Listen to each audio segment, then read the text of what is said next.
Hello one and all, and welcome back to the World Sports Car Challenge hosted by us here at CFS. It's been a long time since we have seen one of these streams, round 4 of the championship. We've had a very long Christmas break over the holidays. It was actually December when we hosted the 3 hours of Catalonia, but we are finally back up to racing speed, and what a place to reignite the championship. We are of course at the beautiful Spa-Francorchamps, and what a familiar face this is, or pleasant place to be in these difficult times that we're having in the real world. 6 hours of racing we've got here this afternoon at this brilliant circuit.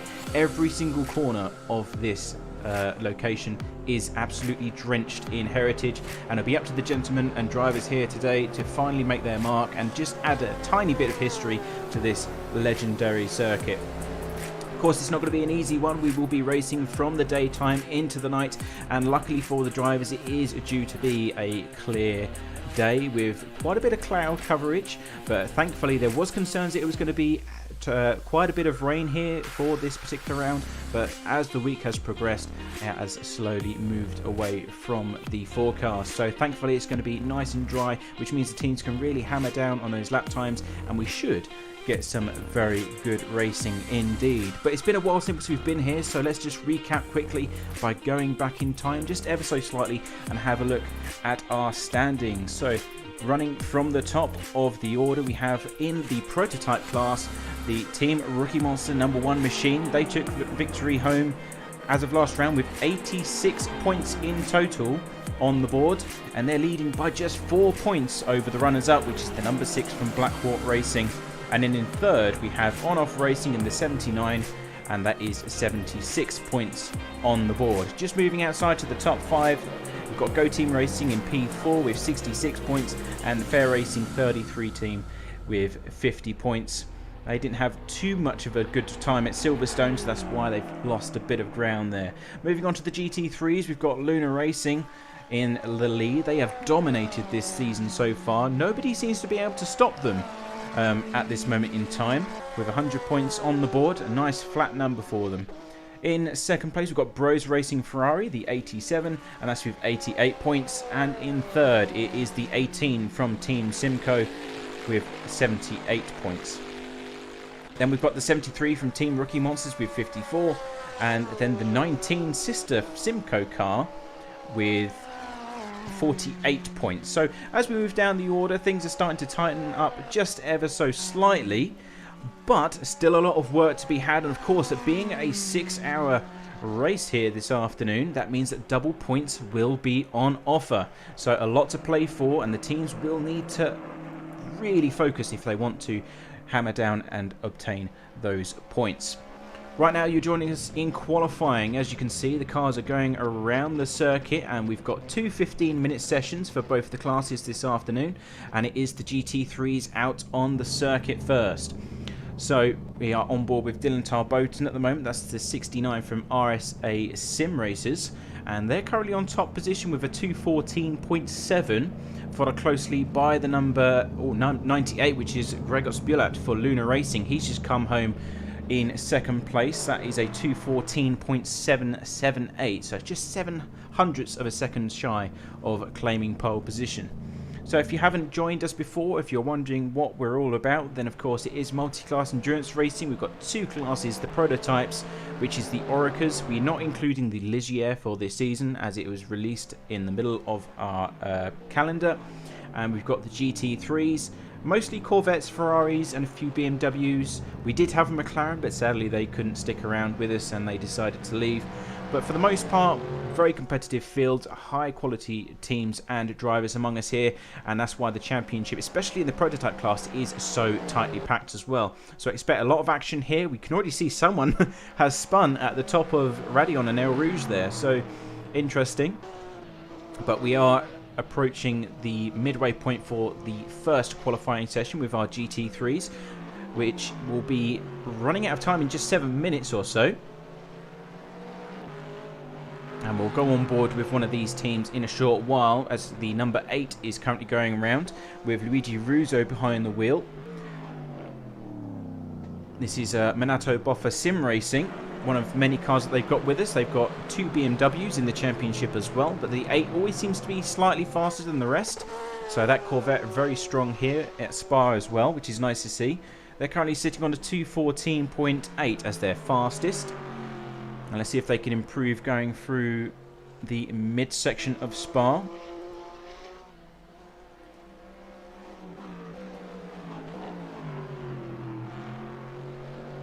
Good performance from the number 11, which is Colin Sanders as well. That's Trax VR's Racing. They've got their own VR setup, their own shop, so all the guys sit in one big building and all share the race or passion for sim racing. So it's good to see them doing well at the same time. So they're only shy of by 1.63 seconds of pole position. So that Corvette also performing very strongly here at Spa. Maybe seeing a trend here, because Gregor Spiller is the only BMW or non-Corvette chassis in the top 3 right now.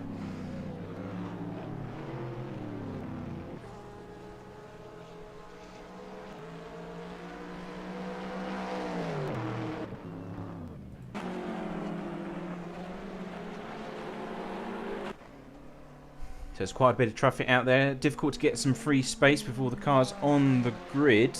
I believe we have around 18 to 20 GT3 cars, if I'm not mistaken, in total. There's a few that haven't set lap times. We've got 32 cars on the grid in total, including both the prototypes and our GT machines here this afternoon. And Luigi Rouge actually went faster that lap by, so we've got a new pole-sitting car, and that is 2:14.646 on the board for you there. And we're going to follow Colin Sanders. He's about midway through his current lap. Let's hope he goes for one further flyby, and we can ride on board and give you guys a close-up version of what it's like to go around Spa-Francorchamps. Of course, it is the official content now. It got released in, I believe it was late November, possibly early December. So R Factor 2 Studio 397, fantastic job of making up this circuit. So we're now finally on official content for this circuit. Looks brilliant, feels brilliant. And what a way to return to WSCC.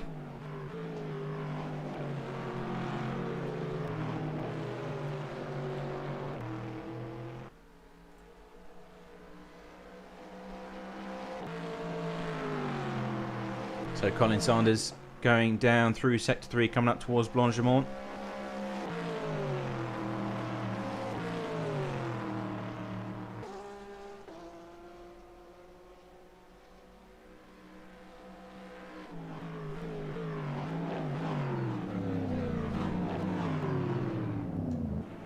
And let's go on board just quickly then. Hopefully he will set another lap after this as he comes across the start-finish line.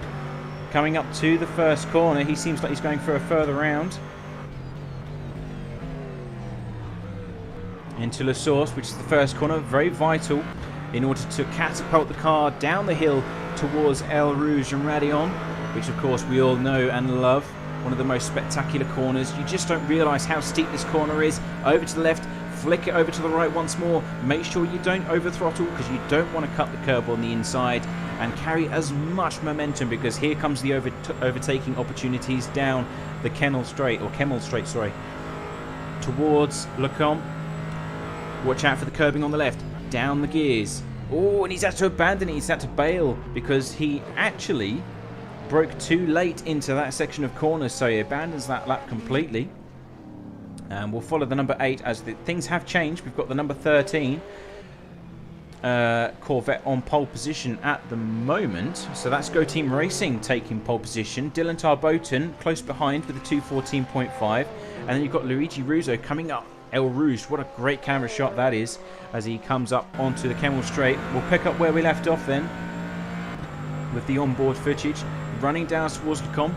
Brilliant overtaking opportunity down the inside if you can get the run off the last corner correctly. Ride the inside curb, not so much the second one though, and just feather the throttle. Oh, and even he's made a mistake, so he's decided to bail. It must be the commentator's curse. That's the only thing I can put it down to, ladies and gents. It has to be. Because whenever we ride along with one of these guys, they seem to be making some form of mistake. Let's go on board with Vaughan Freeman. That's the other of the Track VR race or Tracks VR racing cars. Coming down towards Le Combe once more. Fingers crossed, all goes well. Third time lucky. We'll try and get a full lap on board one of these GT3 machines. He's following what I believe is the sister car. Potentially. If not, it might be one of the other Corvettes. I believe it is the sister car though. Potentially providing a slipstream effect. But anyway, down into the hairpin. Braking sufficiently. Then you want to use the engine to decelerate, get the car turned in, and then straight over to the right hand side. Ease off the throttle quite early, get the car nicely turned in, use as much of the curb as you dare, because of course if you go too wide it can cause a cut. Now down to Pouon, get the braking done as soon as you can, and make sure that you've got control of that front end before you turn in. You need it to be stable as possible to maximise that entry, and then you can apply full throttle if you do it correctly on the run down the hill. Into Campus, the famous right-left-hander. Not much of an overtaking opportunity, but it's not impossible. I've done it myself and I've seen it done plenty of times. And then things really do tighten up for Stavelot, because that's pretty much one car corner. And once again, vital that you exit this corner with maximum potential as you run down towards Blanchimont.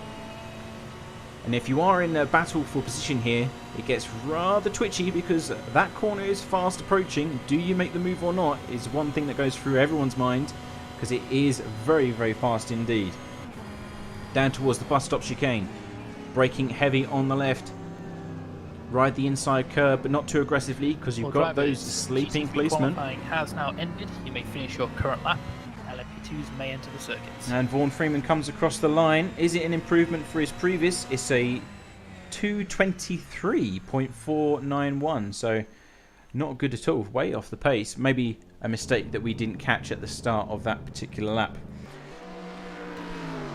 So qualifying has now ended for the GT3s, but we do still have Go Team Racing out on circuit, which may be because they crossed the start-finish line before the session ended. Now the regulations state that if you do cross the line or start a flying lap before your session expires, then you are allowed to complete it. But they currently hold pole position at the moment, which is 2:14.3. That's 0.1 second faster than the rest of the competition at the moment. So I don't think that they really need to be out there on circuit at the moment, if I'm truly honest.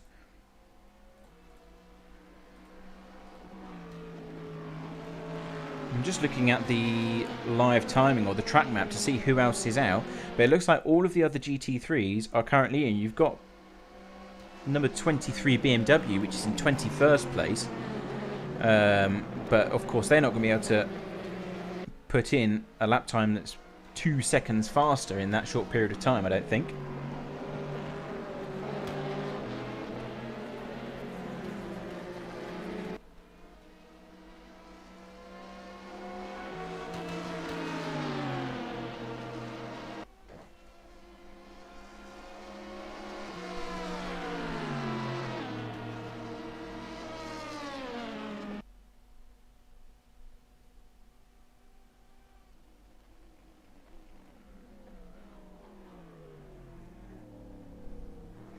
So Go Team Racing finally coming across the start-finish line. Is he going to improve? Is it an ego thing going on here? Does he want to be faster than everyone else by a fair margin? Last lap coming across the line is 2:13.8. Yes, it was definitely an ego thing. We're faster than you. Stay in the garage. That was the message right there. 0.6 seconds faster than everyone else. Last final lap, they were definitely holding that in reserve. 100%. Right now, we got the LMP2s out on circuit with 12 minutes of qualifying remaining. They're on their flying laps now. We just saw them overtaking the Go Team Racing car for the warm-up, and it is a full go, go, go. 100% given by all the drivers. Now we're on board with the number one, our championship leaders, and let's see what they can conjure up for the first time by. If you do like watching any of the live timing, or if you like to review data at all, then you can view all the live timing or the lap times, etc., via the link just posted on YouTube and Twitch. So if you want to look a bit more into the race, there's your ticket. If you do want to look at the standings as well, so by watching this race, if you want to see how it's going to unfold in the next few stages, of course, 2 rounds of points, which are awarded at the 3-hour mark, and then the second load at the 6-hour mark. Then you can have a look at the standings using the second link just posted, both on Twitch and YouTube. So do some maths. Figure out who is going to go where.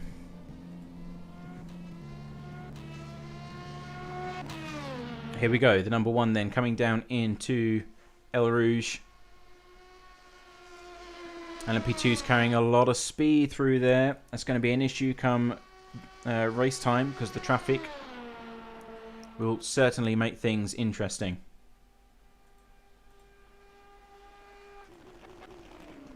And we've got the 66. Times are starting to come in now. So the 66 from Black Hawk Racing taking pole position with a 2:07. Robert Paul with the number 2, 2 minutes 0.8. Paul Holt for the Fair Racing team, 2 minutes 1.4. And quite a few 201s. 201s again. Number 1 hasn't set a lap time yet. Maybe had an off track, or I just didn't see them come out of pit lane. 1 of the 2. Still got 3 more cars to set times. That is Mantis Ricus, Tony Jansen and Roman for the number 6. That's the other Black Hawk Racing car.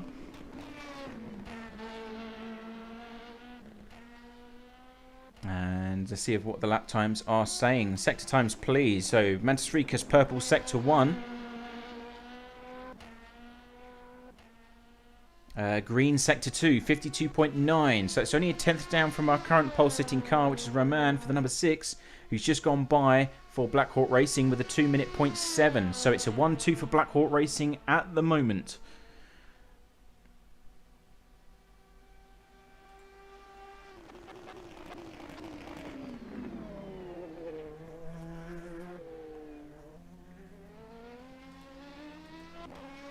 Here he comes across the line. Is he going to be able to take pole position and follow the norm of the previous rounds? And it is 2 minutes 0.4 on the board. That's 0.224 seconds faster than Roman in the Black Hawk Racing car. He's already back out on circuit trying to find some extra time, and even he's bailed from that particular lap. Must have been pretty bad. But that is your current order of things. You've got Mantis Ricus, Team Rookie Monsters in first, and then Black Hawk Racing securing second and third. You've got Charlie Rigo for On-Off Racing in fourth, and then the second of the Team Rookie Monster machines in fifth. Going further down, you've got Go Team Racing in P6. Fair Racing Team in the 57 in 7th place. Then it's Royal Blue Racing in P8. And oh, that's just changed actually. So Tony Jansen is in P9 for the other Fair Racing team. And then you've got Juices Motorsport. They're in. Oh, that's a very it's a very strange pit exit there by Craig Hyde. Obviously didn't want to follow the solid white line. Made his own track today. But he's currently sitting in P10 at the moment.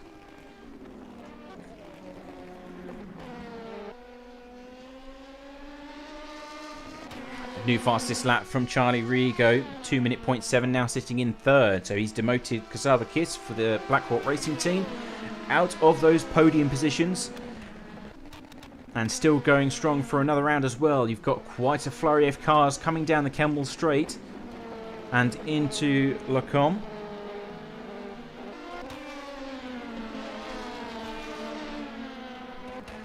One car we need to watch is the number 6. He's just coming round the back straight now towards Blanchimont. What we're going to do is ride on board with Black Hawk Racing because they are in second place in the standings right now. So it will be worth watching to see what they can do.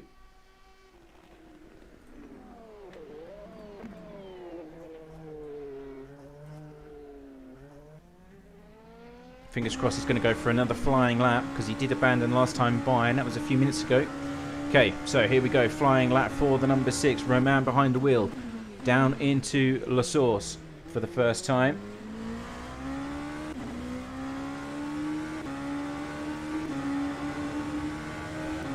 You can see the speed difference as they approach Eal Rouge. Compared to the GT3s, looks nicely done. Let's wait for those sector times to come in though to tell us how he is doing in comparison to the rest of the grid. Lap to beat is 2 minute 0.4. He needs to find 0.137 seconds. Attacking the curb on the inside of Lecombe, nicely done. Managing that throttle, gets the car turned in, and off he goes into sector 2. 33.5 in sector 1. So he's got that's a few tenths off the fastest time.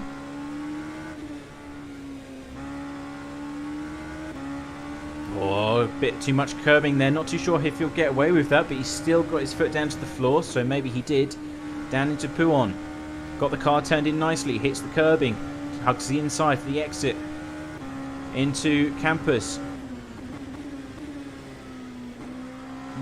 A bit wide onto the apex. It won't affect the lap time too much, but of course with the competition is this close, every millisecond counts, really does. Using all of the curbing available on Stavelot. Onto the back straight. Sector times coming in. It is purple, ladies and gents. 52.683. We have a purple sector 2, but is it going to be enough?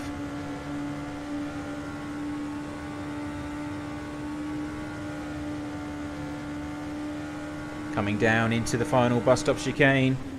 Braking heavily as much as he dares, trying not to seize those tyres. Accelerating, bit of a wiggle from the back end as he tries to find the grip. And across the line in first place, ladies and gents, for Black Hawk Racing number 6. 2 minutes 0.458. And that is 0.023 seconds. I say again, 0.23 seconds faster. 2 hundredths off pole position, or enough to claim pole position. Mantis Ricas really did everything he could. He still can, of course. There's still 5 minutes, or just shy of 5 minutes remaining in the session, but that is extremely close by our front runners. In fact, going further down the order, the top 3 are separated by 0.1 second. The top 8 are separated by 0.6 seconds in this qualifying session. Prototypes really bringing home those lap times, making the grid super tight at the end of qualifying here. As we're on board with Mantis Ricas, he's stuck behind Tony Jansen in the number 9. Number 33 in 9th position, my correction. Mantis Ricas coming across the start-finish line. He was compromised ever so slightly there.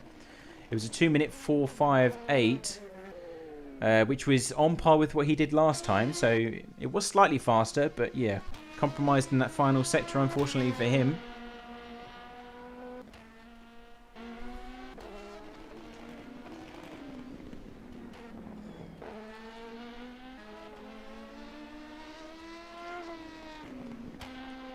Now we're following Kasabakis in the 66. They're in 3rd place at the moment for Black Hawk Racing. Lap time is a 2 minutes 0.5, so they need to find just shy of 0.3 seconds in order to go onto the front row of the grid. Black Hawk Racing really strong here this afternoon, as Mantis Ricas just goes fastest.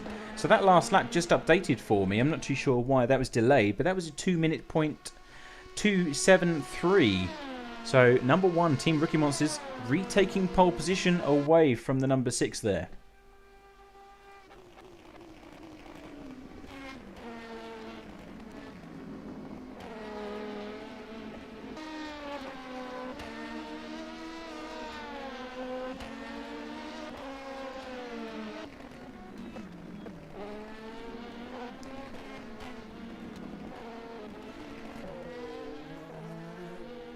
Zabakis coming home once more. It's a purple sector 2 once again, 52.4.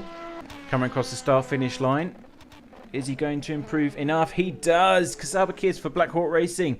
It is the 66 this time, taking pole position with a 2 minute 0.021. That's 0.25 seconds faster.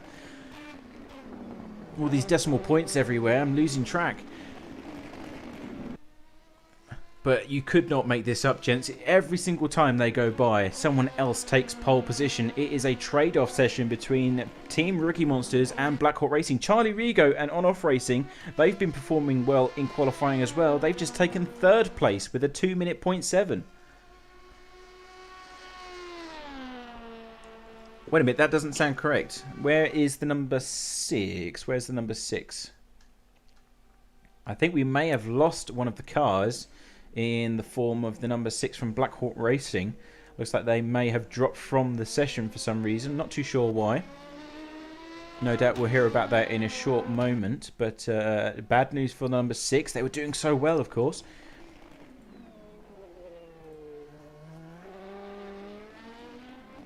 So I'm not too sure. If they rejoin during qualifying, do they have their lap time reimbursed? Does it place them where they left off, or do they have to do it all over again? I mean, with 1 minute to go, that is a big shame.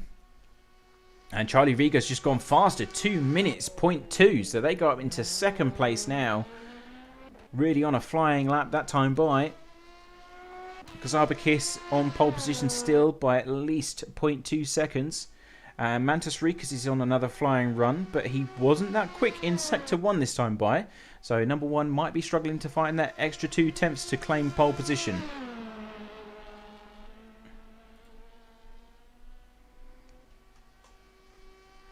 Yeah, so we've got 31 cars out of 32. So yeah, the number 6 did drop, unfortunately. But we still have the warm-up session, so we can still expect them to rejoin. Fingers crossed, anyway. That is one point I need to mention. With my old property, because for those of you who don't know or follow the series, I've moved house. I am on a wireless connection now. So if the stream dies, 9 times out of 10 it will be my side of things. I always used to have wires, but that's no longer possible. So fingers crossed, all goes well. And that is the end of qualifying for you, ladies and gents. What a session that was. We still got a few cars going around.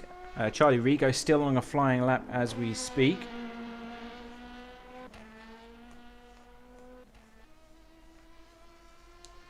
And he's got to find 0.2 seconds in order to get on the front row. Have to say, On Off Racing this season, they're in 3rd place in the standings, 76 points. They have upped their game, that's for sure. A lot of practice goes into this series on their behalf, and it is definitely showing now. Just coming across the final corner. Do they improve this time by?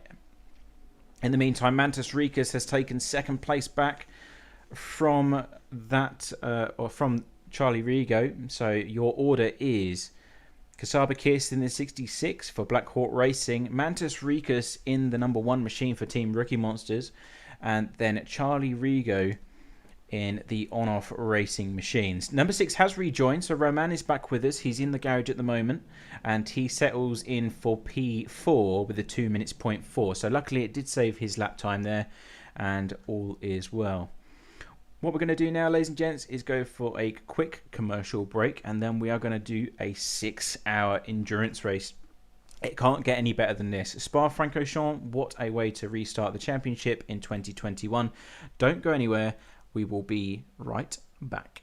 See you in a minute.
Hello and welcome back, ladies and gents, to round 4 of the World Sports Car Challenge here at Chequered Simsports.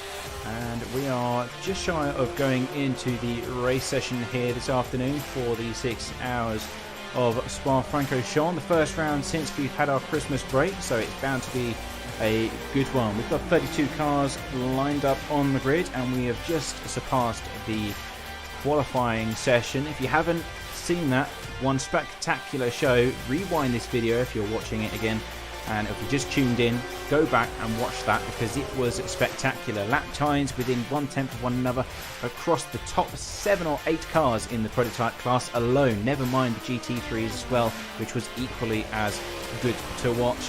And we're just waiting for the start of the race. We're just coming to the end of the warm-up session now, and we will then get underway, racing from day into the hours of darkness here at this spectacular circuit. Is one of the BMWs in the background there. It goes really wide, but we will have a nice clear day of sunshine and rainbows and all that good stuff as we go into the hours of darkness. And of course, if anyone plays R Factor 2, there's nothing better than watching the sunset as you come down the Camel Straight towards Le Mans. One of the most spectacular sights you'll ever see, and especially around this circuit, one hell of a way to get the championship back up and running again.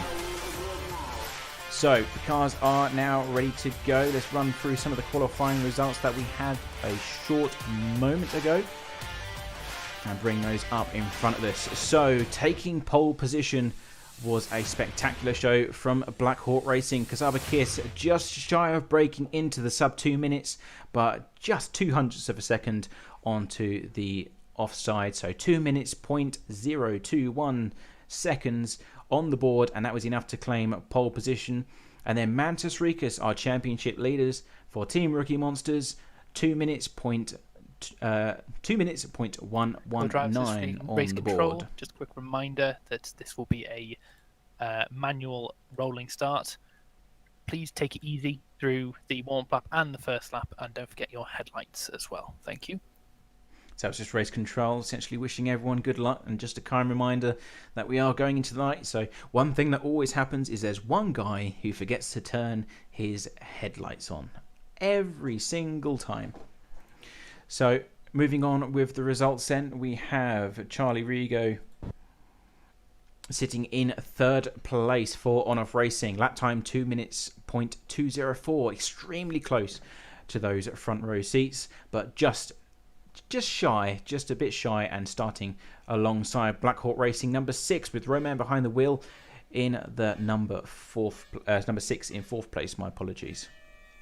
Robert Pawn for the other Team Rookie Monster car in 5th, followed by a Fair Racing team with Paul Holt in the 57. And then in 7th place, we have Go Team Racing with Matthias behind the wheel. That was a 2 minute 1.19, so 0.9 seconds off that pole position lap. Then we've got Royal Blue Racing in the number 4 car, that is in 8th, followed by Tony Jansen and the Fair Racing team in P9. And then the last remaining prototype here today is Juice's Motorsport Club, and that is driven by Craig Hyde in P10. We do usually have 12 of them here, but unfortunately F1 Bros Racing couldn't be with us, and we're also missing one of the sister cars for Juice's Motorsports. To the GT3 cars as well. Some of you may be starting through the bus stop, so just take it easy through there on the start as well, please. So yeah, we're missing 2 prototypes. Oh, that's an ugly graphic at the bottom there. We have 2 guest cars, so that might explain why there's such a huge graphical problem. But anyway, moving on to the GT3s, we have Go Team Racing in 1st place with that Corvette. Very strong here for this particular round. Not too sure why they're really up in the top end of things. Arcadia Satriba for Panica Gaming, that's the BMW, in 2nd, followed by Dylan Tarboten and RSA Sim Racers. They're doing extremely well too. Then we have the number 8 from Minato Boffa Sim Racing in P4, followed by Luna Racing with Greg Spilat in P5, our championship leaders. Trax VR Racing with Colin Sanders just outside in P6, and then in P7 we have Team Rookie Monsters 73 Ferrari. Just outside we've got Scuderia Ferrari 91, and then we've got a guest car which is Team Rookie Monsters, which is in 19th place on your screen there at the bottom, which is why they've got that horrible oversized issue going on there. And then we've got Blaskiss in P9 with their first of the Porsches. So very odd mix of cars here for the GT3s. Typically you would see Simco up the order. So they must be really struggling in the Porsche. And the rest of the grid lining up as is. Plenty of time for you to run through that as the cars are now going through Sector 3. So unfortunately I don't have enough time to run through them all. And 32 cars on the grid for you there. So 6 hours of racing, double points on offer here this time. Kazabakis leading the pack down towards the start of this spectacular race.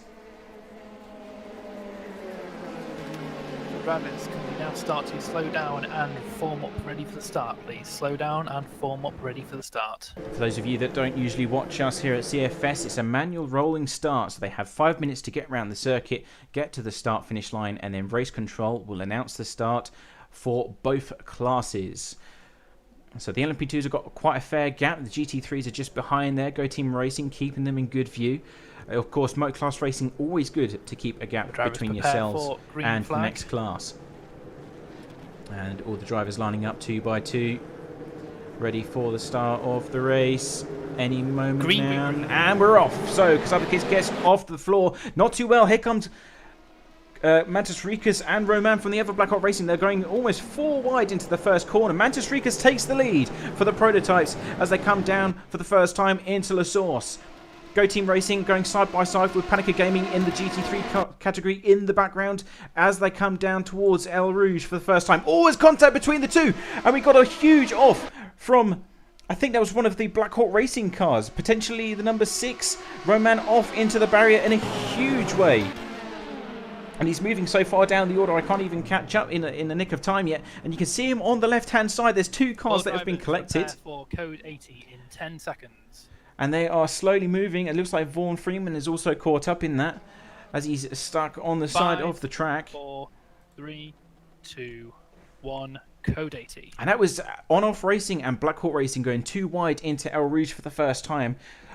I think that will be looking at from several different angles because I'm not too sure. It happened all so quickly. And it looks like Vaughan Freeman's trying everything he can to get that car back up and underway. But Code 80 is in effect, so all the other cars are now on their pit limiters and going slowly. And Kazabakis is back in the lead of the race. Mantis Rikas is in second. And then you've got Robert Pawn for the sister Team Rookie Monster car. They've made up some huge ground coming up from P6 into P3. Charlie Rigo's lost out in P4 after that small hiccup with one of the Black Hawk cars. Paul Holt rounding out top 5 there. In the GT3 category, we've still got... I think it's Go Team Racing still in charge of that pack. And then it's the BMW with Arcadius Retriever for Panica Gaming, RSA Sim Races, Minato Boff for Sim Racing, and then Gregor Spillat for Luna Racing as well. Vaughan Freeman, in the meantime, he's retired to the garage, it looks like, as has the number 6 as well. In fact, we've lost quite a few cars. The 23 is DNF'd as well. And we've still got Simon Marshall with the Guest Ferrari. So that was a huge collection of cars at Eal Rouge. 4 affected in total as far as I can see. And that is not the way to start an endurance race, that's for sure. Typically, these guys are very sensible, very nice. Especially when penalties for lap 1 incidents are duplicated. So for example, if there's a 30-second stop and go penalty, that gets doubled to 60 seconds and you get 2 of those. So it's very odd to see of this nature and of this size on lap 1 for one of these events. But you know, it is a heated moment, first race back after the Christmas break, so a bit of adrenaline coming into play there, no doubt.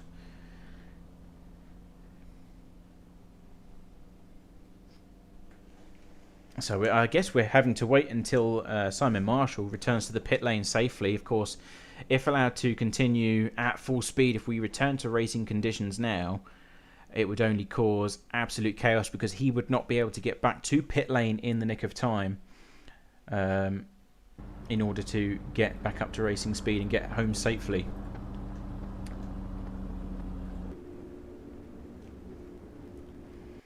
Of course, when we do finally get back to racing, we're going to have to watch the front of the pack. This man, Mantis Rikus, with Kazabakis and that Black Hawk car in his sights. And I do wonder how that will affect the cockpit of that car, the 66, which is just ahead, knowing that the sister car has been taken out so soon into this race. He is now the sole body, and he represents Black Hawk Racing out on the grid at the moment. And it's terrible news because the number 6 was, of course, in second place, 82 points on the board, only 4 points shy of taking the lead. And the 66, they haven't had such a great run of things. They've actually got 38 points. So although there's a lot of points available here this afternoon, the number 6 was in the prime position to do most of the dirty work and reclaim the lead of this championship. So we just have to wait until Simon Marshall returns to the pit lane for those essential repairs. What a shame. So that means we're already down to 29 cars here, as he's coming down towards the Blanchimont. Yeah, down towards Blanchimont now. And then he will get those repairs as needed. Go Team Racing, of course, taking the lead in qualifying and still the lead of this race. The Corvette very strong here. 2 stop-and-go penalties of 60 seconds assigned to car number 79 for causing a collision on first lap through Eal Rouge. And that's a penalty for on-off racing, so that is a big blow to their championship hopes as well, because the 79 was in third place, 76 points on the board.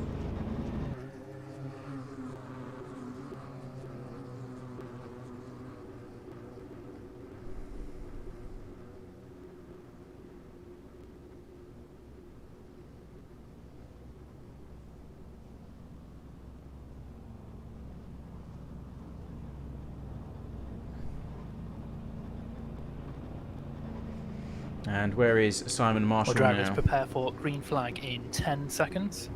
And Simon Marshall is coming into pit lane. Of course, they can release them now, because by the time they get round the circuit, he will safely be in the arms of his garage mechanics. 5, 4, 3, 2, 1. Green, green, green. And accelerating up Eal Rouge, which is a bit orthodox, but it's a very strange way to take things back underway. But here we go, Mantis Rikus on board now. The slipstream is in effect, and he's pulling over to the left-hand side for the run down towards the Con. Kemmel Straight coming into effect. You've got 4 cars going for it, on-off racing being one of them, but of course they have that penalty to serve as well, so they've got to be careful here. And breaking down into order, Black Hawk Racing still leading. Team Ricky Monsters going in behind. They've now got their sister car as a buffer zone if need be, in the number 2, Robert Pawn behind the wheel of that one. And moving back to the GT3s, it is Go Team Racing. They're still ahead by a fair margin, despite the Code 80 being in effect. RSA Sim Race is defending in the background there from the number 8 from Minato Boffa Sim Racing, going too wide into, as they come down into Sector 2. And using all the curbing available, nicely defending that position there. Back to the front though, as Kazabakis is once again under attack by Mantis Rikus as they enter campus. All the cars tightly packed.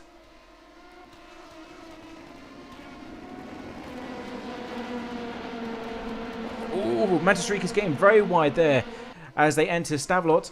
Just about held on to the back of that car, and here comes his teammate Robert Pawn trying to take advantage of the situation, but it looks like they may have backed out. He's allowing him to go back ahead. No, he's not. He's overtaken the position.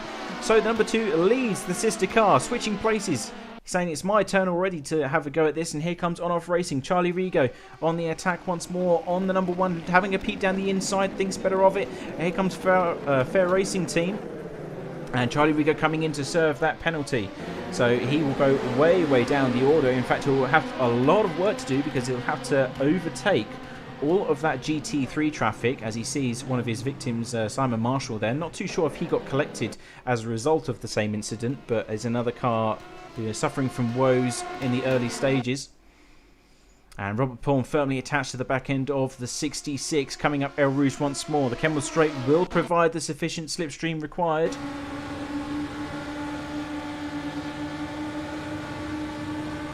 And he's going for the lead of the prototype class. Is he going to be able to overtake before the braking zone though? Black Hawk Racing defending, but he has already been cleared sufficiently by the number 2, Robert Pawn, and Team Rookie Monsters taking the lead from Black Hawk Racing there. Further back, we've got a good battle between Royal Blue Racing and the Fair Racing team as well. Craig Hyde also making good progress in the early stages for Juicy's Motorsport Club. He's moved up into 7th place overall in the prototype, so good fighting from him, and that's ahead of Go Team Racing, who are rounding out the back of the pack for the prototypes. Of course, Charlie Rigo unfortunately in pit lane. Back to the lead of GT3. Go Team Racing hammering down already. Starting to make a decent gap between themselves and Panica Gaming's BMW, who themselves are, I'd say they're in close pursuit by RSA Sim Races. There's about 0.4, 0.5 seconds between all leading cars at the moment. So they're starting to spread out in the early stages. One of the winners of the start of this race is Balaskis in the Simco car, because he has moved up the order quite considerably.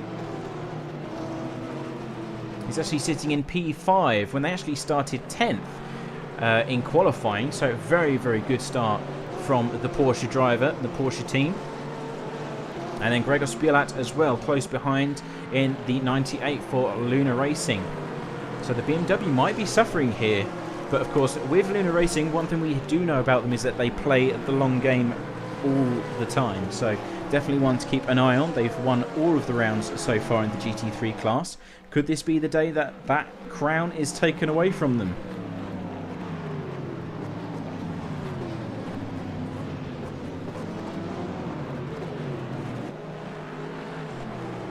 And I did just realise that my tower has not been working, so I do apologise for that. That crashed. But yeah, we're fixed now. We're back in the game, so apologies for that. But we have all the timing now in front of you.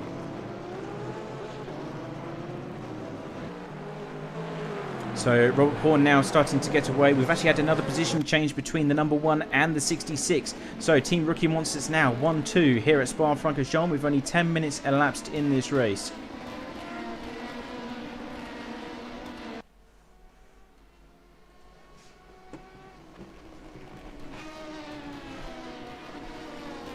Next in the pack of prototypes is Paul Holt, the Fair Racing team. Very consistent boys in that car.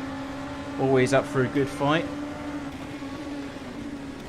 And they're actually starting to gain a tiny bit on Sabakis in the Black Hawk Racing car.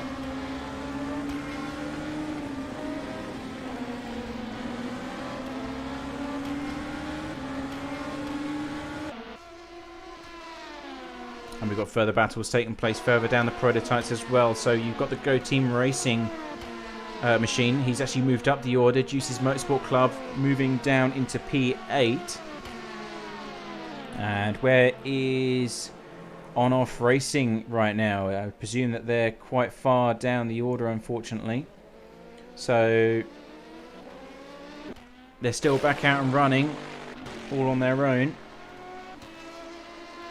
And they're actually showing us P27 overall in the standings. Let's have a quick look at this battle though. Balasklis and Gregor Spiola, two very fast drivers indeed. And this is for P5. In fact, the mid-pack or the top order of the GT3s is starting to close down just ever so slightly.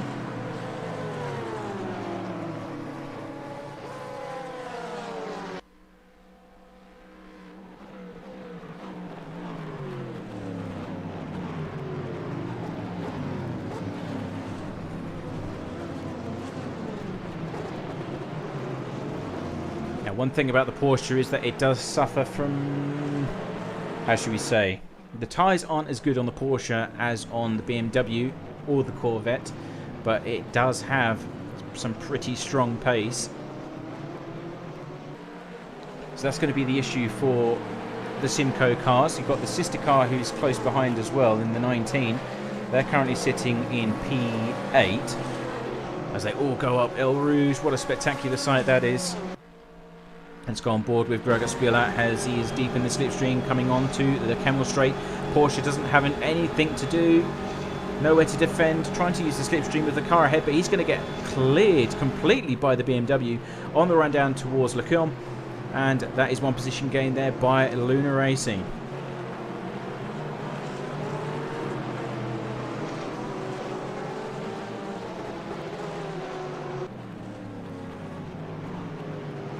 Now these cars are really tightly packed. Leading the way is Panica Gaming's BMW, the 29. They're currently sitting in second place.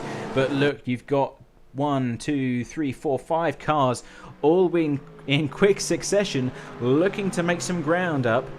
And Arkadiusz Utriba starting to feel the pressure slightly. He must be having to pick up the pace. In the meantime, the number 13 Corvette is starting to slowly creep away into the distance for Go Team Racing. They hadn't had the best of starts of the season, so maybe this is their opportunity to shine and collect some very vital points for their championship.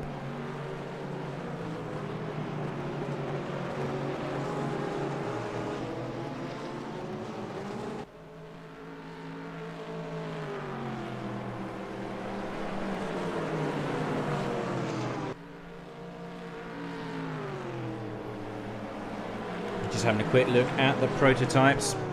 Team Rookie Monsters still leading 1-2 at the moment. Gap of 1.2 seconds. We've got a battle here between Kazabakis and Paul Holt for third place as they hit some of the GT3 traffic now.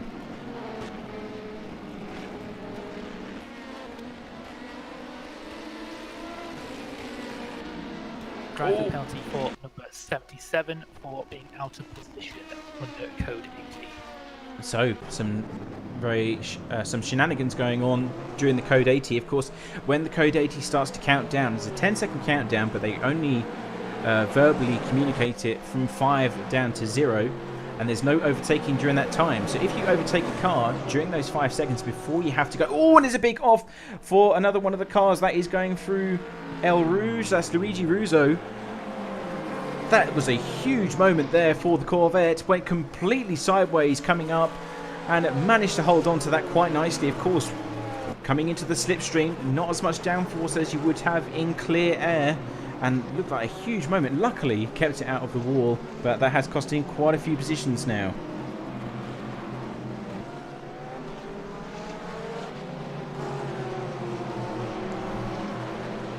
Somebody get some underpants down to garage number 8, please. He will definitely need some of those.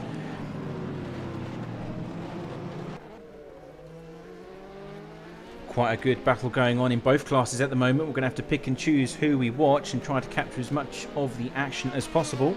Tony Jansen going side by side with the number 7, or toe-to-toe. And we've also got this great battle for the podium positions in the GT3 class, of course. Gregor Spila has actually been overtaken by the Porsche again. So Balaskis and the 18 moving up one position, now in P4 after that spin from the Corvette.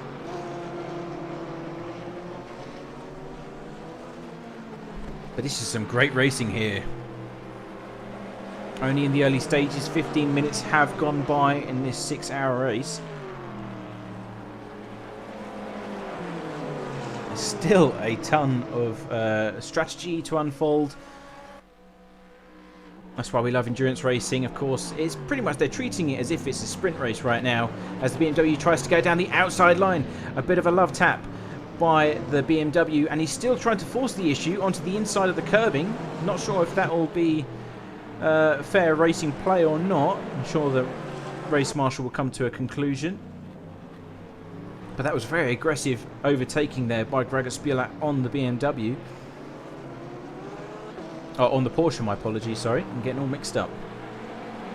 But they are now back down into P5. That actually cost them quite a bit of time, bumping and barging into one another.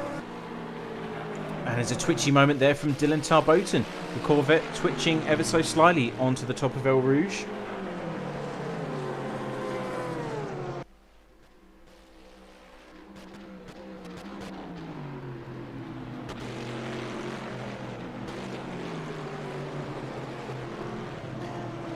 Drive-through penalties assigned to the number 99 Auto Motorsports car for contact with the number 111 on lap 1. So further penalties being issued. So the start must be still being reviewed at the start for the issues at the start of the race, and that's another large penalty. That time for the 99, I believe, which is Christian Lewis. They're all the way down in P24, which might explain why they're not having a good start to this particular race and why they're so far back.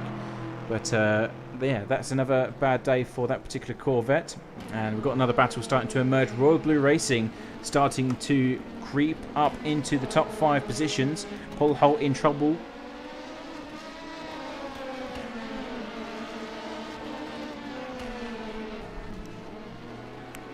And they do have both 4th and 3rd place firmly within their sights. And they are within the slipstream range as well. So see how this unfolds as time goes by. He lost up quite a bit of ground in the second sector there. On the exit of Lecombe, seemed to have dropped back by at least 3 or 4 tenths as these two guys try to push away from the rest of the prototype pack. And of course we do have quite a bit of GT3 traffic here as well, so that's going to cause some issues. And here comes Royal Blue Racing back in on the action as we ride on board. Oh, and he had to avoid the Corvette on the inside, so that hasn't helped at all. Saw an opportunity to maybe close the distance, but that really did backfire. Just wrong place, wrong time, but that's multi-class racing for you. And back with the GT3s at the moment. So you've got Go Team Racing. They're firmly within the lead now. Look at the gap they've already mounted against Arkadiusz Truba in the BMW. And then you've got Gregor Spiller and Team Simco fighting over 3rd. So another position gained there. That raises the question, where is Dylan Tarboton at the moment? So Dylan, for RSA Sim Racers, they were in 3rd place, but they are now in pit lane. Engine's still running, but not too sure what happened there. But that's another casualty starting to mount. Not many people are starting to survive Spa-Francorchamps. Of course, it is a very challenging circuit, but maybe that's why it's so respected in the real world, because it does require your focus and attention all of the time. And we're currently following around some of the GT3s. Number 88 from F1 Bros Racing.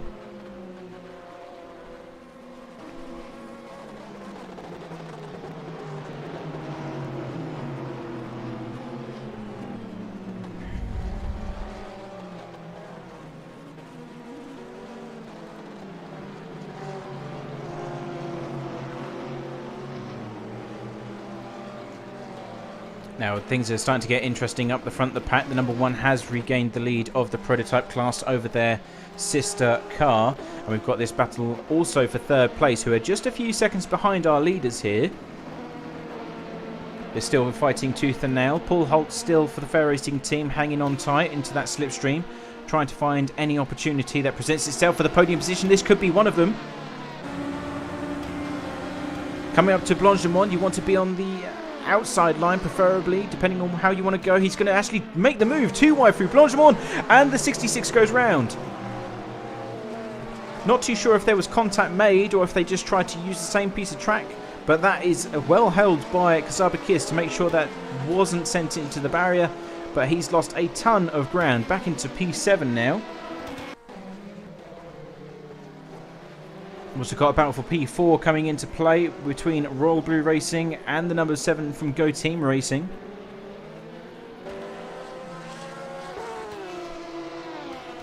They're doing spectacular at the moment. Royal Blue Racing in the championship, currently sitting in 7th place. So if they can get a P4 or even a top 5 finishing position here at Spa, then that could be spectacular for them. They will really start to close in on our leaders here and make some good ground. So fingers crossed they can do that. Similar news for the Go Team Racing guys as well. They're sitting in 4th, so they're in a stronger position. 66 points on the board after Catalunya. So if they can do well here this afternoon, they can also start to climb potentially into those podium positions depending on how the competition goes. Starting to cross the paths of some of our leaders now in the GT3 category.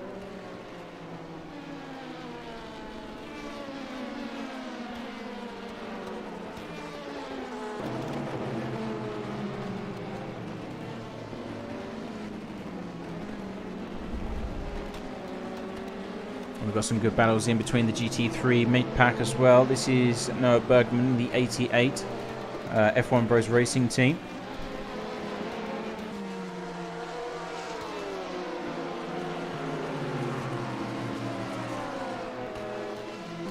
And he's closing in on Colin Sanders, who himself is actually going side by side with Luigi Russo. He was a very quick Corvette driver, and more contact being made between the two of them. Come on, guys. And that's a big off for Colin Sanders and Luigi Russo. Now, maybe a bit of frustration coming in there from the number 8 machine, because of course he did have that huge moment at Eal Rouge just a few moments ago. But we're not even half an hour into this race, and there's quite a few collisions going on. So definitely some tidying up. Slap yourselves on the wrist, guys, and start behaving yourselves.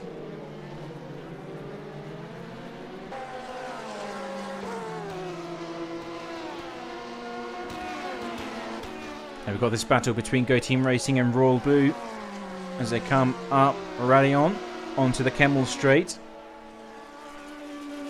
And this is for 4th place in class now.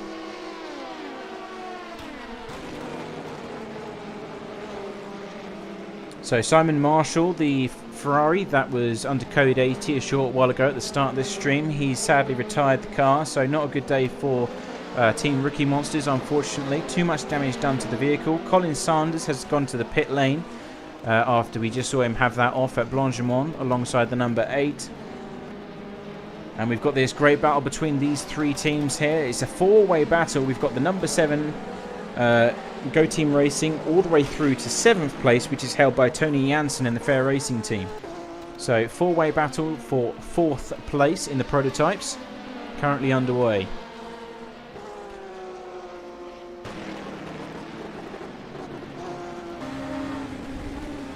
On board with Kazabakis.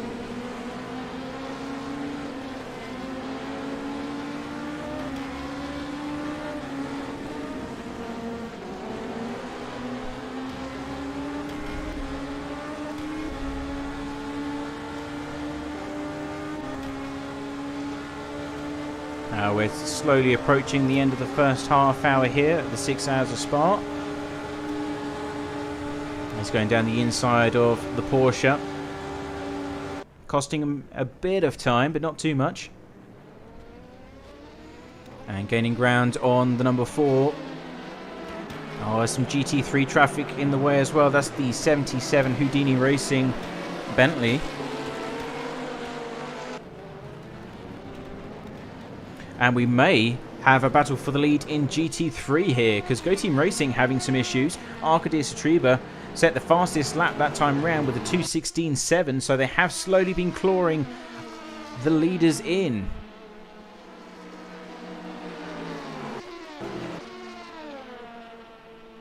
So he's in the slipstream, 0.6 seconds as they come up onto the main straight. He's gaining under slipstream conditions as they approach Le Combe. You've got tons of LMP2 traffic coming through at the same time. Royal Blue Racing on the same screen, and into Le Combe they go.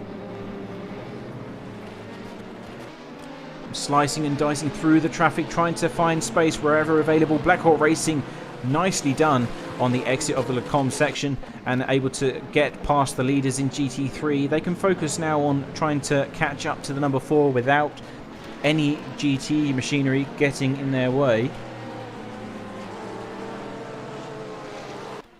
And this is a good battle we're going to have here in a short while. Gregor Spiller in the background there in 3rd place. He's made a good getaway from the 4th place Porsche, which is still in the hands of Simco Racing.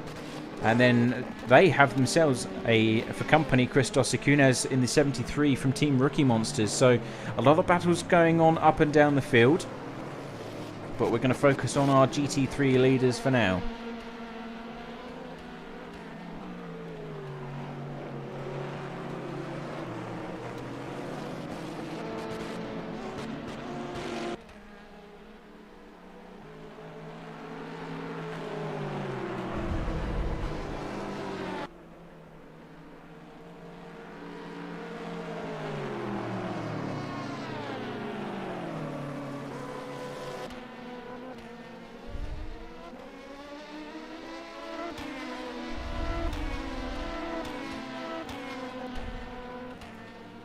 Not able to make up ground towards the bus stop chicane this time by, but still within 0.3 seconds rather, sorry.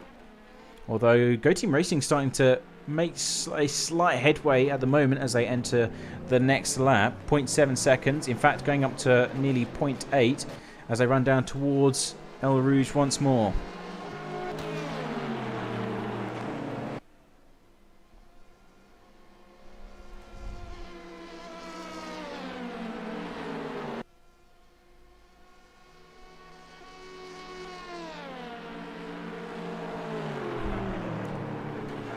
Now the 13 Corvette we're looking at the moment just did their personal best, a 2:16.7, so they are starting to pick up the pace.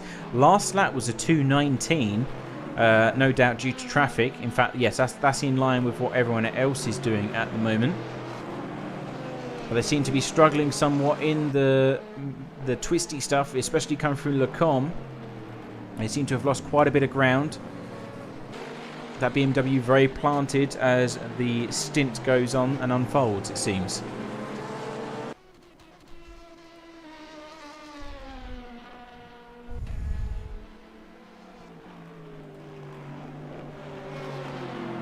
Bit of breathing space offered by the prototype from, is that Tony Jansen, I believe? Yes, it is. So he's just trying to get by some of the traffic, catch up to the rest of the pack. He himself has actually fallen down the order quite considerably. He's still in 8th place, but he's actually around 7 seconds from the next car, which is Juicy's Motorsports Club, still being driven by Craig Hyde there. And we do have our battle going on for P5 in the prototype class as well. We've got the number 7, the number 4 and the 66. Sabakis trying to make up that lost ground after that short spin through Blanchimont.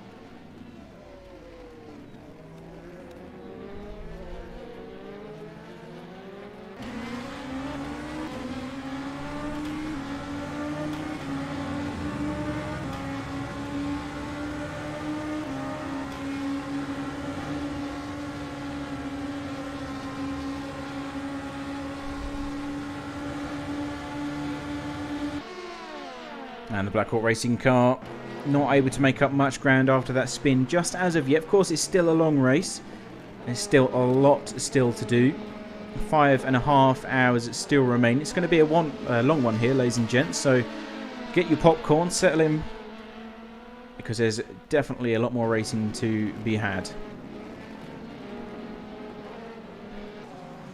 Going side by side in GT3, this is Daniel Ersling and Luigi Russo, the number 8, going down the inside.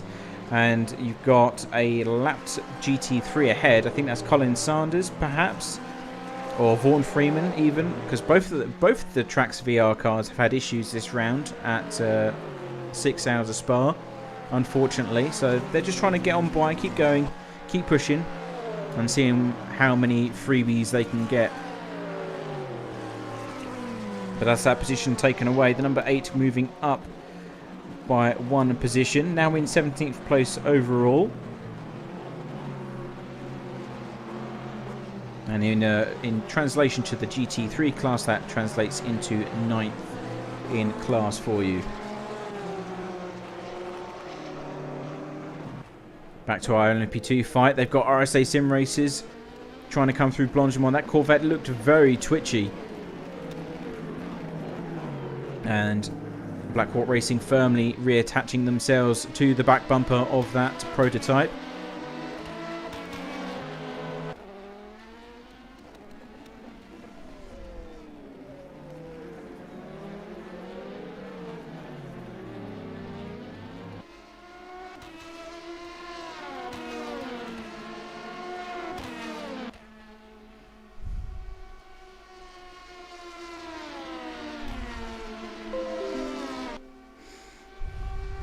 Ah yes, thank you Microsoft for that wonderful warning. Apologies ladies and gents. Microsoft likes to intervene at spectacular moments such as this, doesn't it? As we go to, was it 2 cars going down towards Le Com at spectacular pace.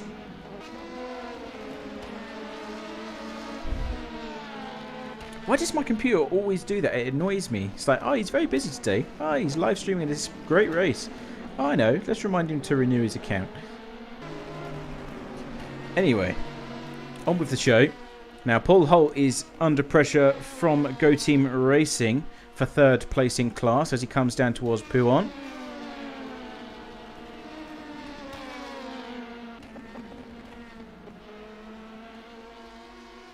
We've actually got 2 or 3 battles ongoing at the moment. In fact, we've got one for the lead as well. This might be more important as they come down the Kemmel Straight. Here comes Go Team Racing for the GT3 lead.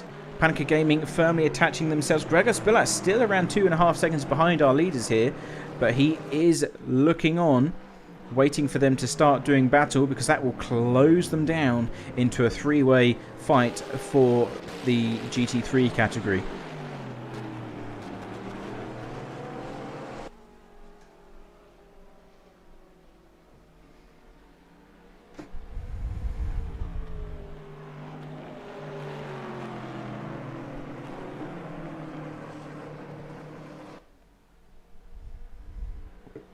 Was able to get away just by a hair's width on the exit of Buon.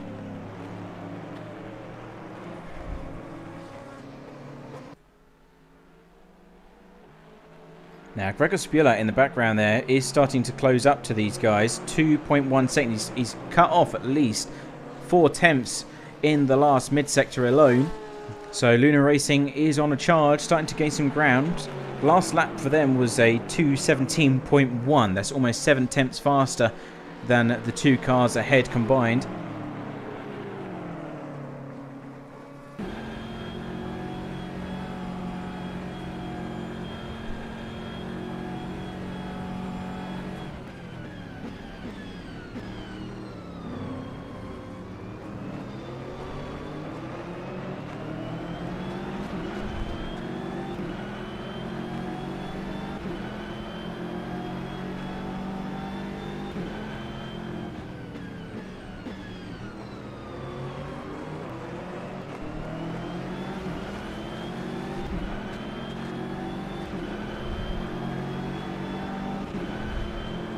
Coming down to Eal Rouge, he's got them in his sights, 2.2 seconds.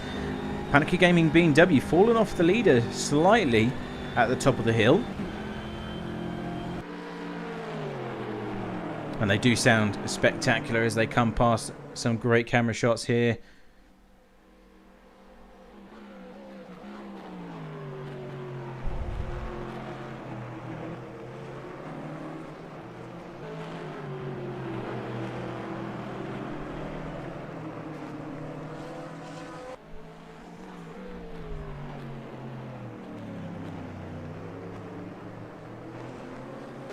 Now we're just past the half-an-hour mark. Be a short while before the prototypes will come into the pit lane for their first renewal of fuel. So they run at roughly anywhere between 35 to 45 minutes, depending on what engine mode they've selected for that particular moment in time. And that will be the first round of many pit stops that will be required to get to the end of this race.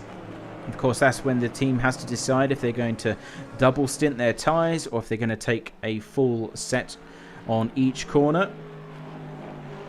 And of course, the trade-off is that costs more time for those of you that are new to multi-class or endurance racing here. And this battle is slowly dying off. In fact, the BMW is slowly falling into the arms of Luna Racing. They are now only a second behind, so they are slowly but surely starting to gain that slipstream effect from the car ahead. And in fact, there's a second apart from all of our leaders here in the GT class. So it's a second from first to second and then second to third. And that will sooner or later decrease even further, as Luna Racing really did maximise those brakes into the bus stop chicane. There are now only 0.8 seconds coming into the next lap.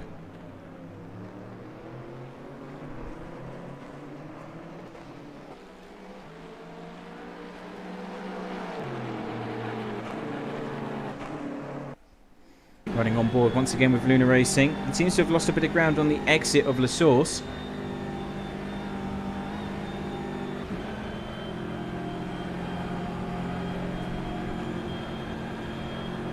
And we do have another battle emerging between these two teams. Familiar Sight Rollbury Racing and the 66 from Black Hawk Racing.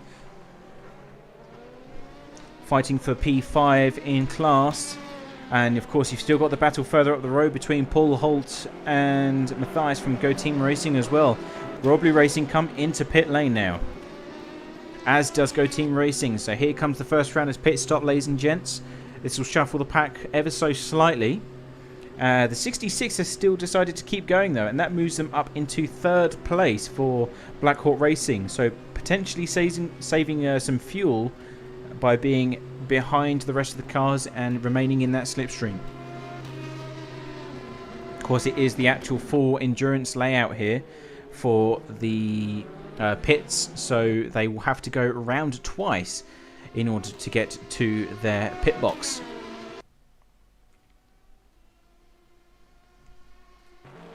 And here comes the battle between the GT3s. They've still got at least another 15 to 20 minutes before they come into pit lane. They pretty much go to the hour, if not slightly over. But here is a battle for 2nd place, ladies and gents. 2 BMWs, 2 Polish teams, in fact. Both of these Polish teams coming down into Blanchimont as Omanov Racing try to fight their way up the order once more. They get past both of them. It's staggering stuff from Charlie Rigo there, obviously trying to make up for lost ground. Luna Racing have a peep down the inside, think better of it. And of course, all of this battling is allowing Go Team Racing to slightly move further away from both these teams in that Corvette of theirs. But now Gregor Spillet will be thinking of the next opportunity, which I guess would be at the top of Eal Rouge.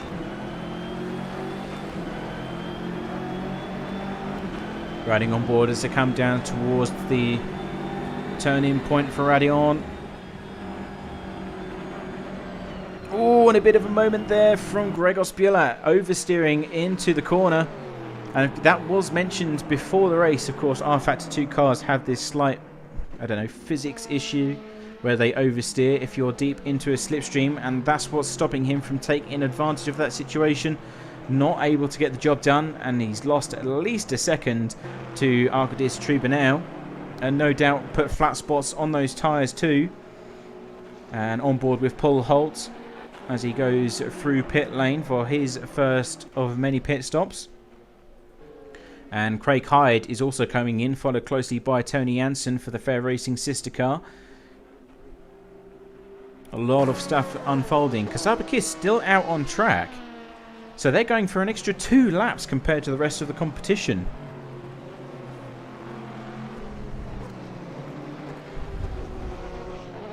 So they've retaken the lead as a result of that. But how is that going to pay off when they do finally enter pit lane, I wonder?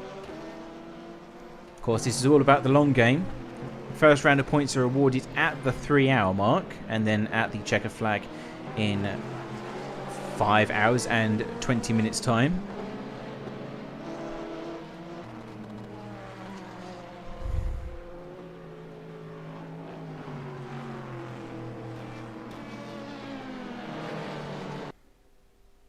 And prototypes getting back underway. Paul Holt being the first of those to finally get back up to running speed. And we just saw RSA Sim Racers go by as well. So they're on the recovery drive. They're currently sitting in 24th place at the moment. So they've got a lot of work to do to get back into a solid position.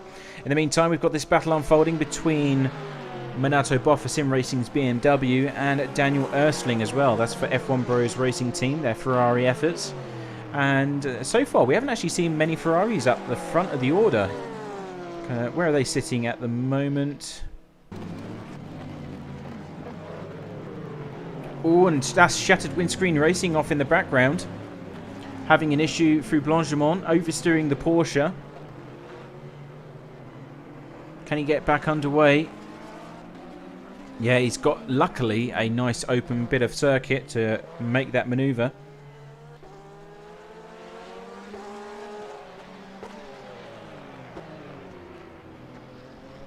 Seems to be struggling quite a bit there. Taking advantage is the 76, though, in 13th place.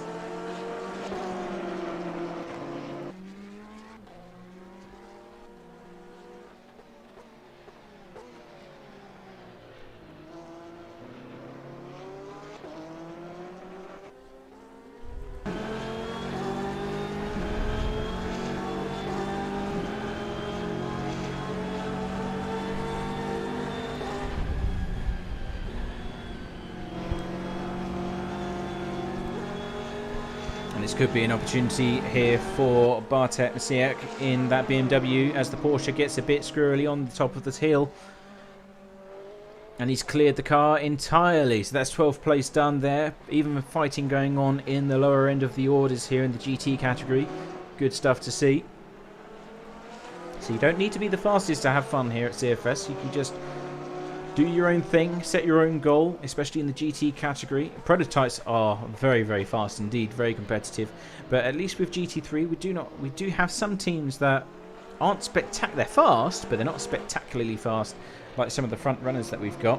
So if you do fancy some of that, then of course you can still apply. We do have, I believe, last time I checked, I think there was about 4 vacancies left in the GT3 category. So if you fancy a go, there's still, of course, another 6 rounds after this, the 6 hours of Spa. You can find all of the links in the description to the website, and you can simply register your team, 2 to 3 drivers, and away you go. Happy days. Mantis Rikas and Rock Porn are still going toe-to-toe, keeping nice and tidy between these two. Of course, the number 1 will always be in front of the number 2, and that is simply strategy going on there. They are leading the championship. The number 2 is down in 11th place. They haven't had a very strong start to the season, so the number 1 is always going to be the leading car out of the 2.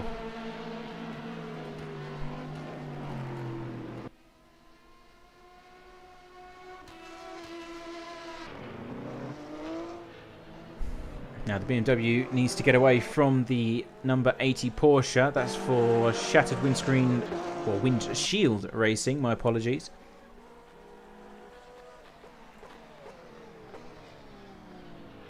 Now it's a nice open bit of circuit at this end of the grid. Of course everyone else is going through sector 2 at the moment. They haven't had the best start to the afternoon. And there's a penalty for Vaughan Freeman. That's one of the Trax VR racing cars, I believe. I'm not too sure if that was issued by Race Control or not.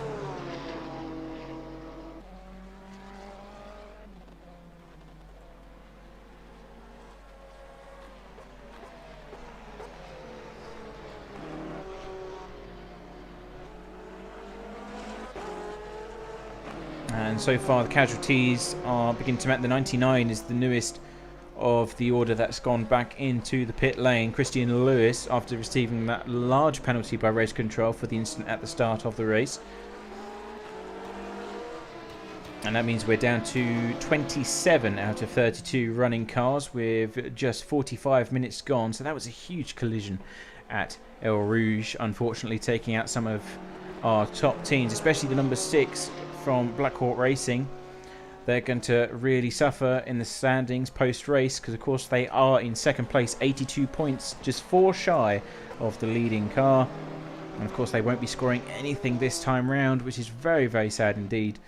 But, of course, very advantageous to the other teams that are able to still score points, especially the number 7, for example. They're on 66. If they can get a strong finish here, then they could catapult their way into 3rd place.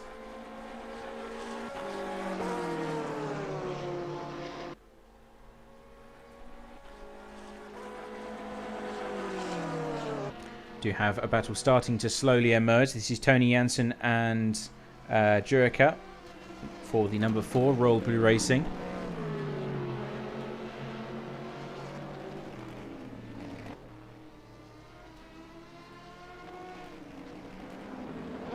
And this is for 5th in class, as you see the cars go by through Stavelot onto the exit. Of course, exit potential is everything if he wants to stay within that slipstream, which he does.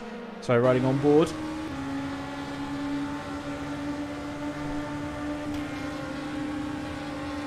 Going into Blanche de Mon, be easy on the throttle. Of course, you don't want to create an oversteer situation between the car and the tarmac.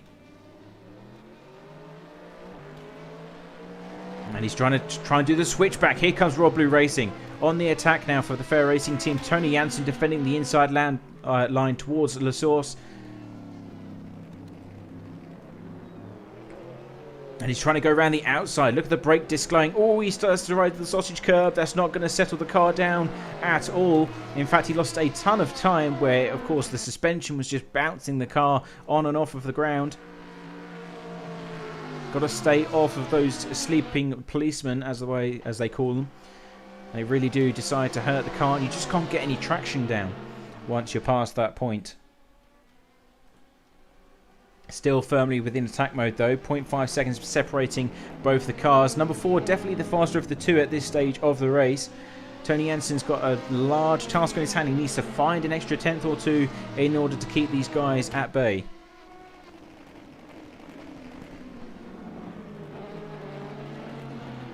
We've also got a battle unfolding for second place in the GT3 category. That is the two BMWs, second and third place.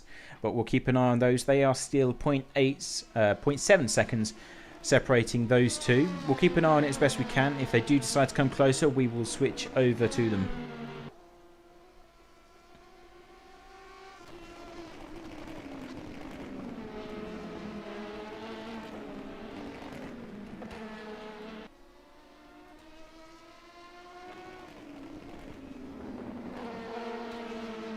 Thank you for that information from Max Shelton in the chat. If you want to speak to us, we are monitoring the chat. So if you have any information for us, tell us what your team's doing, etc. Feel free to give us information. But he's saying the number 4 has actually taken a new set of tyres. So that might explain why they are really starting to hammer down with those lap times. In fact, last lap time was 1.5 seconds quicker than Tony Jensen ahead. And in fact, here he comes on the attack now, on the outside of the bus stop, as Tony Jensen gets a bit of a sideways moment in the bus stop chicane. And sadly, that means that he is going to lose that position now.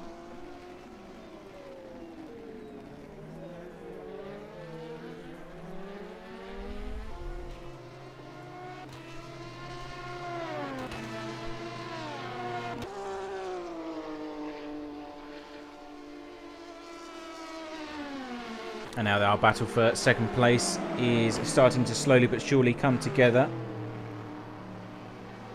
0.3 seconds separating second and third place. Once again, it's Panica Gaming and Luna Racing, our championship leaders. Gregor Spiolat behind the wheel against Arkadiusz Treba, moving down the inside line into the braking zone. Is he going to be able to get it done? No, he's not.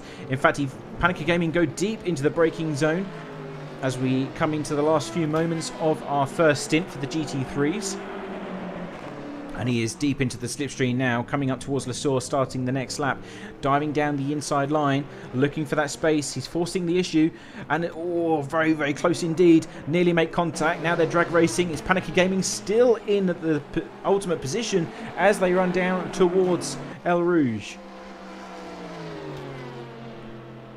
It's got to be very careful here. Gregos, of course, the car does tend to oversteer. He had to back out of the throttle just a tiny bit, but he's still firmly within slipstream distance. Gregor Spillet now starting to slowly gain ground. It's coming back down 0.35 seconds and closing.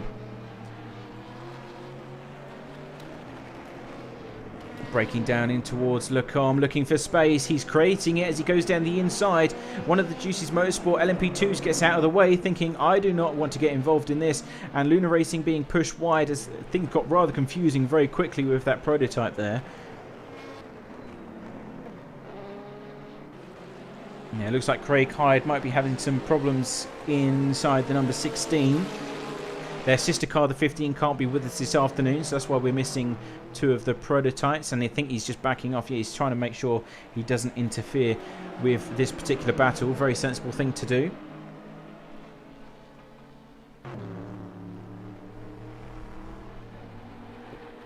If that is the case, though, if he really is going to let them do battle, he's going to have a long wait ahead of him, because the only opportunity to overtake will now be on the run down towards Blangimont. And he'll need to get that done swiftly because, of course, going too wide through that particular corner is not pleasant at all. So he's got to go now. That's it. He's accelerating firmly past Luna Racing and now Panica Gaming. So he's managed to get the overtaking done. Now it's back to these two fighting for that position. It's going to be another braking competition down into the bus stop, I'm sure. As Gregor's Bullet going down the inside now. The gap has widened as he comes into the braking zone. Panica Gaming going deep once again. Managed to hold that position. Great racing from both of these teams. Really pushing the limits of those BMWs to the max. I mean, in the meantime, the third team from Go Team Racing is pulling away. The gap now up to 6.5 seconds. So this is spectacular stuff as he goes down into La Source. Braking once again. It's an absolute copy and paste of what we saw one lap ago. And it's still Panica Gaming leading the way, coming down towards Eal Rouge. Gregor Spillat is trying every single trick he knows, and nothing is paying off just as of yet. Up through Eal Rouge they go. Gregor Spillat holding on for dear life as the car twitches and goes left and right. He goes wide into the runoff area. That's going to be a small issue. Fingers crossed that won't cause a penalty.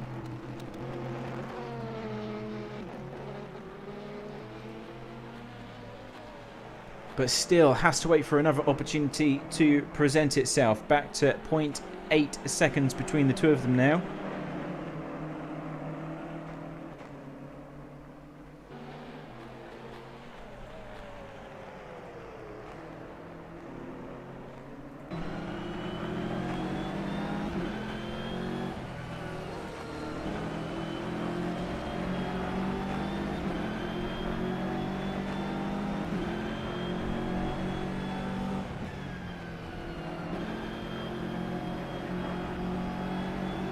So these two teams equally matched here at this stage of the race. We are now coming, of course, to the end of the first hour with 6 minutes remaining. So expect to see the GT3 cars coming in any moment now in the next few minutes or so. They may decide to go slightly into the next hour, but not by much at all.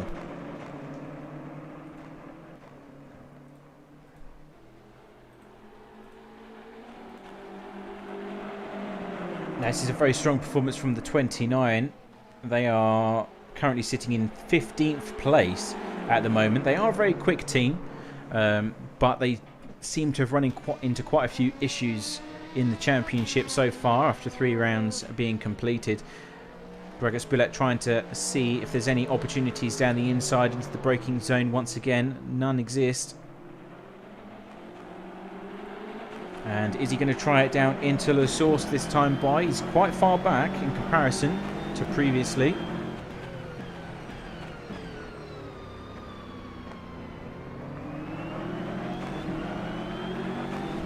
He's just got to remember to keep it clean, keep it tidy.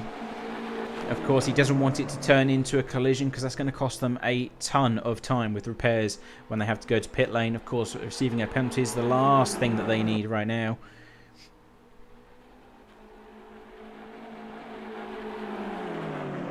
As for the rest of the order, of course, our leading GT3 car is far up the road. He's actually extending quite considerably now. Last lap time was a 2:17. That's at least 0.7 seconds faster than the two BMWs in second and third. If you go further back beyond that, you've got Balaskis in the 18 Simco Porsche, and he's at least 12 seconds behind and 20 seconds off the leader overall. And past that point, though, things are slightly close. It's about 5 seconds between most of the cars. We've got a battle between P6 and 7. That's Luigi Russo and the number 19, which is the sister Simco car. They're only about 1.5 seconds adrift, or 1.7. It's just updating. So that might be one to keep an eye on in a short moment's time. And then beyond that, it's about 3 seconds apiece between those cars as well. But of course, anything can happen. Pace does change. Of course, we will be going into darkness as well, so that will result in a lowering of the temperature, which may benefit some of the teams more than others.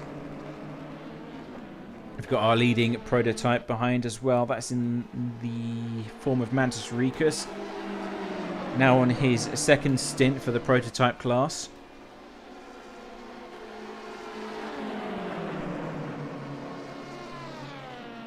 And we do still have that battle for P5 between Royal Blue Racing and Black Hawk Racing, who are sitting in P5 and 6 in the prototype class. They're only 0.8 seconds. Oh, and he's gone by. Okay, so they've both gone into the pits. Not too sure what's happened there. I think Arkadiusz Treba panicked slightly because he had the position, but he went deep into the braking zone. And I think he wanted to get into pit lane, so he thought, oh, I'm going to have to let Luna Racing go by because they are already on the inside. So a bit of miscommunication between the two, but wanted to keep it clean. So that is one way to claim the position away from your competition.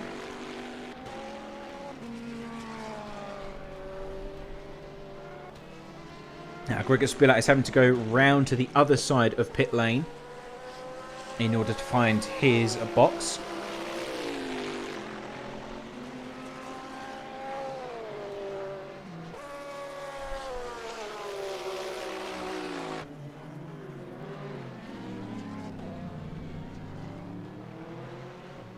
And that's Trax VR Racing's Corvette, just on board with the Team Rookie Monsters Ferrari. That's number 3. With Bradley Sellers on board.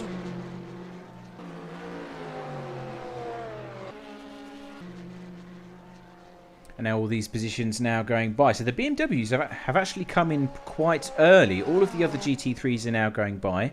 The number 19 is in, which is that's the Porsche from Simco. But these guys are the first to pit, actually. So the 2 BMWs that are in the lead and the 19 Simco Porsche. So does that tell us something about the fuel efficiency of the BMW, perhaps? There are other BMWs in the pack, in the GT3 category. But it seems like everyone else is able to go slightly deeper into the stint. We're not even at the 5-hour mark yet. And usually I would expect to see them coming in either a spot on at 5 hours or potentially 1 lap beyond that. And we have a battle starting to come together for 3rd place. This is in the form of Paul Holt and the number 7 from Go Team Racing, still being driven by Matthias Manzani behind the wheel of the Go Team car.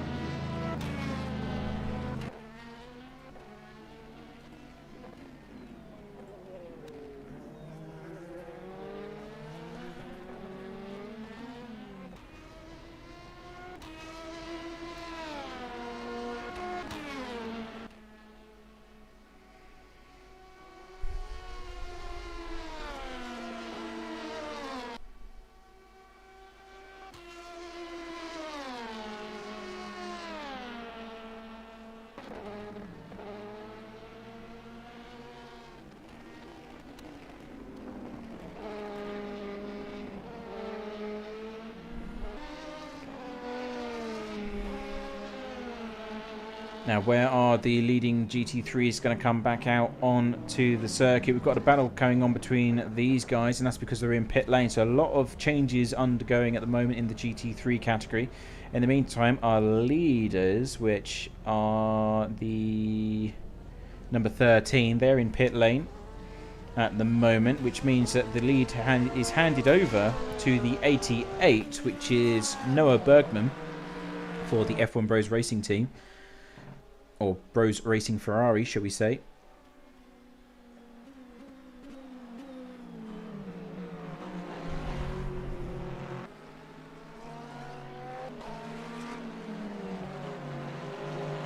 Beautifully red painted Ferrari there. One of my personal favourites, especially when it's in the green as well, because they've got 2 cars here. Daniel Ersling is in charge of the sister cars. They both get back underway in pit lane.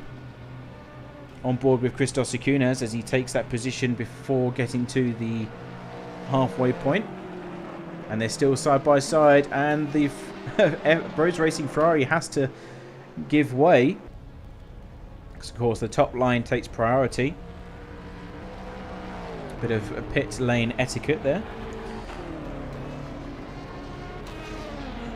And this is going to be a race straight out of the pit box. So different strategies starting to unfold here.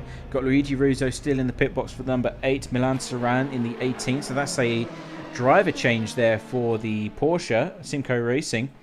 Because it was Balaskis who started for them. They're now changing over for the first time. And that is officially 1 hour of racing gone by, ladies and gents.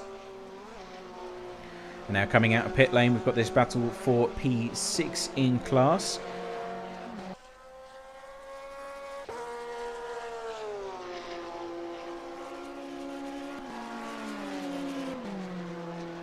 And a gap up to 0.6 seconds now. A lot of changes going on as some of the cars try to get back up to racing speed, of course. Out of pit lane comes the number 3. Bradley Sellers still in charge of the Team Rookie Monster Ferrari. Moving over to the prototypes. A lot of cars coming down Kemmel Straight right now.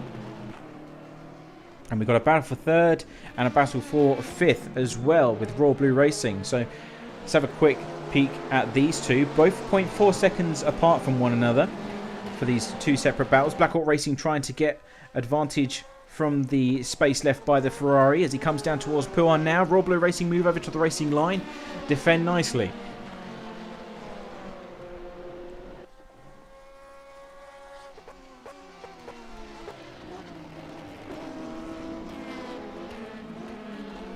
Black Hawk Racing still being driven by Xabakis, and the number 4 also not undergoing any form of driver change after the first stop.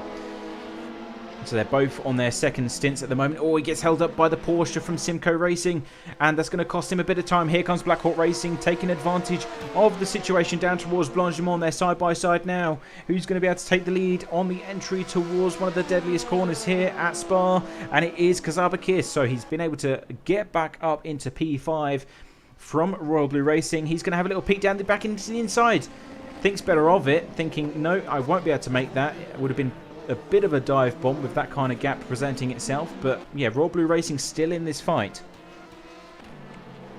Going too wide between these two. This is for 3rd place. Paul Holt using the outside line to keep the number 7 from Go Team Racing at bay.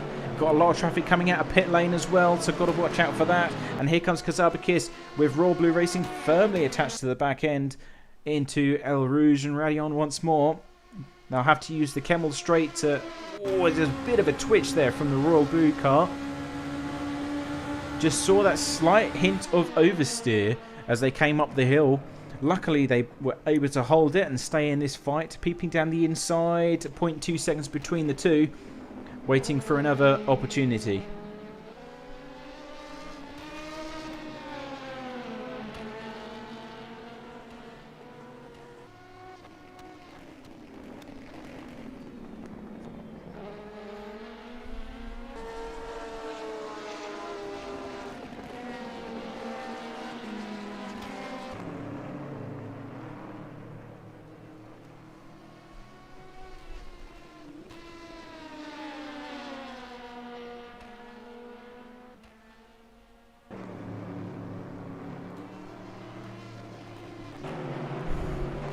Now, RSA Sim Races on our screen with Dylan Tarboten behind the wheel. It's been a while since we saw these guys. Of course, they had that huge moment at Eal Rouge where they went off.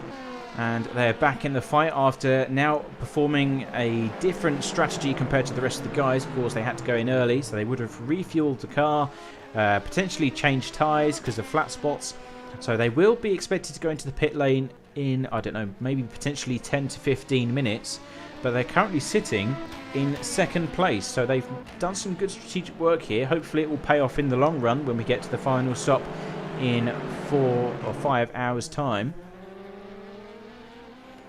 And you've also got Go Team Racing. They've somehow, I don't know how this has happened, ladies and gents, but they've somehow lost the lead. So either they decided to take a new set of tyres, or they really did not have a good day entering and exiting pit lane. So that means that once Dylan Tarboten resides back and goes back into pit lane, it will be Gregor Spiller and Luna Racing that will take the lead. Here they go, trying to make the move already.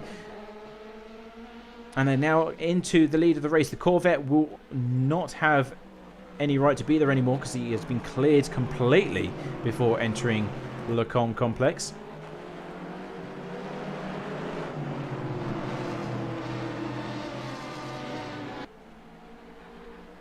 And next in line will be Go Team Racing, of course.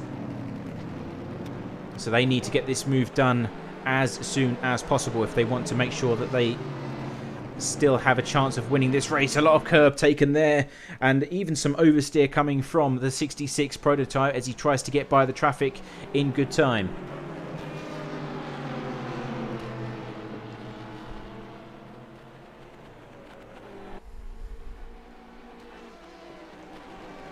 Royal Blue Racing still in the fight for that position. P5 in class up for grabs. And we still got the battle ongoing for third in class as well between Go Team Racing and the Fair Racing team. So we'll keep a close eye there. 0.3 seconds adrift, but Go Team Racing also 0.3 seconds for a podium position here. Second place up for grabs. Of course, he needs to get by as soon as possible to make sure that Luna Racing do not get away. These was the fastest car on the grid just a few moments ago before the first round of pit stops. And he's trying to find a door and put a wedge in it to open it, but not able to do it so. Looking for the switchback. Not quite yet. He's going to try and look for the opportunity going into La Source. Of course, the strategy here for RSA Sim Racers is to simply delay as many people for as long as possible, so that when they finally do their final pit stop, they will be able to make that happen. In fact, we've got a battle going on for the LMP2s. Let's quickly switch over to this, because the number 7 is deciding to press the attack on the Fair Racing team. Paul Holt defending with everything he had into Lecombe, side by side as they enter the downhill section here at Spa. Using the inside line. Here comes the switchback though from Go Team Racing on the run down towards Pouon. Fair Racing still defending nicely, looking to open the door. Too far back though, and still holding on for dear life. And we've also got the battle between the number 4 starting to re-emerge as well. These guys really do not quit. They are going for it with everything they have. And I think Go Team Racing may have run into an issue there as we switch back to this now. But this time we have for company the 29 from Panica Gaming. Arkadis Atriba now catching up to the Corvette of Go Team Racing, it seems. And Dylan Tarboton, I'm not sure what happened there, but that gap has just multiplied by at least 2 to 3, maybe even 4 seconds between second and third place, and put him in the jaws of that BMW.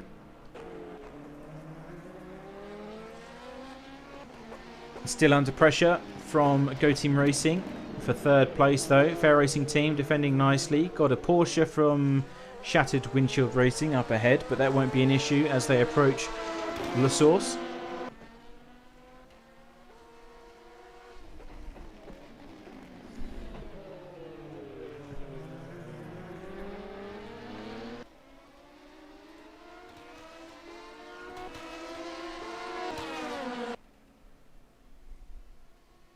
Riding on board with the number 7 as we go up Radion.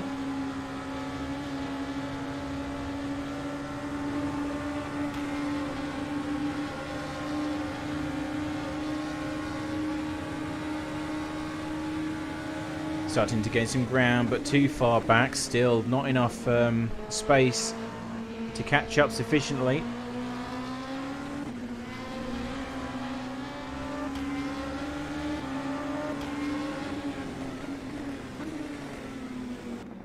That number 7 does look very stable indeed. It's got the pace at this stage of the race.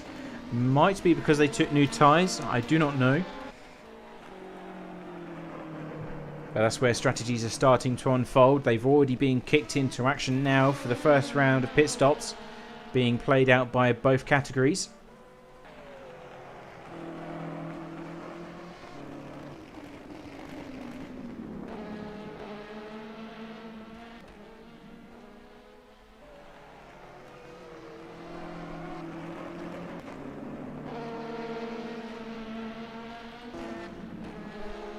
Just a few seconds down the road, we have this battle for 5th place. That's Black Hawk Racing and Royal Blue Racing.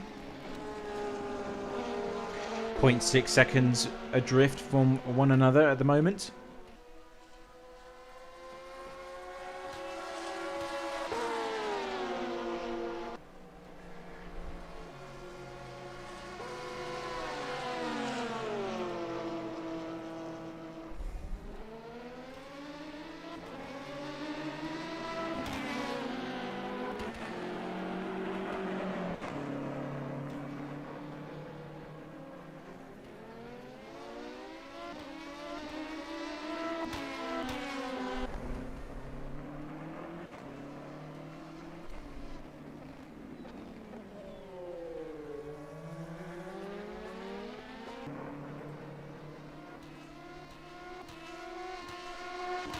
run down towards Eal Rouge once more. Another battle still going on between third and fourth. Oh, nice switchback from Bull Holt trying to break the slipstream.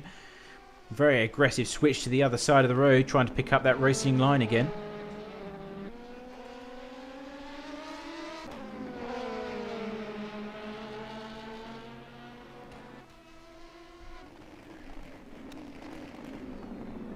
And we've got some more battles in GT3 as well. This is for P5.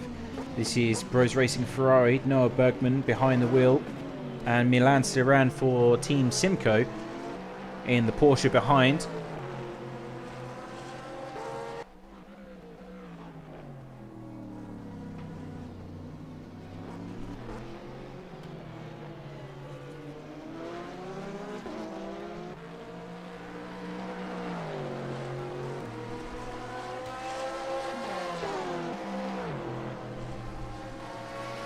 Oh, and there's on-off racing on the inside. Oh, just about got in front in the nick of time. Oh, and the Ferrari's lost it. Noah Bergman goes round. Keeps it out of the tyre wall. Hair-raising stuff there for the red Ferrari. And there goes the rest of the competition. So he's lost a lot of ground down into 8th place now. So potentially some issues with on-off racing going through in the nick of time. I mean, there was nothing wrong with it. They had plenty of room. They managed to pull it off. No contact was made. It wasn't forced or anything. It was very fine. I'll give it that. Very, very fine indeed. But it seemed to maybe just, I don't know, knock the confidence of Noah Bergman perhaps, or something definitely rattled inside that Ferrari seat and caused it just to have that small tad of oversteer that led to that spin.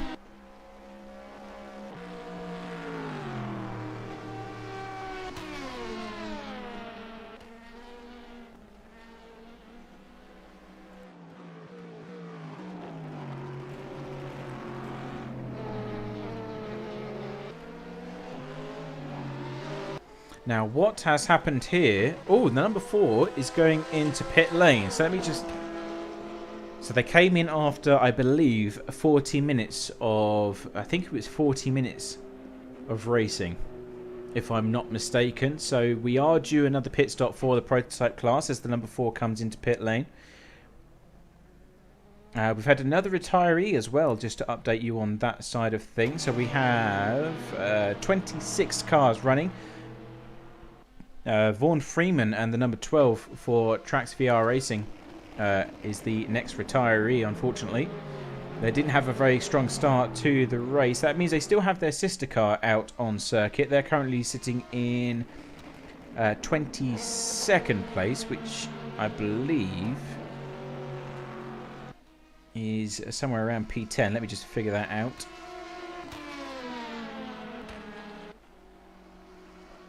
It's 13th place overall.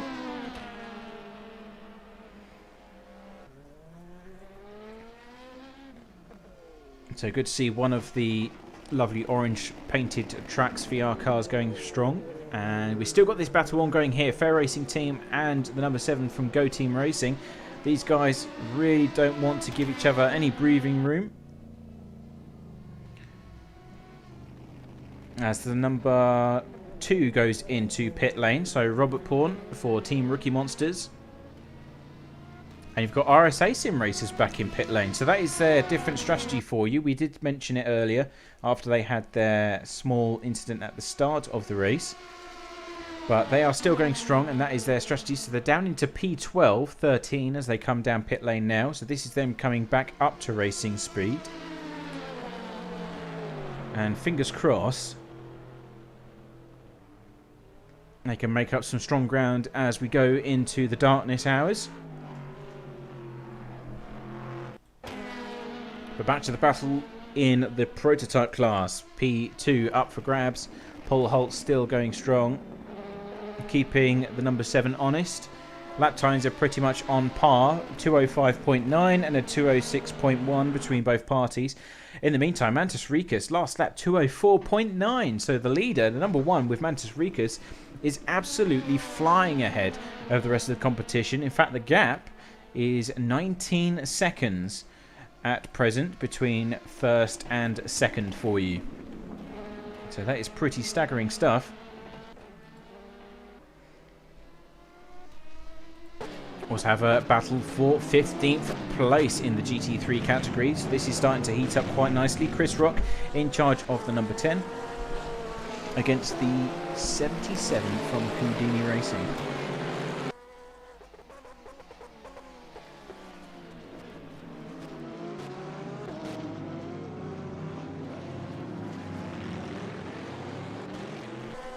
Now the 77 is actually the sole lonely Bentley in this series, but I'm glad that they have taken it because it is painted wonderfully in that black and blue paint scheme, and it does sound spectacular. It's nice to break up the chorus or the theme of Porsches and Corvettes that go here.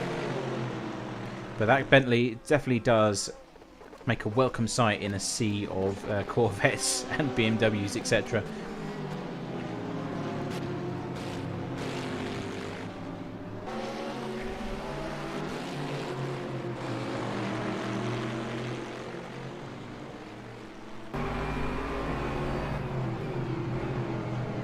Just ride on board with the Bentley for a short moment and enjoy this action as he tries to sneak down the inside.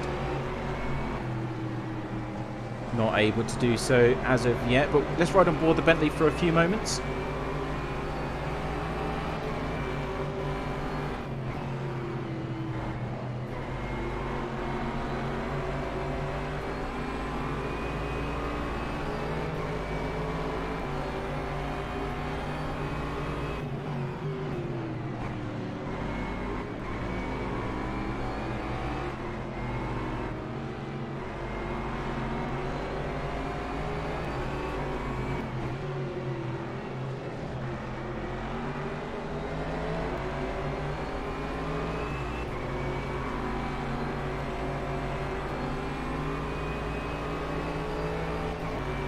So an opportunity starting to widen here on the run down to Blanchimont. The Bentley trying to widen that gap, although he's going to have to back out slightly, which he does. The Corvette running wide. This could be another opportunity into the bus stop. The braking zone is available for the Bentley. If he runs deep into it, he can go take the outside, which will then provide him the inside, and that's exactly what he does. Bentley 77 moving up by one position. Nicely done there. Julian Monsters driving well for Houdini Racing.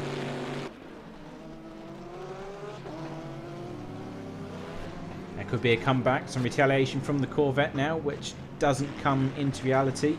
Luckily the Bentley holding on, and we've got another duo going up between the 19 and the number 3, so that's your Team Simco Porsche and the rookie monster Ferrari, still being driven by Bradley Sellers. We have some prototype traffic in the mix as well, so could complicate things, but they seem to have cleared away ahead for the time being as they come up Eal Rouge.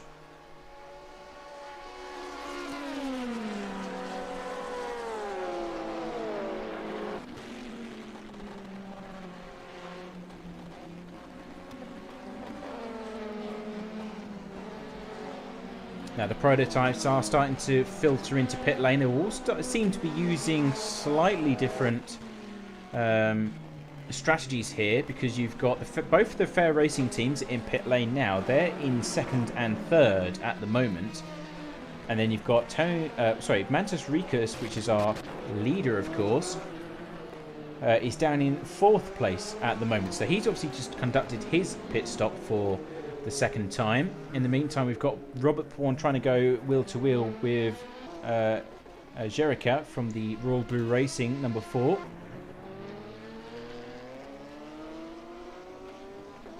And yeah, both Fair Racing teams are firmly at a standstill for the time being. Mantis Ricus will go by to retake the lead. And here comes Royal Blue Racing as well once more. So that's a very interesting, because that was a very short stop for the number 4. Last time we saw them, of course, they were in 5th place. But they may have taken tyres on the first pit stop that they did, and they may be double stinting this time around. I'm not too sure But yeah, he's just been overtaken by Robert Pawn in the number 2. So he's been demoted into 4th place for now. But yeah, both fair racing teams now back underway. But that was a very long pit stop for both of them. My suspicion is new full tank of fuel and tyres to go with it as well, because they would have double stinted the first time, and that leaves them on a 3-stop strategy in terms of tyre usage. Doesn't mean I'm right, don't get me wrong, doesn't mean I'm right, but that's my suspicion anyway.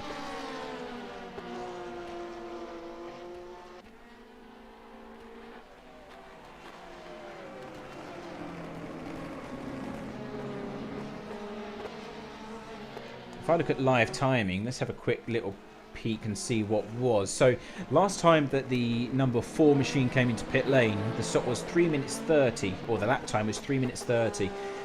But last time by, it was 3:04. So 100% they decided to take tyres last pit stop and are now on a double stint this time by.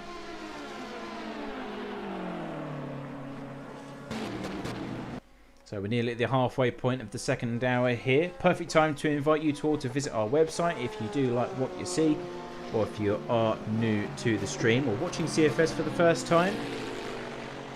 Just head over to the description where you should find links to the website, our Facebook and other useful things such as Discord. And you can join us, be part of our community and even take part in this championship if you so wish. Don't forget, if you are enjoying what you're seeing in front of you, hit that like button and hit the subscribe button. It really does help us out as a sim racing community, and it helps our teams get the exposure that they're looking for as well.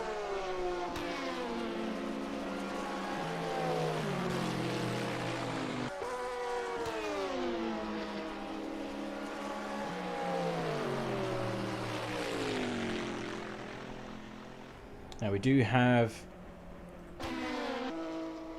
Balasvaro coming out of pit lane for the Black Hawk Racing team. That's now in 5th place for them. And a new penalty for Matthias Ronzani. So that's the Go Team Racing prototype LMP2. So not too sure what's happened there to upset the stewards, but there's nothing in the live marshalling chat as far as I can see, and they typically race control comes over the comms and says penalty for such and such car for XYZ, but we haven't had any confirmation at all, or in fact any incident reported to us as far as I can see anyway from my position here in the commentary box. So very strange indeed. Potentially speeding in pit lane, or I don't know, smoking his cigarette inside the car while they're refueling. Something really bad has gone wrong for the number 7, but that is going to ruin their day for sure. On board with the leader, Mantis Rikas for Team Rookie Monsters, still leading by 11.5 seconds over their sister car, which is Robert Pawn.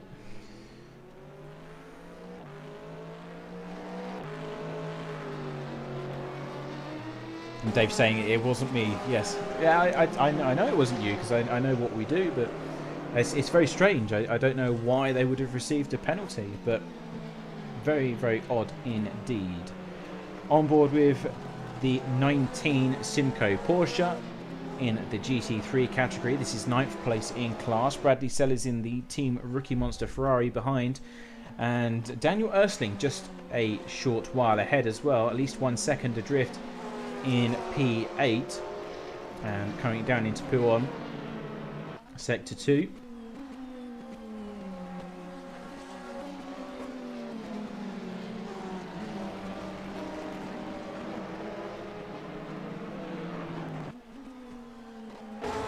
And on board now with the Ferrari.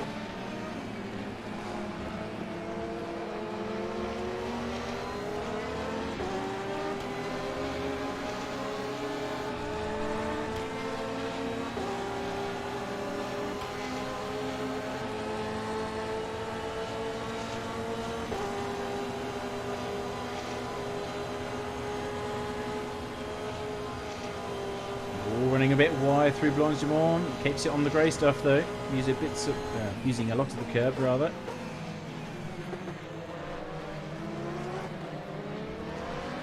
Well, that Porsche seems to be struggling through the bus stop. able to get traction back and regain some lost ground, but Bradley Sellers in the Ferrari starting to gain quite a bit of momentum here.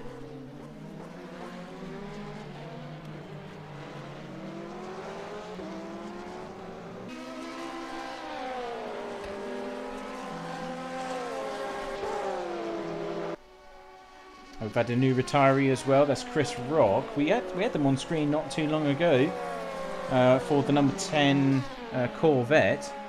So maybe some more issues. That leaves our running car down to 25.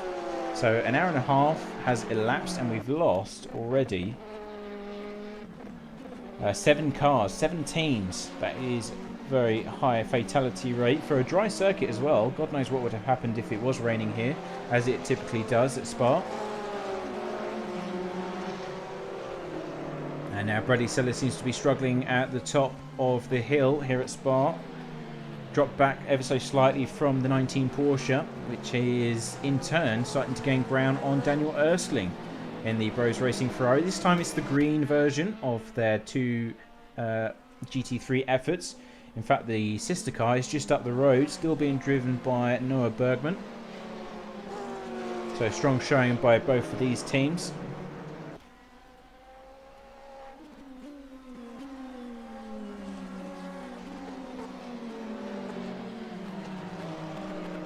Let's just quickly ride on board with the 19 as he's...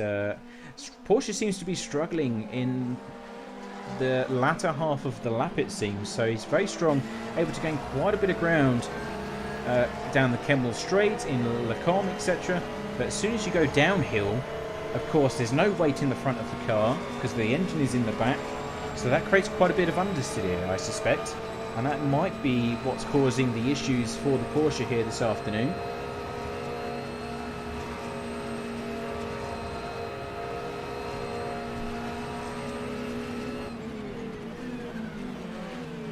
Oh, heavy onto the brakes, really nicely done. Able to gain a ton of ground, as did Bradley Sellers in the Ferrari though as well. So he's got to be careful when he's making his move. He's got to think ahead of the game here.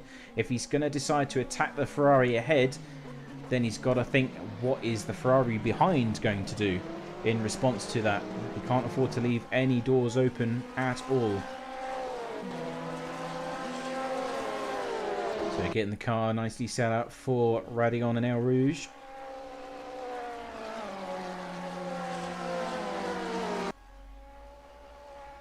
And here comes your leading prototype and overall leader, Mantis Rikus. Team Rookie Monsters going by.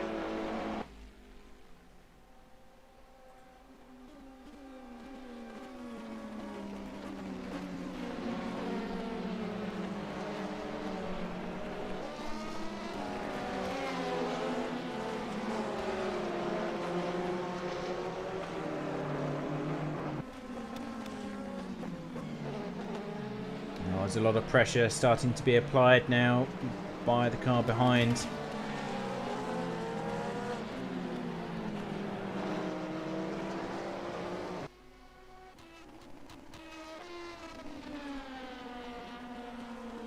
The LMP2 battles seem to be slowly but surely expanding away from one another. Nicholas Lemoyne in charge of the on-off racing team, but still 1 lap down off our leaders.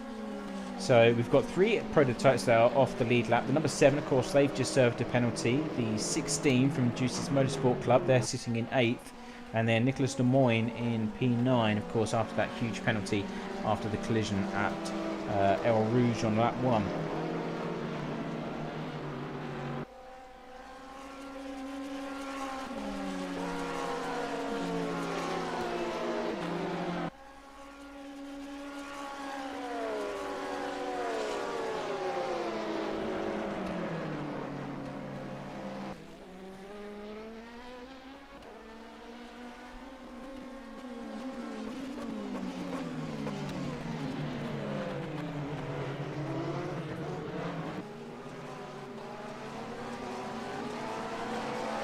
Not much movement going on. The gaps remain the same for the time being. We do have a battle starting to get slightly closer, and that's between the 18 and the number 8. This is for... oh, well, Milan surrounding the car, so that's for P4 in class. You can see the other cars coming up in the background there.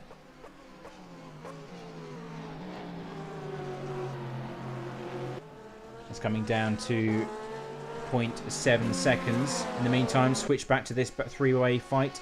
Oh, a bit of an issue for Team Rookie Monsters. Bradley Sellers using the shortcut available on the inside of Radion. Obviously decided to cut things slightly short. Not too sure if he ran into a problem there. Could be entirely possible. We've also got the 111 BMW starting to come into this battle too. That's Minato Boffa Sim Racing.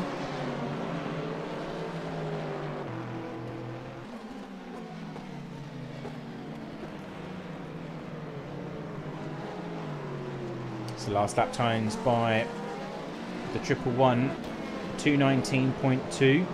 That is 1/10 faster than the leading car, which is Daniel Ersling in this particular four-way battle.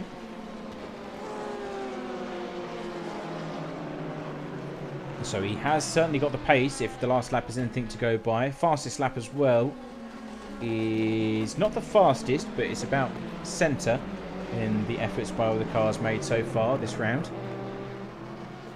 So he's definitely in with a shot of moving up the order here.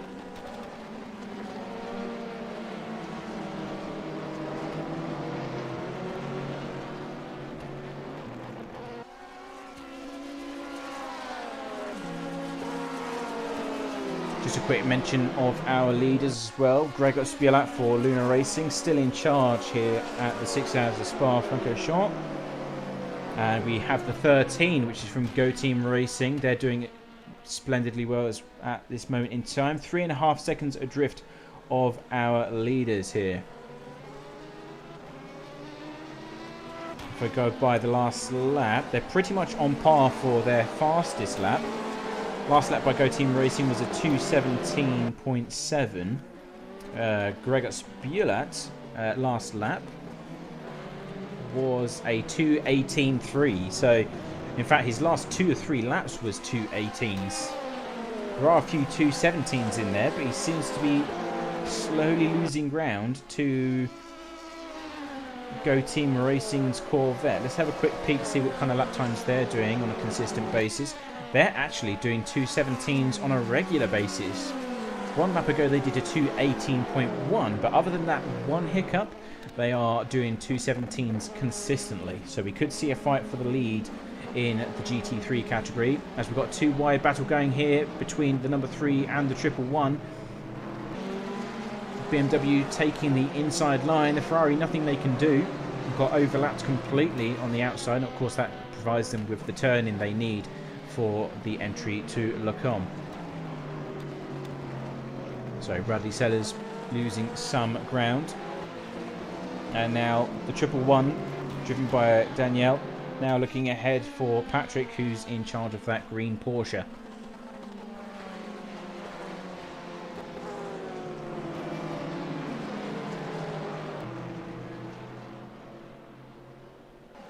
Now quickly switching to the lead of the GT3 category. Gregor Spielat Luna Racing you see there, but close behind, now down to 2 seconds, is Go Team Racing. Borna behind the wheel. He has been from the start, I believe. Yes, he has. So Borna's been in charge of the vehicle from the moment the green flag was dropped, as has Gregor Spielat as well. Very twitchy moment coming up. Eal Rouge managed to hold on just about, but that gap is 2.4 seconds. Of course, he had that small little twitch that would cost him a bit of time there.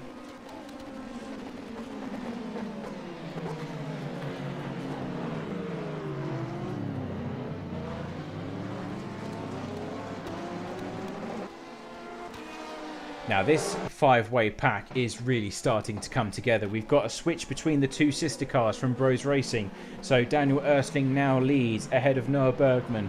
Then it's the Simco 19 with Patrick Bakrati behind the wheel. And then it's the 111 BMW from Minato Boffa Sim Racing. Bradley Sellers brings up the back of the pack. This is really good stuff at this stage of the race. 4 hours and 23 minutes remaining here.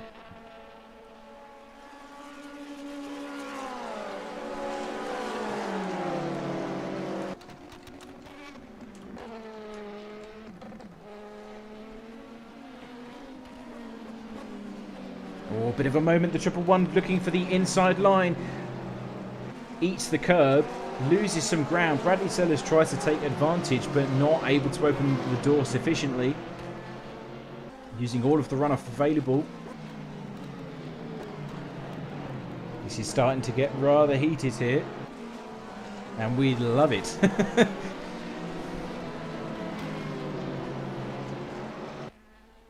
Okay, so the 111 trying to gain some ground on the Porsche. It does seem to be that the Porsche is struggling, especially in Sector 2, where everything is going downhill. That creates a fair bit of understeer.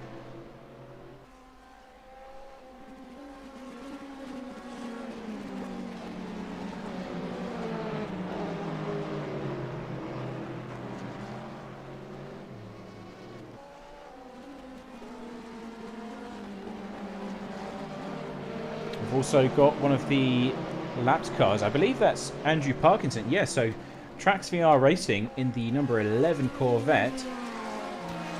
Trying to unlap themselves here.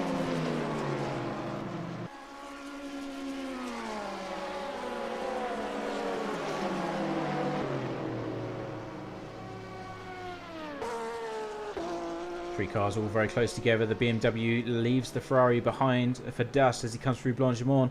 The Porsche trying to get the turn in into the bus stop chicane.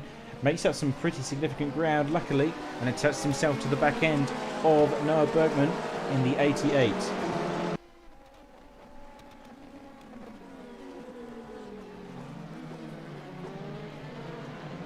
Just quickly checking on the leaders as well. So they are slowly coming together. Borna for the 13 Go Team Racing Machine. 2.5 seconds adrift of Gregor Spjulat in the Luna Racing BMW. But of course, we're going to keep our eyes on this great spectacular battle coming up. Radion now down onto the Kemmel Straight. The Ferrari having to defend on board with Patrick as he comes into the slipstream, and he's going to follow the Fair Racing team. The switchback, ladies and gents. What a move!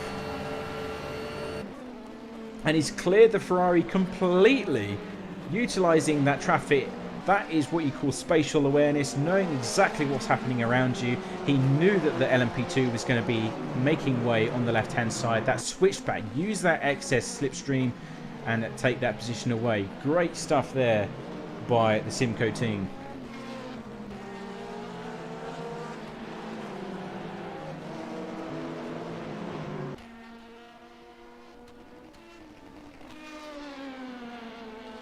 Now Noah Bergman still in this fight, of course. 0.3 seconds as they come down into Sector 2 and pull on. You've got the triple one from Minato Buffer Sim Racing. Danielle still in charge of that particular car. And he's still in this fight. The only one that's falling slightly off pace is Bradley Sellers for Team Rookie Monsters in that number 3 Ferrari. But still not overly so. He seems to be coming and going. Penalty for car number 8 for causing a collision after an unsafe rejoin.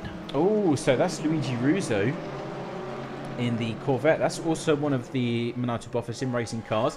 They had they were in the top 3, had a massive off in Eal Rouge, and of course they've been trying to recover nicely. At the moment they are sitting in 4th place, but that penalty is really going to hurt their efforts. Unsafe rejoin, I mean 10 seconds stop and go. It must have been a very light touch for doing that, because usually unsafe rejoins result in massive penalties, especially if you cause a car or another car to collide. So must have been a very lucky miss or near miss.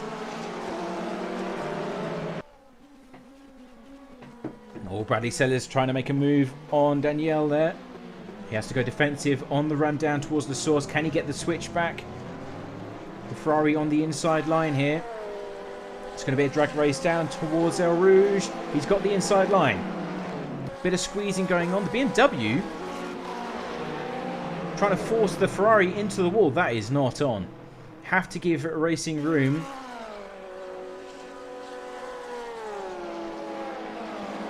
Yeah, the Bradley Sellers flashing his headlights. He was firmly up the inside of the BMW there. Had every right to do so after forcing him to go defensive into the source. Tried to get back on him on the run down towards Eal Rouge.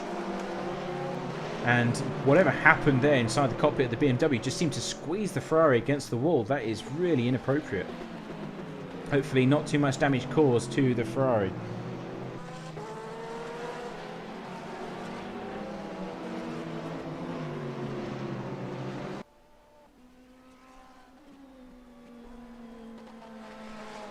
Now this is the 111 trying to apply pressure to Noah Bergman in the 88.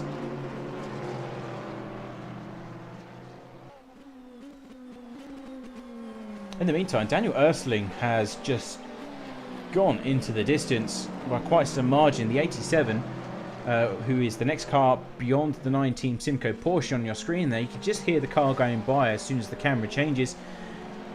But he's making some good ground against the rest of the competition. Quickly, a note on our leaders as well. So it has remained the same, 2.5 seconds between first and second place in the GT3 category. And here comes the 111 trying to make the move down the inside in towards Blanchimont. He's got the clear. He's got the lead at least. And what on earth is that? What on earth is that? I have never seen an incident like that before. So he had the inside line. I would certainly need to have another look at that to find out what on earth happened. But that is bizarre. Really, really bizarre. From what I can gather, BMW went onto the inside, Ferrari's on the outside. He's using all the space that he can. He was up on the white line before the entry to Blanchimont, and then the BMW just comes across to the right, and then off he goes. You know, that is... Maybe he thought that he was clear. I have no idea, but a little rhyme for you there. Clip that. But that's what you get, I guess. All drivers, be aware there is a stationary car on the exit of Blanchimont. Take care through that sector, please. So, yeah, Danielle has retired the car. Yeah, so he's not going to be able to get that back up to speed. It's returned to our leaders. Mantis Rica. It's been a while since we've had them on screen. Going spectacularly well. Touch wood. Don't want to give them the commentator's curse, of course. Robert Pawn close behind by 14 or 15 seconds. And amazingly, we have Royal Blue Racing in third place, ladies and gents. Third place. This is going to be their best result throughout the entire season if they can pull this off. So, yeah, another retiree. That leaves our running cars down to 24 out of 32. Just got to remember that it's a long race here, ladies and gents. For all those that have unfortunately retired, it is a long race. Just take your time, is all I can say.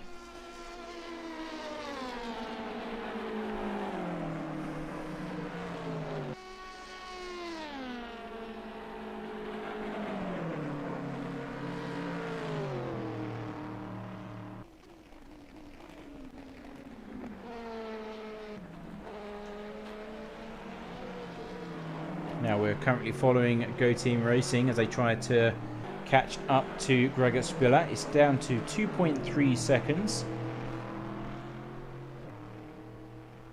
So we could be about to see a battle between our two leaders here. In terms of the prototype battle, I think everyone is doing their own thing right now. Typically for the endurance race, we see people very close at the start, then they widen, and then they come back together when they decide they want to win some points.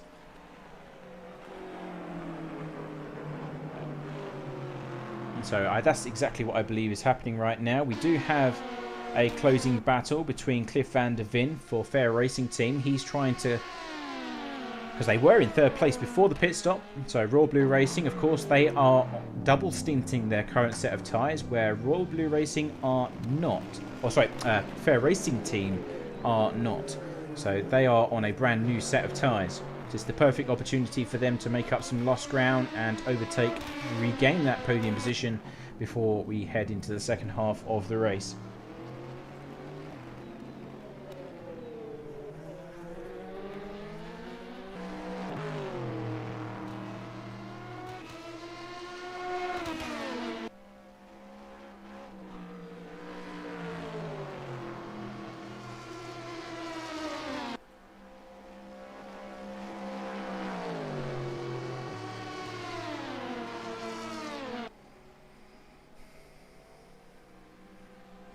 Now it is 1 seconds between the two cars. We still have the battle between the 19 and the 88. That's widened ever so slightly. It's actually 1.7 seconds now. So we will return to the battle between the number 4 and the 57. That's really close down now. So Cliff van der Veen, one of the fastest drivers in the fair racing team, if I'm not mistaken. Very consistent, very aggressive as well. And here comes the switchback. That Corvette. RSA Sim Racers, wrong place, wrong time. And that's opened the door perfectly for the fair racing team. They go through into third. Of course, they've got better tyres at this stage of the race. Nothing really Royal Blue Racing can do.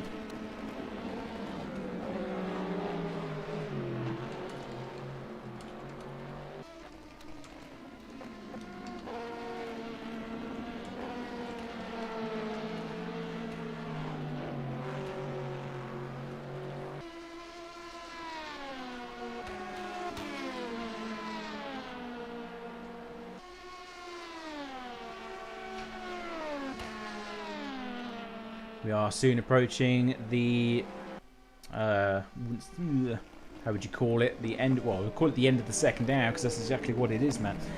11 minutes still to go. And then we will have completed a third of the race distance here this afternoon. And Royal Blue Racing now coming in to pit lane.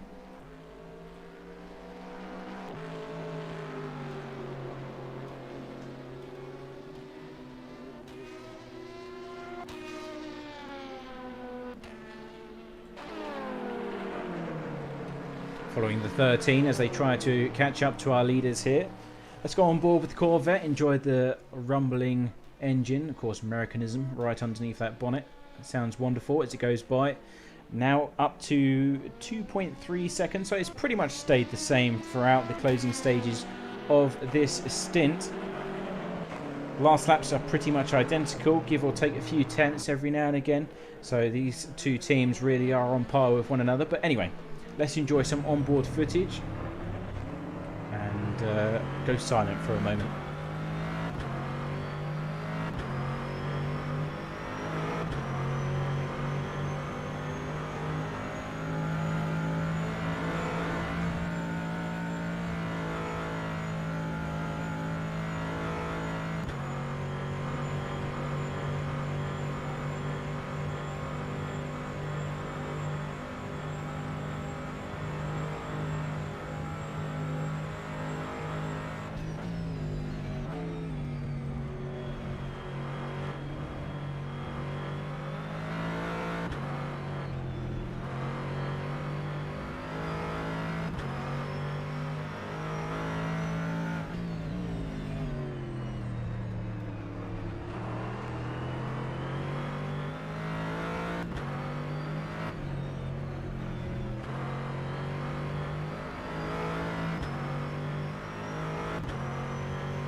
I think we may have just had a connection problem from the 13. It's just vanished into the garage. That is very, very bizarre indeed.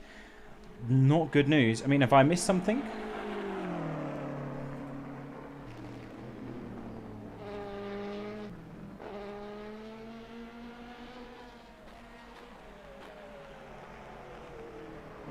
So 13 going into pit lane. Let me just have a quick look at...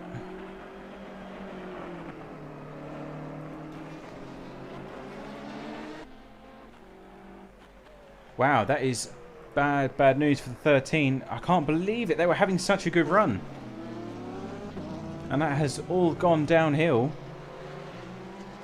He's just left the server, maybe having connection issue at home, broadband or something. But yeah, that's just completely dropped out of existence. The car in the garage is all the way down into P9 already. I really do hope that they can get back up to racing speed, get back onto the server.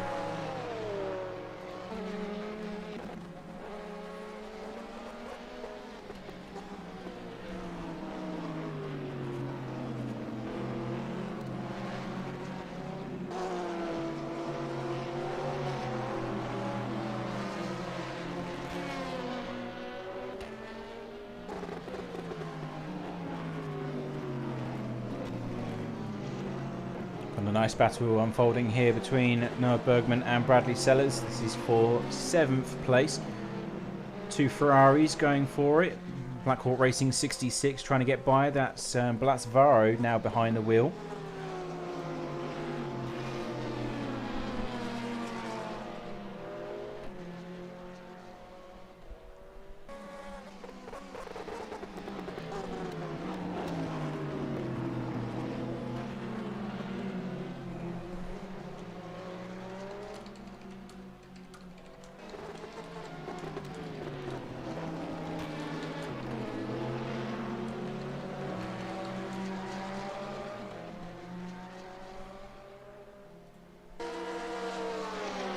Bradley Sellers definitely firmly within the slipstream, 1.2 seconds. And he's going for the overtake on the run down towards Blanchimont. We've seen it here a couple of times this afternoon. Never really ended well, but he's got the overtake done. Ferrari has a slight overlap, but surrenders that as they go into the apex itself. So that is a P7 for Team Rookie Monsters. Bradley Sellers doing a good job there.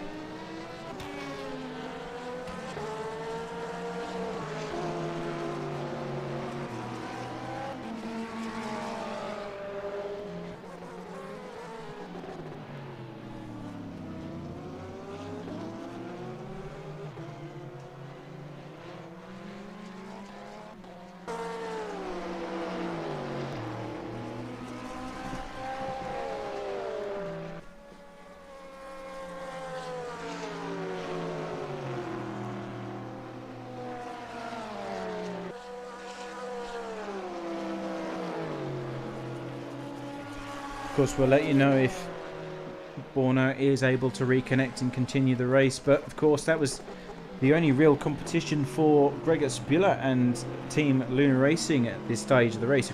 There's still a long way to go, but they were keeping them honest on the run down to the end of this stint from the get-go. And Arcadis Trooper in the 29, also very competitive, but of course they've dropped back since that first round of pit stops for the GT3s. They're now at least 18 seconds behind. So very unfortunate string of events for the 13 there.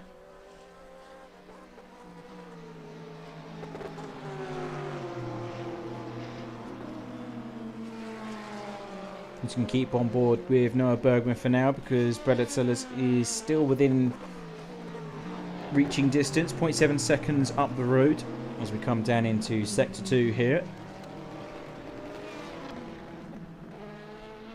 And we will be expecting the GT3s to re-enter pit lane very shortly as Gregor Spilak does. Here he comes into the second half of the endurance pits. And your leader has now once again pitted.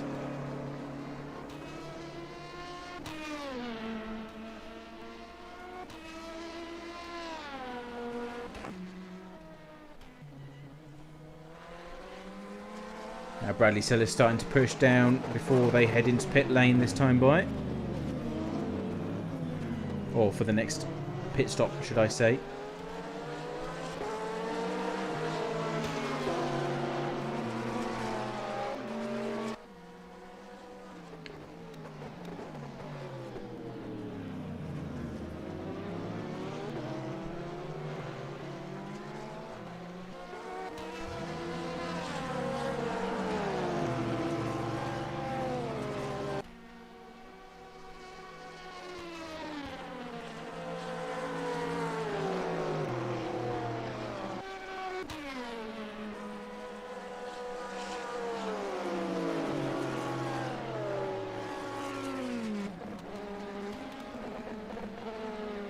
And we have another participant in this upcoming battle as well. That is the 19 Simcoe Porsche, just up the road by a hair's width as they come through Lacombe. And penalty for Gregos Bulat. What on earth is going on? Could this be... I did remember reading somewhere that someone had a cut warning for driving through pit lane. Didn't do anything wrong. They just went through the pits. Oh, Studio 397. Just please. Please. That's all I'm saying. Please. Oh, man. Whew. So, penalty for Gregor Spula. I call rubbish on that one.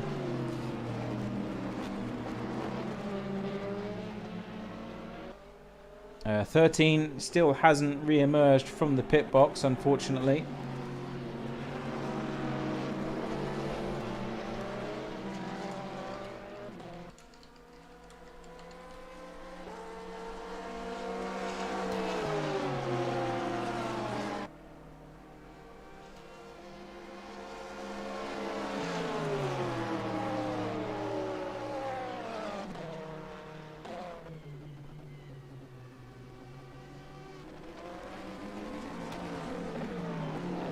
So these teams really starting to pick up the pace in the closing stages of the second stint.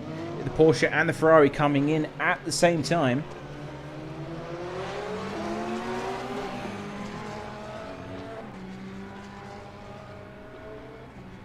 Really close stuff for this fight. Really good stuff.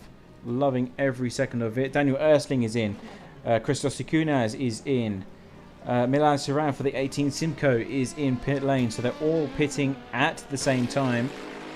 And going to the lead of the prototypes, it is Balazs that is in charge of this race now, with 1 hour to go before we reach the halfway point here in this race.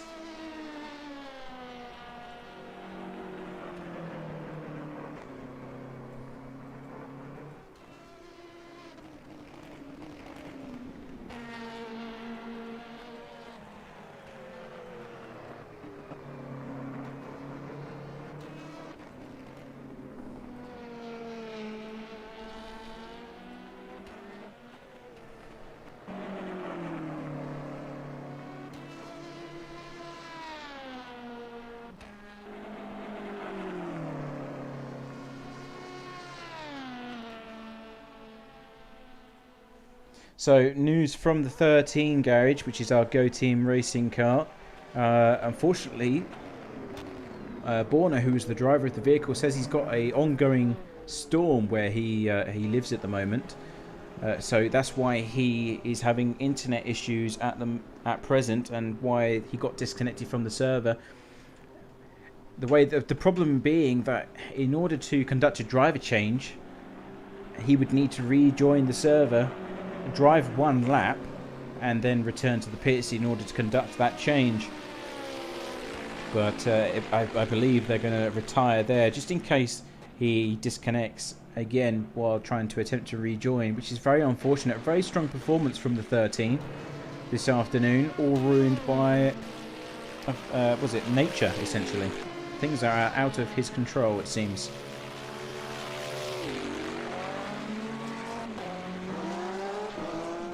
And Bradley Sellers gets back underway. Oh no, sorry, it's now Malcolm Smith in charge of the Ferrari for Team Rookie Monsters, the 73. Oh, sorry, the number 3, my apologies.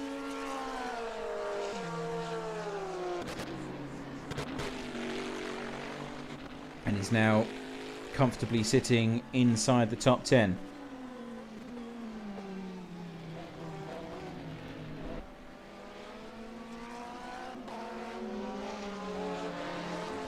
Do have another battle further up the road between Malcolm Smith and Milan Serrano. Haven't seen much of the white Ferrari from Team Rookie Monsters.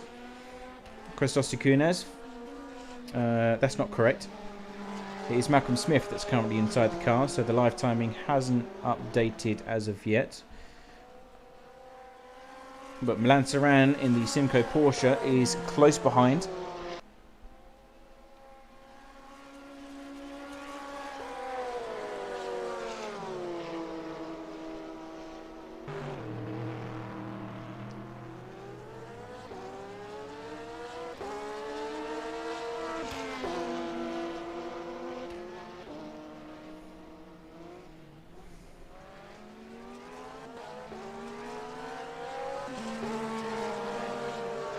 There we go, that's better. So we fixed the overlay, just give it a quick refresh, and we now have all the correct information.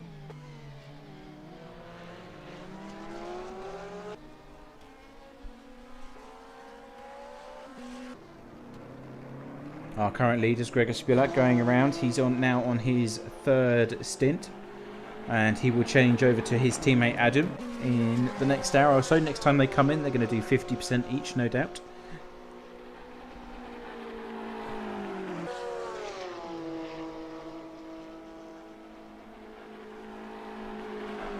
Things are fairly quiet here on track at the moment. We've got, of course, the pit stops that are taking place, but what we're going to do is take this opportunity to take one of our first commercial breaks, give my beautiful voice a bit of a rest. But don't go anywhere, guys. We will be right back in a moment.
Hello and welcome back to the 6 hours of Spa, round 4 of the World Sports Car Challenge, here and hosted at Chequered Flag Simsports.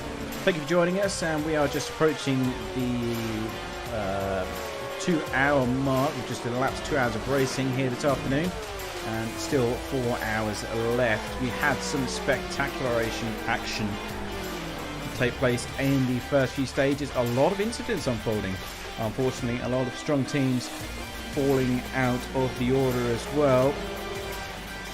For now, though, it is a dominant performance by Mantis Rikus and Team Ricky Monsters as we have a look at the mid-race results here this afternoon. So if we just quickly go to the previous page, it is Mantis Rikus and the Team Rookie Monster team from the start of the race. They had some good exchanges with Black Hawk Racing as the pit stops began to unfold, but it is Mantis Rikus and then Robert Pawn, the sister car, in second place. So really strong performance from them this afternoon. Fair Racing team, Cliff van der Veen, they've been going toe-to-toe with Black Hawk Racing and Royal Blue Racing this afternoon, in hopes to hold on to that remaining third place podium position. And we've got the 66 from Black Hawk Racing holding on to fourth place for the time being. P5 belongs to Royal Blue Racing, and then Max Scholten for the sister Fair Racing team holds on to P6. Then it's Go Team Racing in 7th for the number 7, and then On-Off Racing with Nicholas Lemoyne. They are a lap down, but on a charge as they are now back into 8th place. Juicy's Motorsport Club, Jar Barbosa holding on to that last remaining position there for you. In GT3 is RSA Sim Racers, but we've already discussed that they are on a completely different strategy. They had a small hiccup at the start of the race, about 10 to 15 minutes in or so, and that has led them to be in the lead every hour of the race, because then they have to come back into the pits. They are roughly sitting in around P6 if you take that into consideration. They are on a recovery drive of their lives. Panica Gaming in second place in the 29 BMW, which has changed since the last time we looked, so maybe some pit stop strategy starting to unfold here.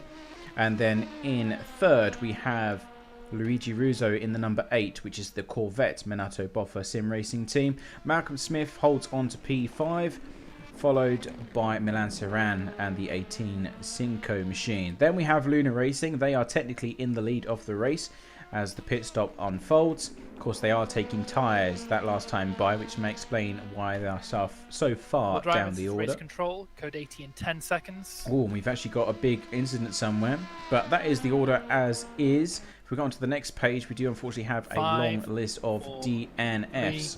3, 2, 1, Code 80 enforced. And we have Christopher Tarboton. That Code 80 has timed itself perfectly for them. They are currently sitting down in P10. So as soon as we brought up those sheets, they've dived into pit lane and now back underway again. So got the 77 inside pit lane. They're going to take advantage from this. That will be to their benefit. We've also got the 87 going toe-to-toe at 80 kilometers an hour with Malcolm Smith from Team Rookie Monsters. So that's one battle to keep an eye on once we get back up and running again. Not too sure where the incident has been. Look on race view, see if we can find if there's any stationary vehicles anywhere. Not that I can see. The track map isn't entirely accurate, if I'm being honest. But all the cars seem to be moving. Oh no! It's our race leaders! Gregors Bulat and Luna Racing. They have no rear wing on their BMW. They are P6 at the moment and very, very crabby towards the right hand side as they come down the hill at Spa. What on earth has happened? Now, unfortunately, we don't actually get any replays, which is the really bad thing. We need to work on that. We need to get some replays for these streams. But that is a huge moment there. It doesn't look like it's crumpled a lot of the car, but of course that must have been a hefty collision to make the rear wing fly off the back end of that BMW. Now that's going to be a long repair job there for Luna Racing. We'll probably stay under code 80 until they get back into the pit lane. But what I want to find out is how on earth did that happen? Was there someone else involved? Was there a prototype or another GT3 in the mix of that? I'm not too sure.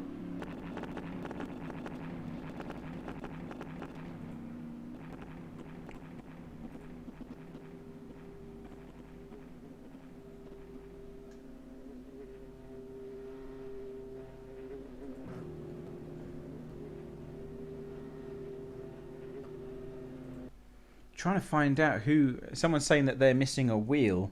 73 lost it already on 98, had nowhere to go. Oh dear. So that's Malcolm Smith. And oh look, they are missing a front left wheel. So this has changed the entire face of this race.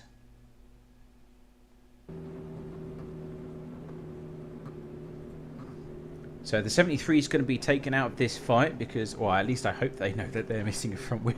I really do. Otherwise, things are going to get very messy. But they're going to go into pit lane, as is the 98. So that's two cars that are pretty much disabled right now. Who would that leave in the lead of the race? In fact, that will leave the 29, Arcadius Atriba, in charge.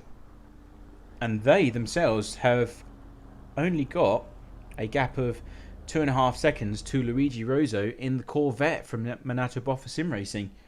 So things could be getting very heated once we go back to green racing conditions, because the 98 has pretty much been taken out of this running. I mean, where are they now in terms of the actual standings of this race? In fact, they are only in P6 in class, despite that huge collision.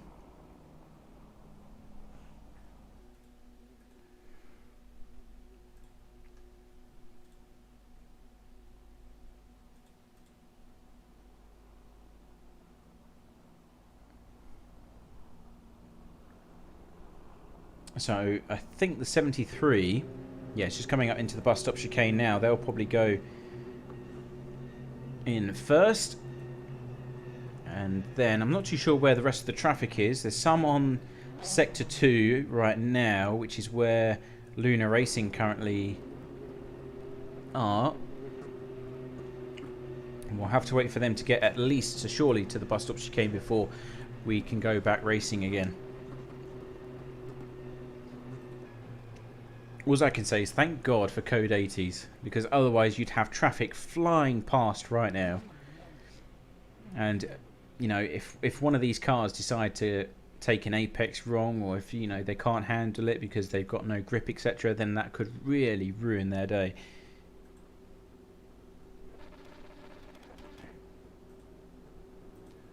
All drivers, prepare for green flag in 10 seconds. So there's your race leader. Let's go back to the new leaders of this race then, which will be 5, 4, Arcadius Atriva. 3, 2, 1. Green, green, green. And we are back at it then. Panic Gaming leading the way for the GTs. And we've also got some changes going down on in pit lane as well. So all the teams deciding to come into pit lane. Sensible thing to do. You're saving time tenfold while these changes get made. And of course, you've got Luigi Russo now breathing down his neck. It's still a fairly considerable gap between the two. 1.5 seconds coming down into Pouon.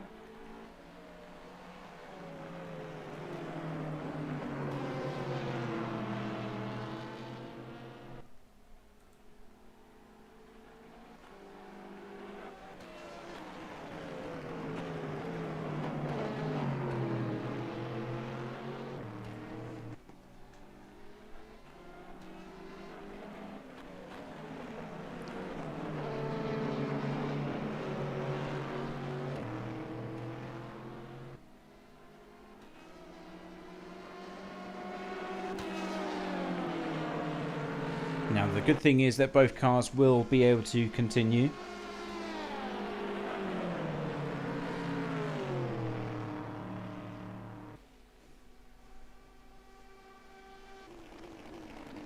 And of course, first round of points will be awarded in around 40 minutes time, ladies and gents. Just 40 minutes. Had quite a few casualties thus far, unfortunately. But for those that are still running, I'm sure it will be a welcome addition to their standings for the championship.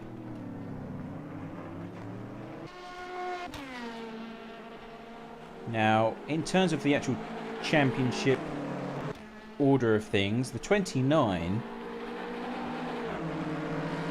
are sitting in 15th place. They really have not had a good run so far this season, with 8 points in total.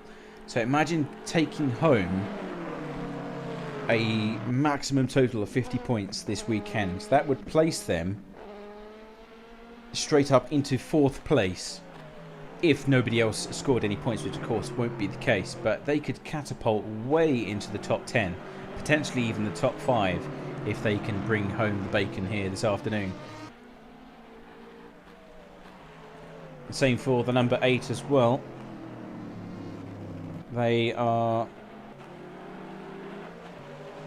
In fact, the number 8, I don't think they have any points. I think they've retired every single round so far because they're not on the championship standings at all.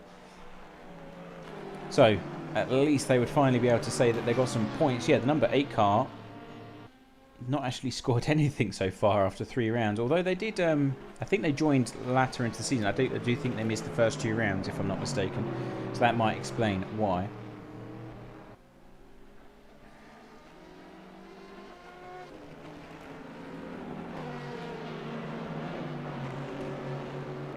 Now the gap is remaining the same so far, 1.2 seconds between both parties.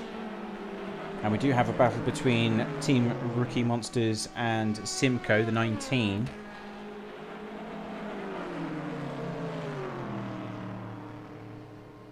And that is for P6 in class. We've got a battle appearing in LMP2, so they are starting to re-emerge here.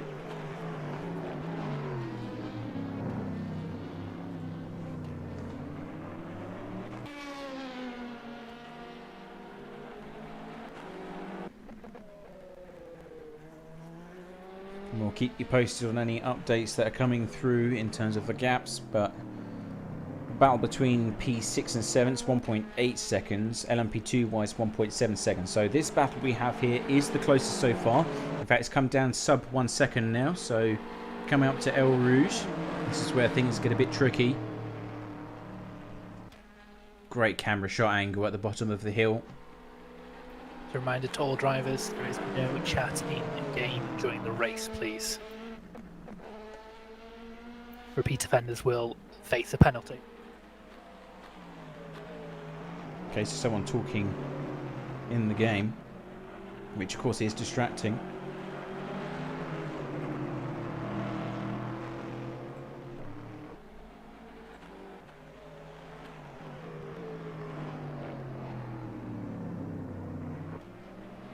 So now back up to 1.2 seconds as we come into Sector 2.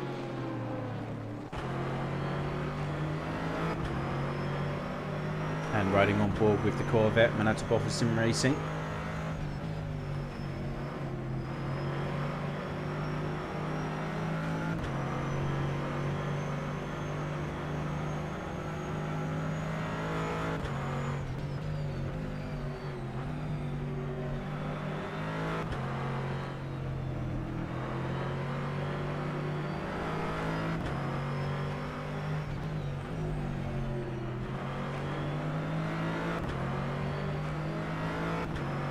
Corvette really does have a lovely sound to it, don't you think? As it fights its way down towards Blanchimont once more.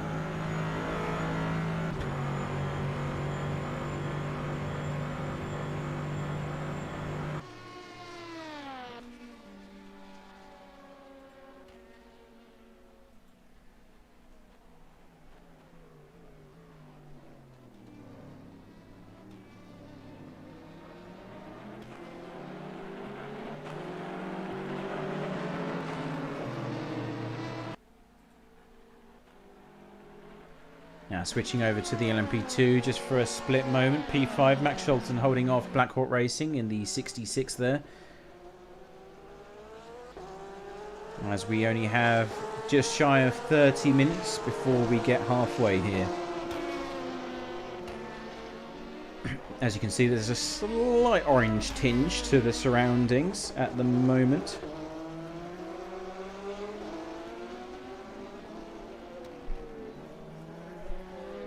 So I reckon potentially maybe the last 2 hours of this afternoon's race will be in the darkness. That of course brings a whole new set of challenges. Your braking points disappear. You can't really see which class is which, because it's not like the old days where the GTEs or the lower classes had yellow front lights.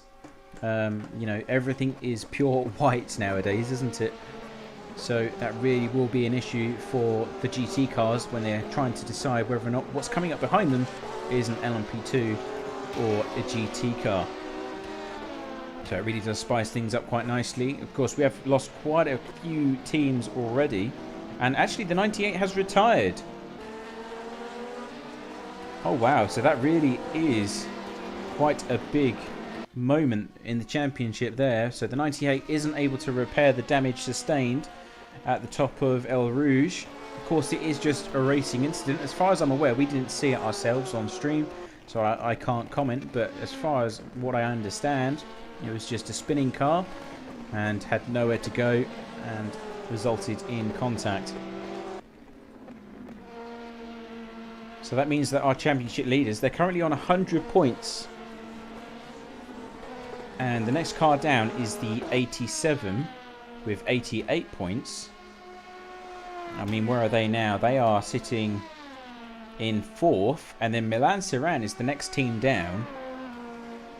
And they are on 78 points. So, I don't really want to encourage or take favouritism, but this could really turn the championship up on its face. You know, a small incident like that, well, I say small, it was pretty huge.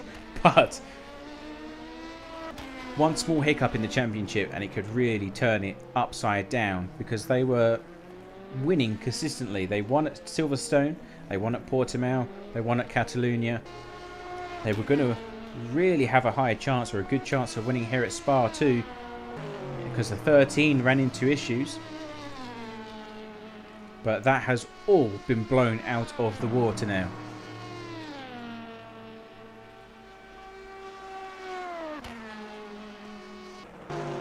Let's go back to the battle with these GT3 cars. This is Chris Tarboton and Patrick in the 19 for Simco Racing. Very strong team. Of course, they are quite high up in the standings as well. Where is the 19 actually, come to think of it? They are in 5th place. RSA Sim Racers haven't had the best season. They're in 20th overall, so nowhere near as good. They've run into some issues. RSA Sim Racers, they're very fast, very quick team.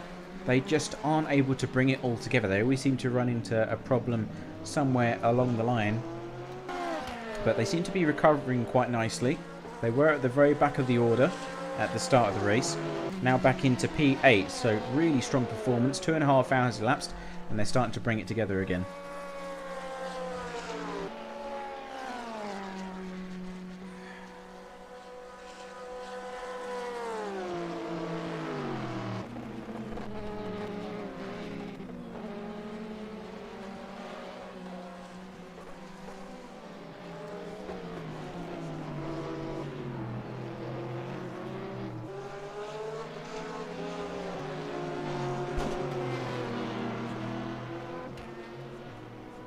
There goes Juice's Motorsports Club, getting by without any issues.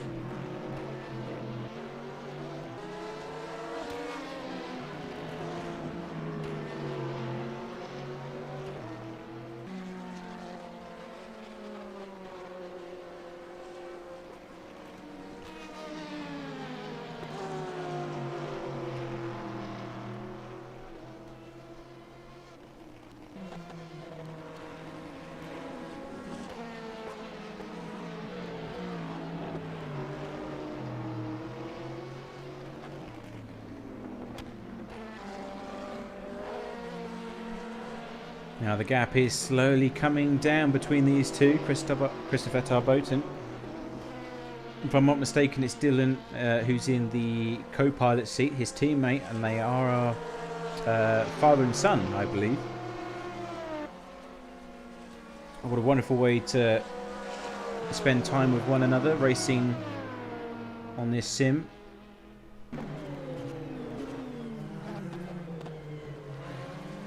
That's life goals right there, isn't it? You know, have a son or a child and just say, son, the best thing for you right now is that we both go racing. That is a life tip for any man out there.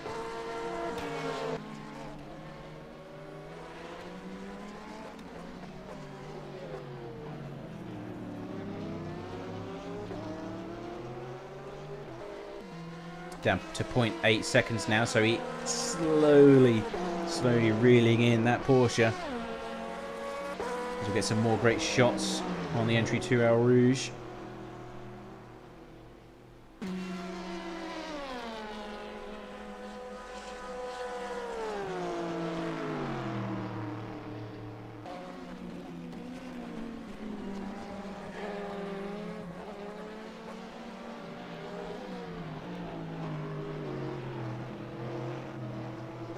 Now the battle for the lead in GT3 has slowly died off. It's now up to 3 seconds. So the 29 starting to make some gaps between him and the rest of the pack for the time being.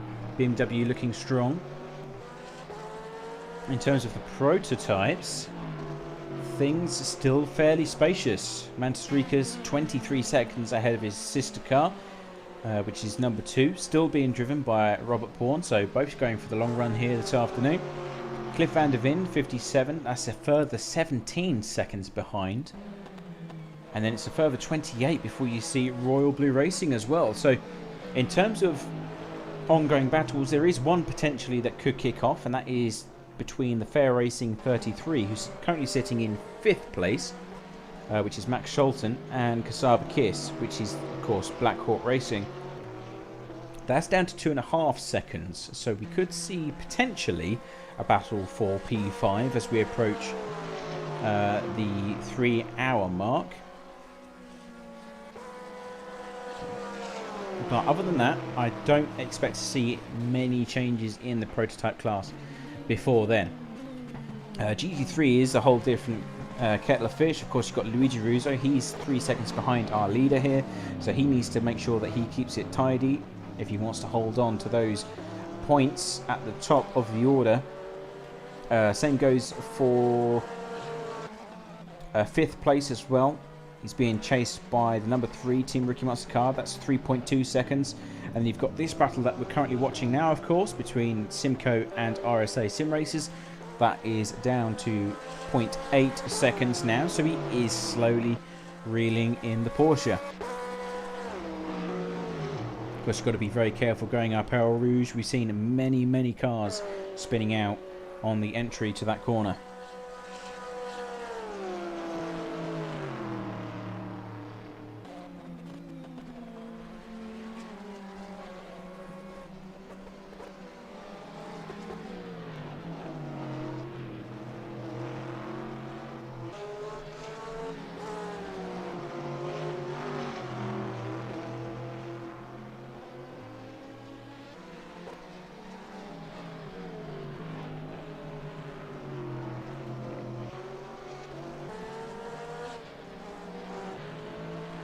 Now, Black Hawk Racing are starting to close in on Max Scholten. They've got the number 7 from Go Team Racing in the way.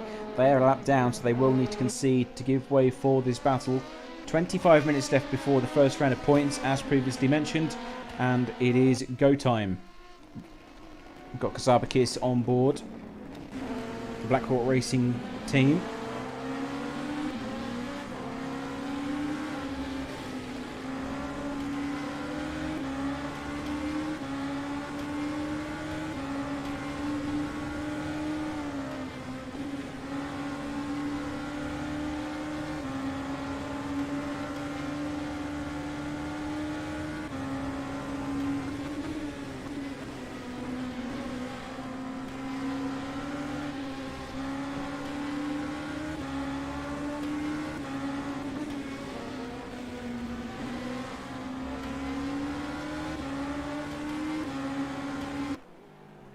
Oh, an issue for the 88 as he goes very slowly. That's the Bros Racing Ferrari. Not too sure why he's got issues. Might have had a little spin through Blanchimont, but he's now lost a ton of time and positions to go with it. Moving all the way down into P8, I believe. Yes, it is. So that's good news for Christopher and Patrick as they move up by 1 in this vital point in the race.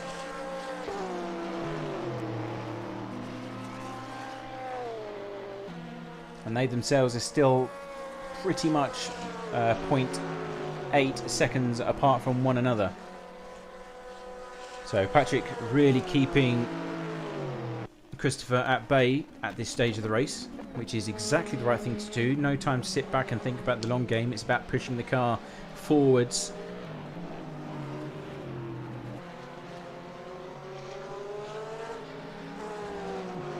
And we still have that battle in LMP2 coming to a close now within 1.1 second for that 5th place in class.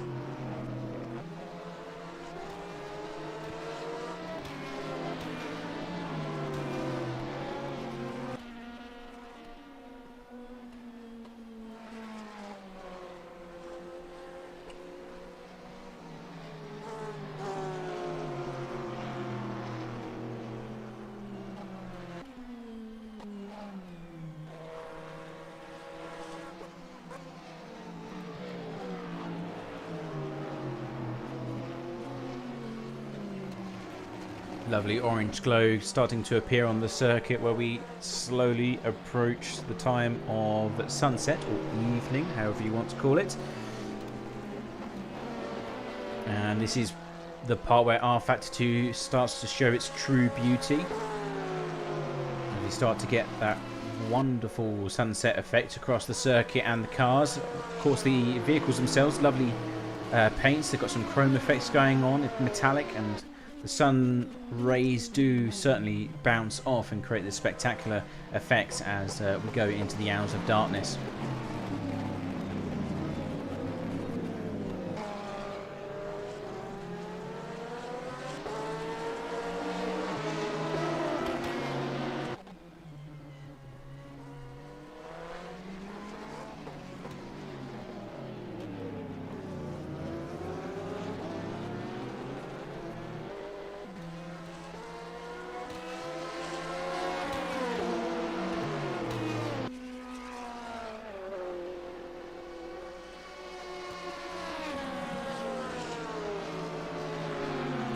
Like a slight bit of... Oh, and that's a big collision.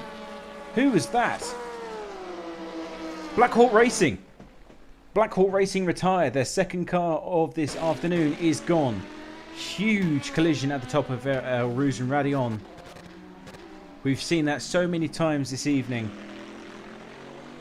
That is a massive impact. Car has been instantly teleported back to the garage because they knew that there was no coming back from that. That is not the way to go. I'm not too sure if that was self-inflicted, if that was just no contact, but nobody else seemed to go off the circuit. Nobody else seemed to have the issue or even show a sign that something was wrong. But that must have been in the slipstream. That was the only battle between him and Max Scholten that was ongoing at the time, you know. So that surely must be the reason that that happened. What a shame. That's the thing, these are experienced teams. These aren't rookies. These aren't people that don't know how to drive these cars. These are all very experienced teams, been with us for some years now. And you saw during the qualifying and the for both classes that they were neck and neck with one another. Some of these teams partake in VEC and across other sim racing communities as well. They know what they're doing. So I wonder why so many are having issues. Eal Rouge especially seems to be exceptionally deadly today.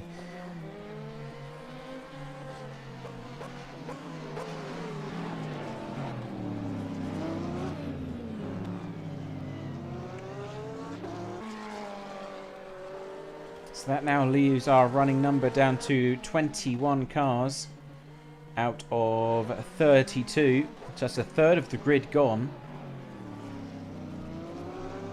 And Black Hawk Racing now have no cars. Both efforts out of this round.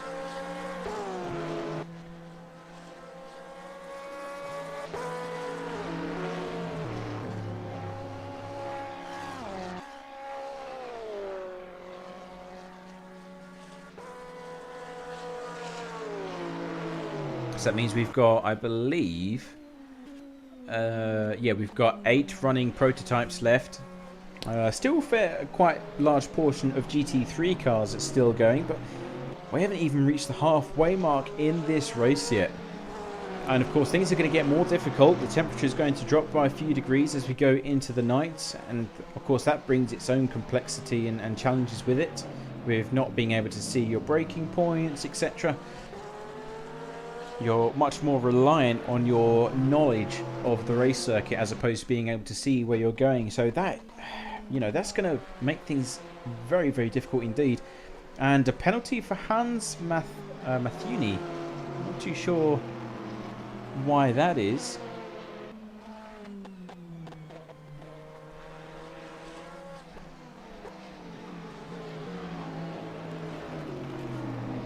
Now he's the 88 driver, yeah, so that's Rose Racing Ferrari. Not too sure why they've received one all of a sudden. It's certainly not from Race Control as far as I'm aware.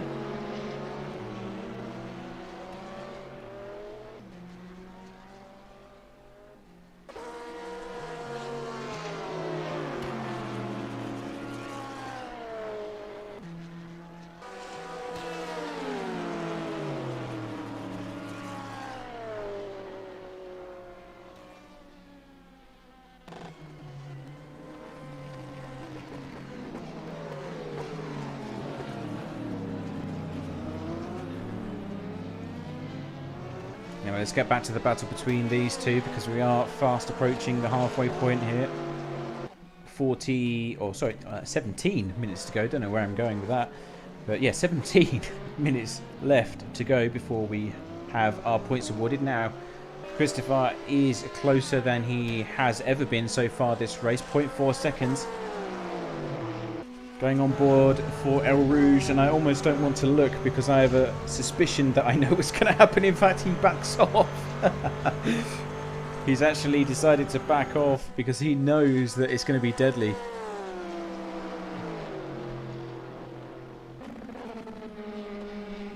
Not worth the risk. The message was clear.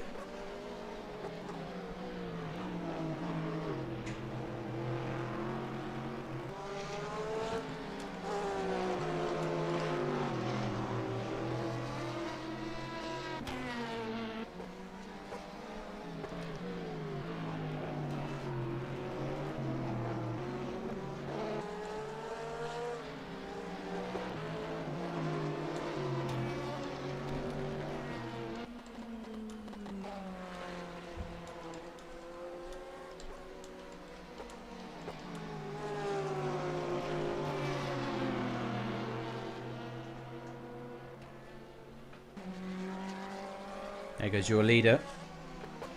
Mantis Rikas still in charge for Team Rookie Monsters. And still going strong.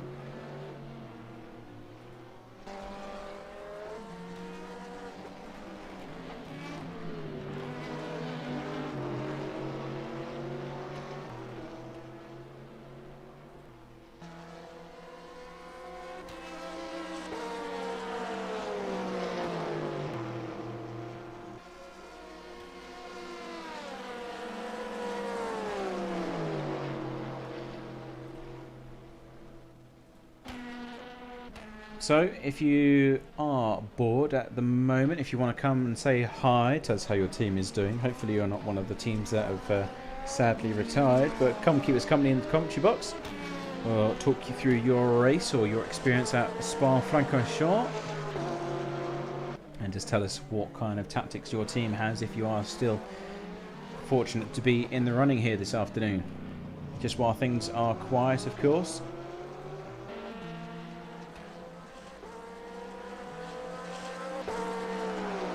Same again, 0.2 seconds. Chris was going for it this time.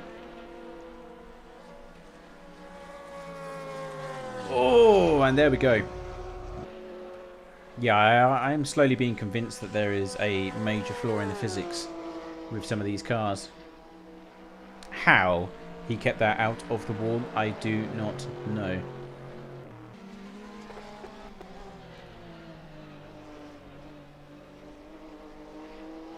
At least there's an arrow pointing to the toe point on the paint, you know, because there's a high possibility that that may be needed in the future. If that incident is to repeat itself.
So on board with our leader then, Mantis Rikas for Team Rookie Monsters.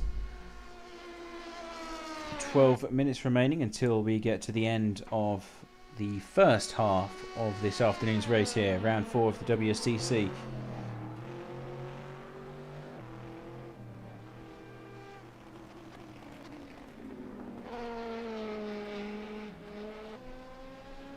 And we do have a new battle starting to emerge here in the latter stages. Cliff van der Veen for the Fair Racing team closing down on the number 2. Robert Pawn trying to defend for Team Rookie Monsters. They've been 1-2 for quite a considerable amount of time. That may be under threat now when it matters, because 10 minutes and then the points will be awarded, as I've mentioned many times already.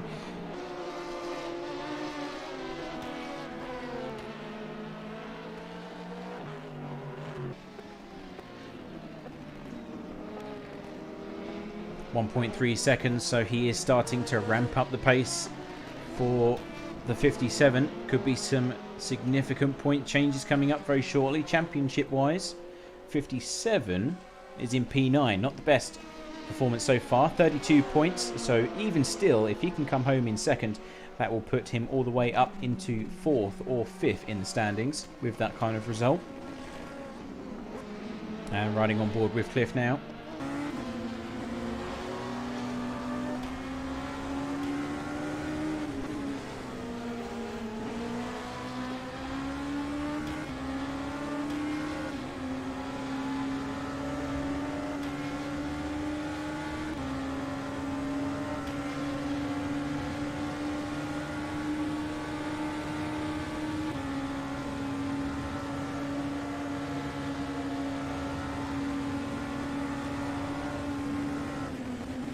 Or really closing down under braking. You've got the GT3, and that's actually one of the Team Rookie Monster cars. That's the number 3, who has significantly slowed down Robert Pawn there.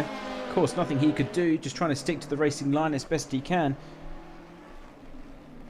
But now he is under threat within striking distance, looking down the centre of La Source, trying to get the inside line, applying pressure to the number 2 car.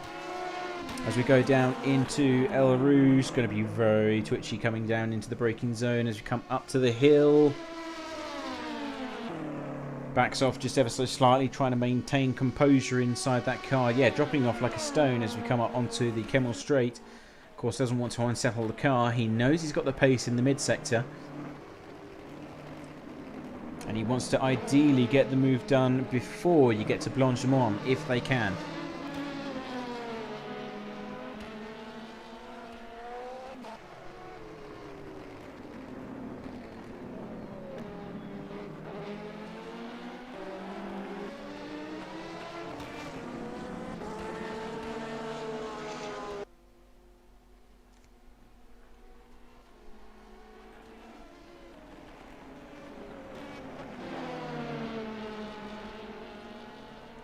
Looks like one of the BMWs decided he's going to get out of the way as quickly as possible. Wise decision.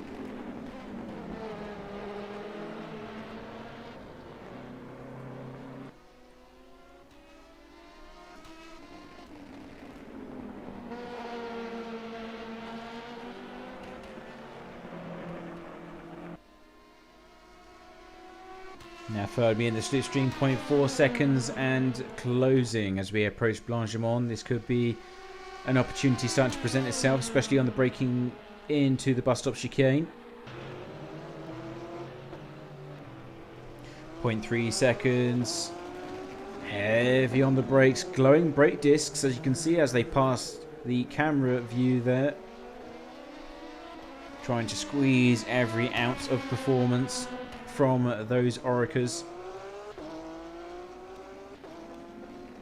And we've seen this before now. It's exactly copy and paste of what we saw earlier within striking distance on the entry to La Source, and now on the run down towards Raidillon.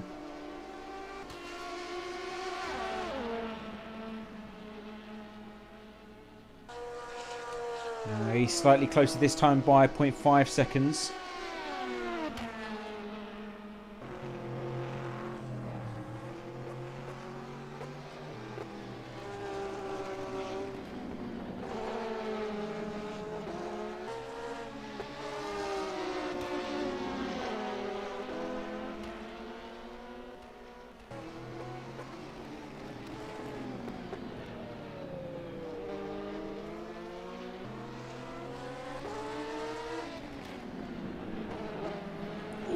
Bit of a moment there between the Porsche and the two prototypes. No harm done though, but that was extremely close. Got a nice aerial shot of that moving past. Just about missed those two oncoming cars. Great battle here for second place though. Let's have a quick look down the order. Unfortunately, no further battles starting to develop. It's been a good long fight or stint for the leading 29 BMW while we've got the standings up. Luigi Russo still 2.5 seconds behind, so they're really still in the game for the lead of this race. And here comes one of the Corvettes, that is Trax VR Racing in 10th position. They're going to split and go both ways on the run down towards bus stop chicane. Takes the inside line. 6 minutes remaining till the halfway point here.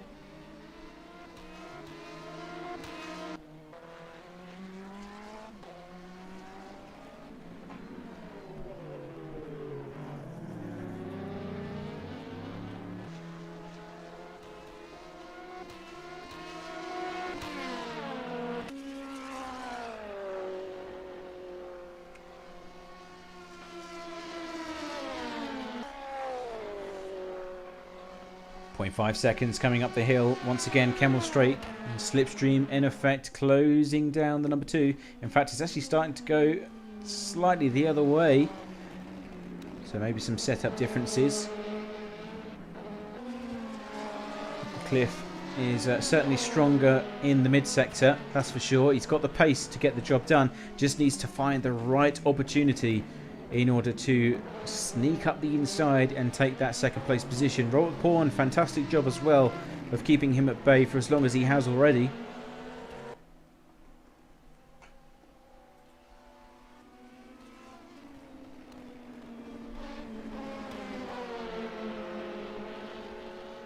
Oh, and you've got the Bros Racing Ferrari. Rides the curb slightly on the exit of Pouon. And into Campus. Very close racing between these two teams. Of course, they know that the points are on offer in just a few moments' time. He needs to time this perfectly if he's going to be able to take the position but also get away at the same time. It's no good taking the position and then doing further battles down the line. He's got to time it so that he can get away from the number 2 once he's made the move. Coming down into the bus stop. Is he going to think about this one? Defensive from the number 2. 57 goes onto the outside. Here comes the pit stop. Was not expecting that. Change of plans from the number 2 and the 57, it seems. It's going to be a race in pit lane. I mean, how would you even go about that, you know? Would you sacrifice the position at the 3-hour mark? Or would you just take a full service in hopes that it won't affect the overall result in 3 hours' time?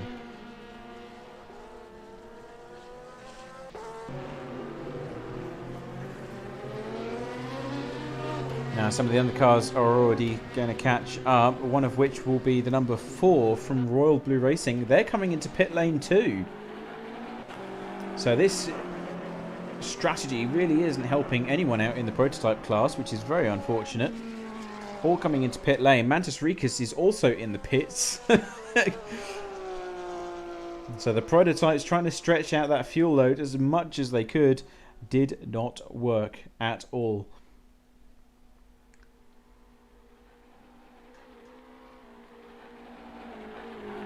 So the question is, who is going to take tyres, who is not? Mantis Ricus, the leader, gets back underway, retakes the lead with 3 minutes remaining.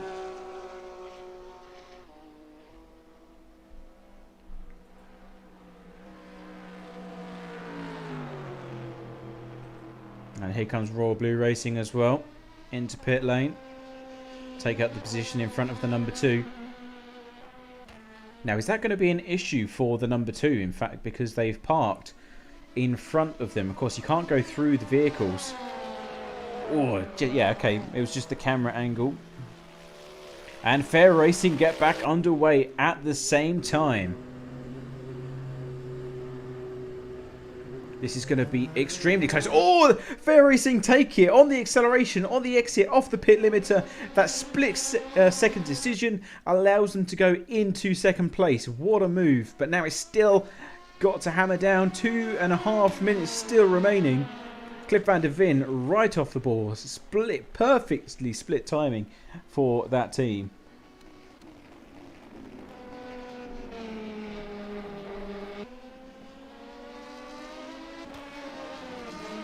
We also have the number 8 inside pit lane. So Minato Boffa Sim Racing, disaster for them right now. The Corvette not so fuel efficient as the Porsche, as Milan Saran is now in second place.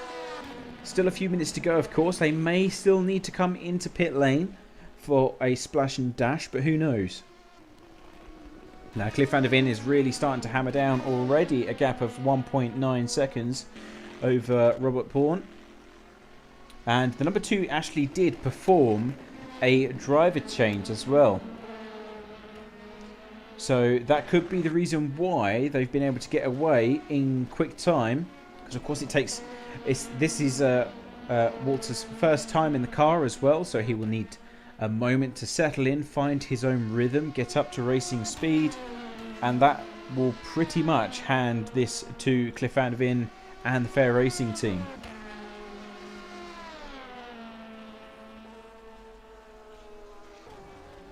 Ah, so Pim's just got in. Yes, my live timing has just updated with that. So they both did driver changes. So very strange how Pim has been able to really push quite quickly at this stage of the race as well.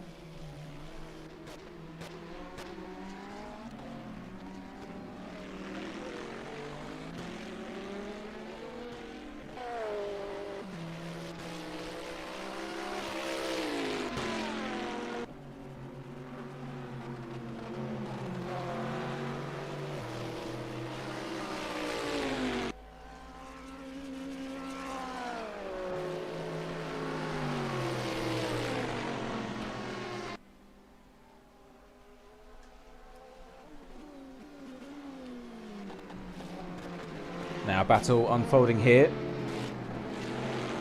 Luca now in the number 8 Corvette, and number 7 from Houdini Racing close behind. So this could be a decent battle about to unfold in the closing stages. 1.5 minutes left. If he's going to claim that position, then he's got to do it now. Of course, this is for 7th place.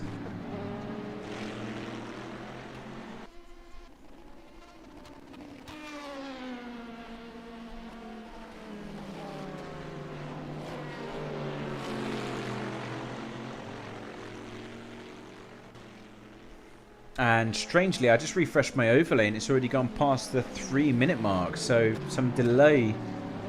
You know what? Why can't something just work? This is an official overlay tool, piece of software. Why can't it just work? You know? Jesus Christ. So according to the overlay now, once I've refreshed it and it's given me the correct data, we have already surpassed 3 hours. So, God knows.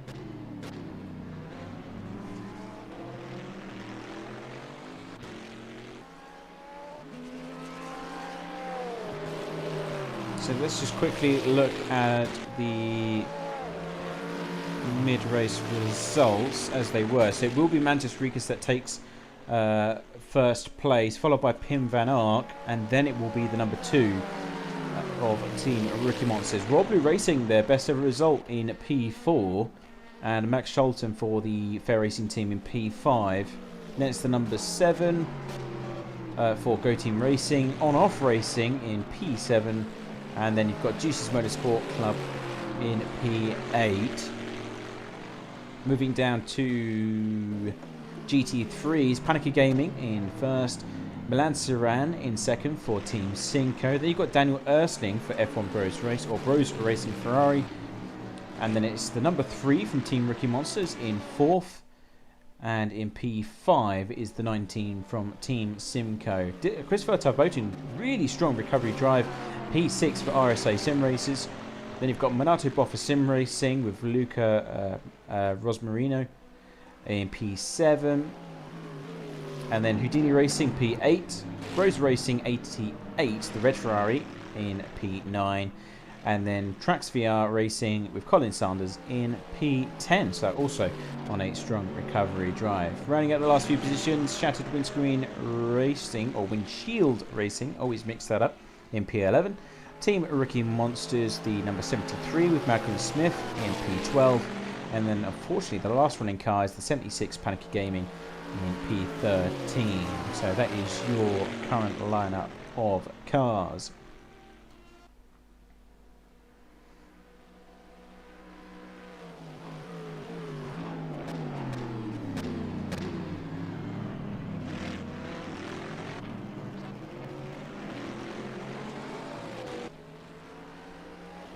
So we are in the second half of this race now, ladies and gents. Officially.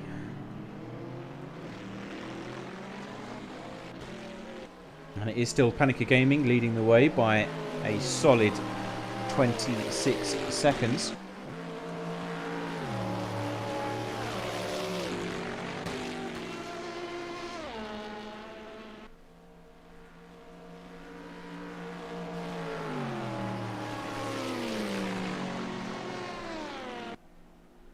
We do have Max Scholten being, pressing the attack on the 33 for the time being as well.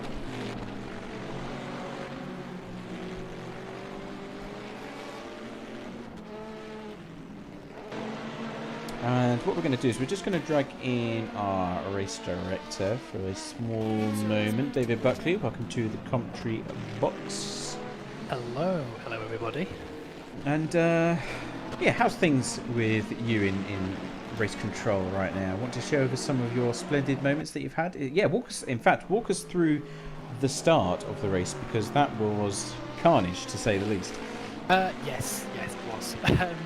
Well, it started off with the LMP2s at 79. Just had the number 6 its blind spot, turned across it, and just sent the 6 into the barriers at Eal Rouge. Yeah, a bit of a lack of spatial awareness on that one causing that incident. It's a shame that the 6 couldn't even get down the lap. GT3 there was some carnage there as well. A couple of incidents. The 99 caused the 111 Monato Boffa BMW to spin around the source after a big kind of dive bomb from a while back. So that was fun to sort out. And after the first few laps, it all sort of quietened down a little bit. There was obviously that incident with the 98 that brought out the code 80 a while ago. Really, with that one, they did try and rejoin the race. Did 98 with Adam in charge, but he had a glitch where nobody could see him. Similar to what he had at Silverstone last year. What? So he came onto the track. The 79 LMP2 just came out of nowhere and ploughed into him. One of the Simco cars hit him as well, and that was the end of it. But nobody reports any damage or feeling any contact. So What? So sorry, an invisible car? An invisible BMW came onto the track and got absolutely murdered by everybody else going full speed up a Radion. So that's the reason they're no longer in the race. You can't make this up. You couldn't, could you? No, I've never, you know what, I've watched racing in real life for a very long time. I've never heard someone say, yes, Mercedes rejoined the race and it was invisible, or, vice versa. Lewis Hamilton's won the race, but he's not able to be seen. That's crazy. Yeah, Adam's been in the chat saying that obviously he's driving on a direct drive wheel, and it's a good job he noticed the LMP2 rocketing behind him because it managed to jerk so hard that it launched the USB cable out of his computer and smacked his monitor, and now he's got a chip in his monitor screen. Oh my god. Yeah. I'm never buying a direct drive wheel ever. I fancy keeping my wrists intact. I do hear they're actually really strong. I once played around, was just testing a server one time. This was years ago, and one of the guys was just resting his arm on top of his direct drive wheel at the time, and I thought it'd be funny just to drive down pit lane at 120 miles an hour and just crash, because we were done testing for the day, and it was just a bit of giggles and a bit of a laugh. And apparently, as I hit the car, the steering wheel went absolutely berserk, went full lock to the left as fast as it would, and flew his arm off over to the left like it was just chucking it to the side. And I felt so bad afterwards because he said it really hurt his arm, like he tore it out of the socket. But that's what he described. I'm sure it wasn't as bad as that in all reality, but it's just Jesus Christ. Very lucky he didn't take out one of his monitors. I think if one of my triples had that happen to me, I would cry. I would literally just retire and cry, because they're not cheap at all. They're about 150 quid a pop, I'm sure, depending on what size monitors you've got. So yeah, judging by Adam's setup, it's probably going to be a lot more than that. But yeah. it seems to be okay. It doesn't have to replace it, which is good. But at least it wasn't his wrists and his thumbs. There's a picture of his thumb backwards, like a Senkoff Family Guy or something. Yeah, that wouldn't be good. Yeah, so it's been interesting in race control, just hearing of all the exploits going on. Definitely has been issues with following cars through Eal Rouge and Radion. There's been plenty of incidents going through there, I've seen. Well, yeah, this is the thing that I think I've already mentioned on stream, but about the physics in some of the GT3 machinery. The LMP2 seem to suffer from it as well, but to a much lesser extent than the GT3s. GT3s, if you're in a slipstream about 0.5 seconds or closer, you may as well just say goodbye. Just hold on, close your eyes, and hope that you come out the other end, because it's just impossible. It really doesn't seem to make any sense whatsoever. because I've seen quite a few of them there, because obviously most of the time it happens, they're battling, so it will be caught on stream 9 times out of 10. But it just, 1 minute the car's fine, and then it's just gone. I mean proper gone. It's beyond recovery. So very, very strange indeed. Yeah, it's been very strange. Hopefully, it's if it is an issue, it can get fixed very quickly. But it is our factor, so anything can happen. I reckon we should just reduce the power of every single car down to about 20 horsepower, and then nobody will have enough power to spin out in the first place. Well, we'd still be on the first lap. That might be true. They wouldn't get up the hill. But I know you did catch on the stream. I was watching Tim Van Ark in 57 go wheel to wheel with the number 2 coming out of the pit lane as well. That was a master stroke there for Tim Van Ark. Just get ahead there. That was a brilliant move. Yeah, they went further down the pit lane in order to get ahead. I would suspect that they turned down the fuel in the car in order to make sure, do some calculations. I reckon they put less fuel in the car than what was needed, because if you saw, their pit box was further down the road, but they got off the line at exactly the same time. So it might not have been much. It might have just been 1 or 2 litres, nothing significant. But it would just be that point, that small split-second decision, that could have been the difference between second and third, which is why we love this kind of racing, really. Really, it's not over for number 2 though. They are slightly quicker than the 57, so we could possibly see a return to the fighting in the closing stages of the race. No such for number 1 though. They seem to be just in a race of their own at the moment. Well, we do have a battle further down the road between Royal Blue Racing and the Fair Racing team as well. That's for P4 in class. So things could spice up quite nicely between these two. 0.8 seconds as they come down towards Blanchimont. We see the dirty air probably taking effect just about here for the 33. One thing I was mentioning, sorry to interrupt you, was that the Royal Blue Racing are really on a strong performance this time round. Usually, all the other teams are in the top 5, like Black Hawk Racing, etc., etc. And, no detriment to the fact that the number 6 and the 66 have retired, but, Black Hawk Royal Blue Racing have been on a really strong run this afternoon compared to their previous performances at Catalunya and Silverstone. Absolutely. They might have got a little bit lucky with the double retirement of Black Hawk, but that's just the name of the game when it's endurance race, and if you can last longer than the quicker guys, then you're going to win, or do well at least. That's how the Mazda 787B did it at Le Mans. It just didn't break after everyone else did. But yeah, they're doing a fantastic job. This could be a good haul of points for them to bump them up the standings. Disaster of a day for Black Hawk though. Things could have gone much better for them.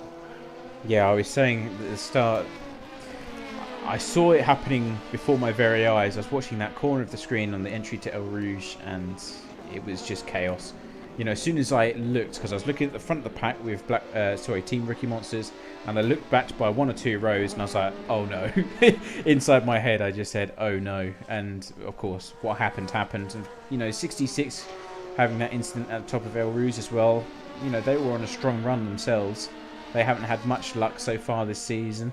I thought today was going to be the day that, because the number 6 can't be relied on anymore because it wasn't running anymore, that maybe the 66 was going to pick up the pace and hold the team up, so to speak.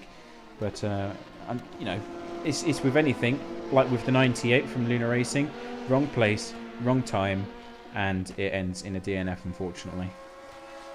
Yeah, it was very much a case for the 98 of wrong place, wrong time. The 73 obviously spun at the top of Eau Rouge due to the dirty air issue, but they just trying to rolled it off the track to get off the racing line, but by that point 98 had already committed to going around the outside, kind of on the runoff area to avoid, and there was just no avoiding it for at all. So it's a shame for both the teams because they were both doing pretty well. Obviously the 98 was leading once again, but it will be nice to see someone else win in GT3 for a change.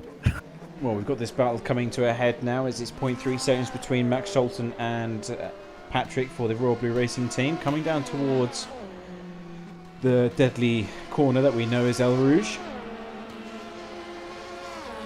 And you can see Max Scholten visibly backing off the throttle and giving space to the car ahead just so that it doesn't generate any oversteer. Set himself up nicely coming into Lecombe now. It's not going to be quite close enough, but possibly setting himself up down, run through the hairpin and through No-No as well. A little bit of traffic coming in. I think that's Team Rookie Monster Ferrari, so yep, they get out of the way quite nicely on the inside line. So the opportunity, I believe, will probably be on the exit of Stavelot down towards Blanchimont. That's the next straight that will be available for them. Yeah, we've seen some moves around Stavelot already today. Some have been successful, some not. Most of them have been not successful. But there's always the bus stop as well coming there. But we'll see. He's dropped back a little bit through the high-speed corners. The dirty air probably not helping the situation somewhat. But he's going to try and closing in. There's a Corvette just ahead, I think I saw. Yep, that's possibly going to help him get closer again. Well, it might be able to time it perfectly if he can. It's not going to affect the exit speed for Royal Blue Racing. That's actually worked out quite nicely. They get a tiny bit of slipstream before catapulting his way past. Will Max Scholten be able to get by at the same time, though? He's going to be forced from the outside, but gets by no problem. Still 0.3 seconds between both parties. Who's going to be set up through the bus stop here? Looks like going to the inside already was number 33. Not close enough, though. Goes the nose. Not the tidiest of corners there from the number 4, but he's managed to hold that position for now. And the number 33 make a move into last source, though. Don't think he's going to be close enough unless he makes a big dive, and he does not. Oh, very close, though, to hitting the back of the 4 there. Now, this is going to be where things get rather twitchy. On board with Max Scholten coming down towards Radeon. Oh, he lifted off the throttle. Very sketchy. But he's actually deeper into the slipstream this time by 0.2 seconds and closing. Royal Blue Racing holding the inside line still. Is he going to make the move down the inside? Max Scholten going to the right. And then side by side, he's got the inside line. Turns to the outside for the second part of the chicane. There's a minor bit of contact with the number 4. But the number 4 is able to hold on to the position for now. And this is definitely not over there. The 33 is going to try and find another way around somehow. But not many overtaking opportunities coming up for a while. Yeah, good spatial awareness by both cars. Just knew how much space to provide and where each other was going to end up. As you say, a bit of a scrub in the mid-sector as they try to line themselves up for the exit of the Lecombe section. But nicely done. And this is where 33 drops back a little bit just because of dirty air. It's very difficult to follow a car through these high-speed corners, especially in the high downforce machines like these. But it definitely does look like the 33 has the pace on the number 4, but he's just not able to find a way around. Number 4 is doing a fantastic job with the defensive manoeuvres here. Yeah, they really are. So, as I say, they've been really on point this afternoon. So, if they can get into 4th place for the checkered flag, that would be their best result ever so far this season. And we do have some other battles starting to emerge as well between the 87... Oh, Christopher Terboten, I think he's in pit lane, come to think of it. Yeah, he is. So the 69, Christopher Terboten in pit lane for RSA Sim Races. Of course, they are on a slightly different strategy after their woes at the start of this event. But really strong recovery driver for them as well this afternoon, as they are currently sitting in, I believe... 5 class. Play 5, yeah, thank you. This battle continues once again. Number 33 is a little bit further back coming through Eal Rouge and Radeon now, but he's going to try and get the better exit. A lot of curb on the entry, and he's going to be deep within the slipstream. So I think we're going to see a repeat of last lap as the light continues to fade. Down Camel straight. He's not going to be close enough this time. Like he's just biding his time as a 33. He wasn't able to quite get close enough to the number 4 to make a move through Lecombe there.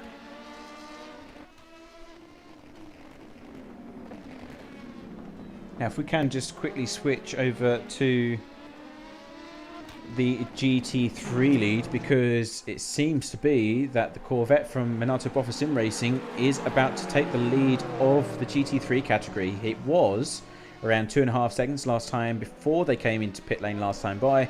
But now, as you can clearly see, it's well within the sub 1 second margin. We're coming into the bus stop chicane now, trying to get back up to speed.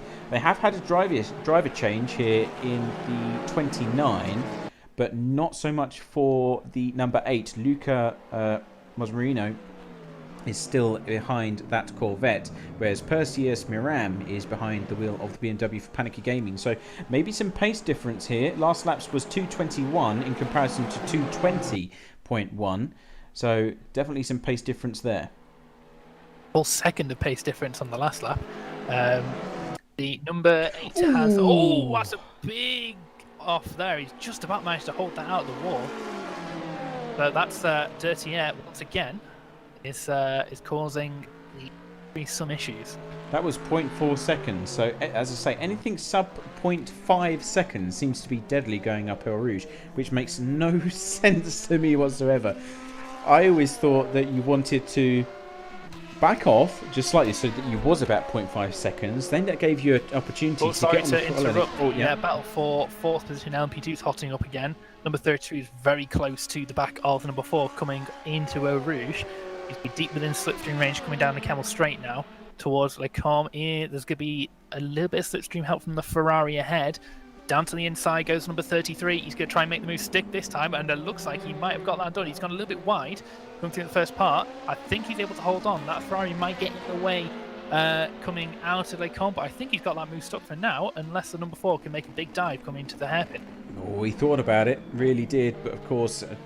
both doing exactly the same thing. That Ferrari really did help the 33 with its placement. Right place, right time for them. They were essentially using it as a roadblock so that they could force the number 4 into a narrow part of the tarmac. And yeah, security has been obtained and already starting to make a bit of a gap because they're up to at least 0.7 seconds now.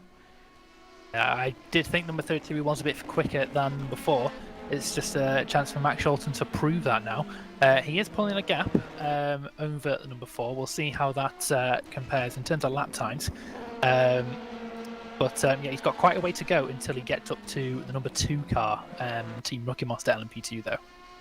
I do just want to have a quick look at the battle further down the order between the 19 Simcoe for P7. Christopher Tarboten behind the wheel of the 69. They've come out of the pit lane and now seem to be very pacey indeed. Close behind the Porsche. 0.3 seconds between the both. And we've also got a fight for second place. That's between the number 8 that we just saw have a half spin at the top of Eal Rouge. And also Milan Siran. That's also another Porsche for Team Simcoe doing battle. That will be for second place. But they're slightly larger gap between those two, up to 0.8 seconds. Get to see what kind of pace difference they have now. Number 18 Simcoe car got a much better launch off the top of Radion. He's already side by side with number 8. Look how much more speed he's got. He's already passed him before he even gets anywhere near the braking point. Yeah, that is it. I think maybe that the Corvette is suffering from a few flat spots, perhaps. So, I mean, going sideways at that speed at the top of Radion cannot do your tyres good. So I reckon maybe they're still having a bit of heat in those compounds or that particular set of tyres, and that may be resulting in a slight lack of pace as they slowly try to bring them back down and under control to an extent.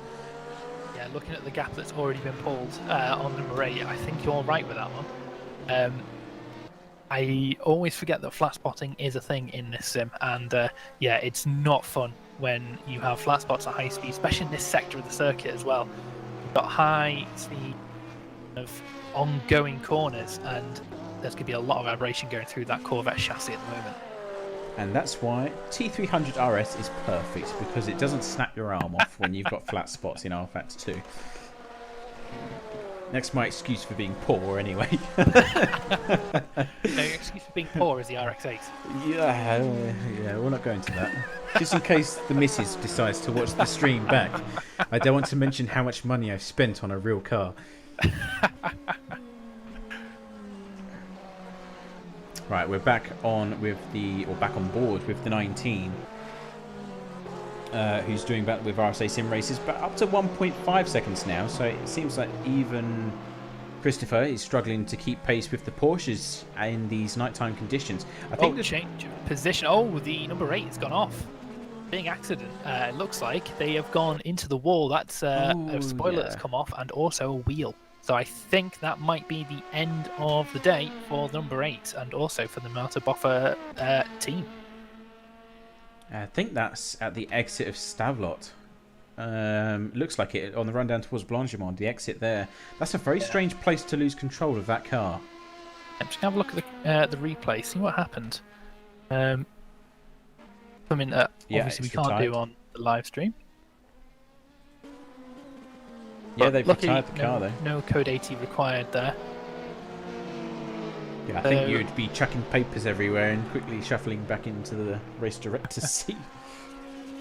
Oh yeah, the royal blue car went around the inside. It might have just sent them offline a little bit onto the marbles, no grip whatsoever, and just sent it straight into the barrier. That's a terrible shame, and it's also another DNF for us to count up as well.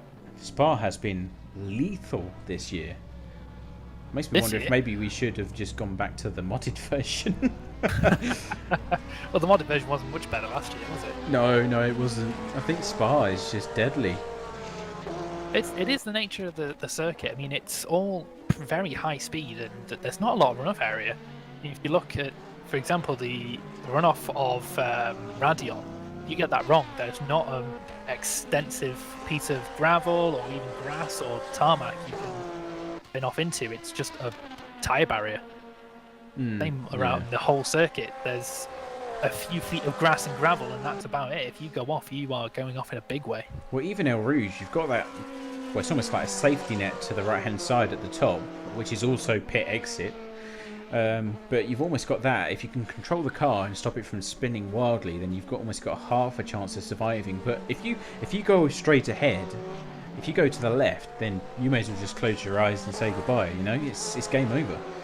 Because, as you say, it looks like you've got a ton of space going up Eal Rouge, but when you're doing God knows how much speed going up there, a ton, then that space becomes very little space in a very quick, space of time. And then it's just bang, tyre wall, tyres everywhere, and a very crumpled, damaged car. So I think the safest place to have a crash here is into the bus stop, because there's at least a little bit of runoff you can slow down at.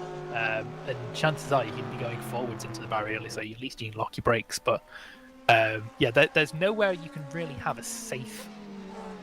It's a full loss of control. Yeah, it's a wall. It's been demonstrated by the multitude of casualties we've had today.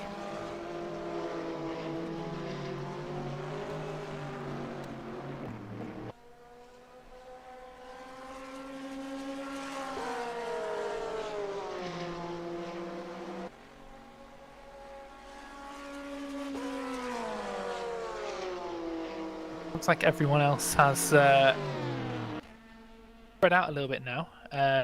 Well, we still got this fight between the number 3 and the 19 from Team Cinco. That's Team Rookie Monsters leading the way. Oh, yeah, that's closed up a lot in the last couple of laps.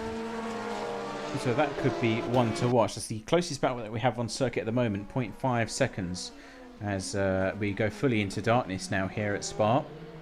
Got dark very quickly, didn't it? Yes, I was expecting it to be more of a gradual thing, but pretty much as soon as we went past the 3-hour mark, it's like the sun just disappeared.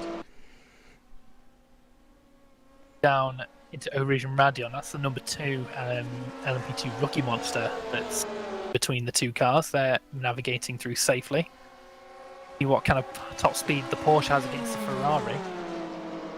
All within slipstream range, but the Porsche don't think it's going to be able to gain enough speed before the braking zone.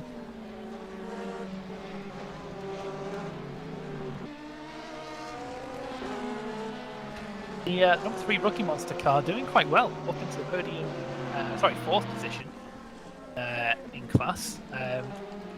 Had a pretty good race so far.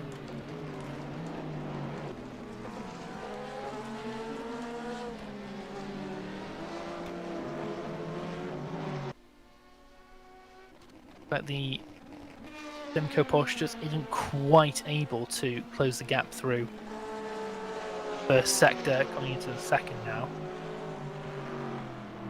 So we're down to LMP2. Sorry, Carry on. I was just going to say that we are down to 19 out of 32 running cars now. That's staggering. Not to be like, not to be depressing about it or anything, but that's a ton. And I was saying this earlier as well. These are experienced teams. They know what they're doing. They spend hours practicing and etc.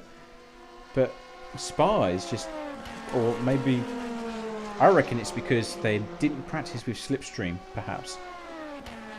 Because of course it's one thing, you got Eal Rouge, God knows how many times getting the car set up and you're like, right, I can do this. And then as soon as you come under those slipstream conditions, it changes completely. And if you look at all the incidents we've had, almost all of them are through Eal Rouge and Radeon. With a few that are elsewhere, of course, but the majority of them. Gap's closing once again. 19 number 3. Gavari isn't quite close enough to source. He's going to be very close through Eal Rouge and Radeon. Let's hope he doesn't bin it, as we've seen so many times. But top speed of the Porsche seems to be okay. Acceleration looks like the Ferrari's better off the marks, which makes sense with the wriggly nature of the Porsche. This is it now. 0.2 seconds and closing. Here's the move. Down the Kemmel Straight. Going around the outside through Lecom. He's going to clear him surely. The first sector, the first session, part of it. There we go. Outbraking one another. The Ferrari goes deep into the braking zone here at Lecom. He got it stuck though. Yeah, he got it stuck perfectly. Yeah, fantastic braking move from Miguel there, and he's managed to hold on. Very wiggly coming out of Lecom chicane there, and he's managed to hold on the position from the number 19. Have to say the Porsche does look fantastic with those double headlights at night. Oh, absolutely. It's coming at least. Full beam blinds the competition ahead. It's a good tactic. I might try that when I get to the Brands Hatch next or something. What do you mean my license being taken away? Now, while these two fight, this does let Chris Tarbo to close up on these two. He's only a couple of seconds back. You might just see him come into frame as these two are fighting. But yeah, if the longer they continue to fight and score between them, this gives the 69 an opportunity to close in and maybe try and snatch fourth away here. Yeah, of course. That's what I've liked about this race so far. Despite all the casualties, we've always had a battle that's unfolding or in progress in front of us. The prototype seems to have calmed down quite considerably, but we know for a fact that that's going to heat up again as we approach the final stages of this race. And especially in GTE, some of the big runners have run into problems, granted, but the mid-pack has been crazy. We won, at one point we had 5 or 6 teams all going for 4th and 5th place. It was absolutely mental. As we go across into another lap, entering La Source now. Brakes glowing on that Porsche as it goes through La Source. It's a fantastic image in the nighttime. Rouge and Radeon. 0.3 seconds. Very careful. Oh, he's getting a bit more confidence coming through Radeon now. You can see the car's closer this time by than it was before. 0.2 seconds and closing. Once again on the attack. The Ferrari goes onto the inside line for the defence. This time he's got the 4th place a lot earlier. Ferrari's coming back under braking. And this time the Porsche holds the outside line, which of course means he gets the inside. The switchback happens. The Ferrari's back on the inside again. He's got the overlap. And the Porsche gets through. Able to get that. What a move that was. Great racing between both. A little flash of headlights on the Porsche there, just to. Thank you. Thank you for that. That was fun. I'm sure that's what it meant. But yeah, that Ferrari is very good on the brakes.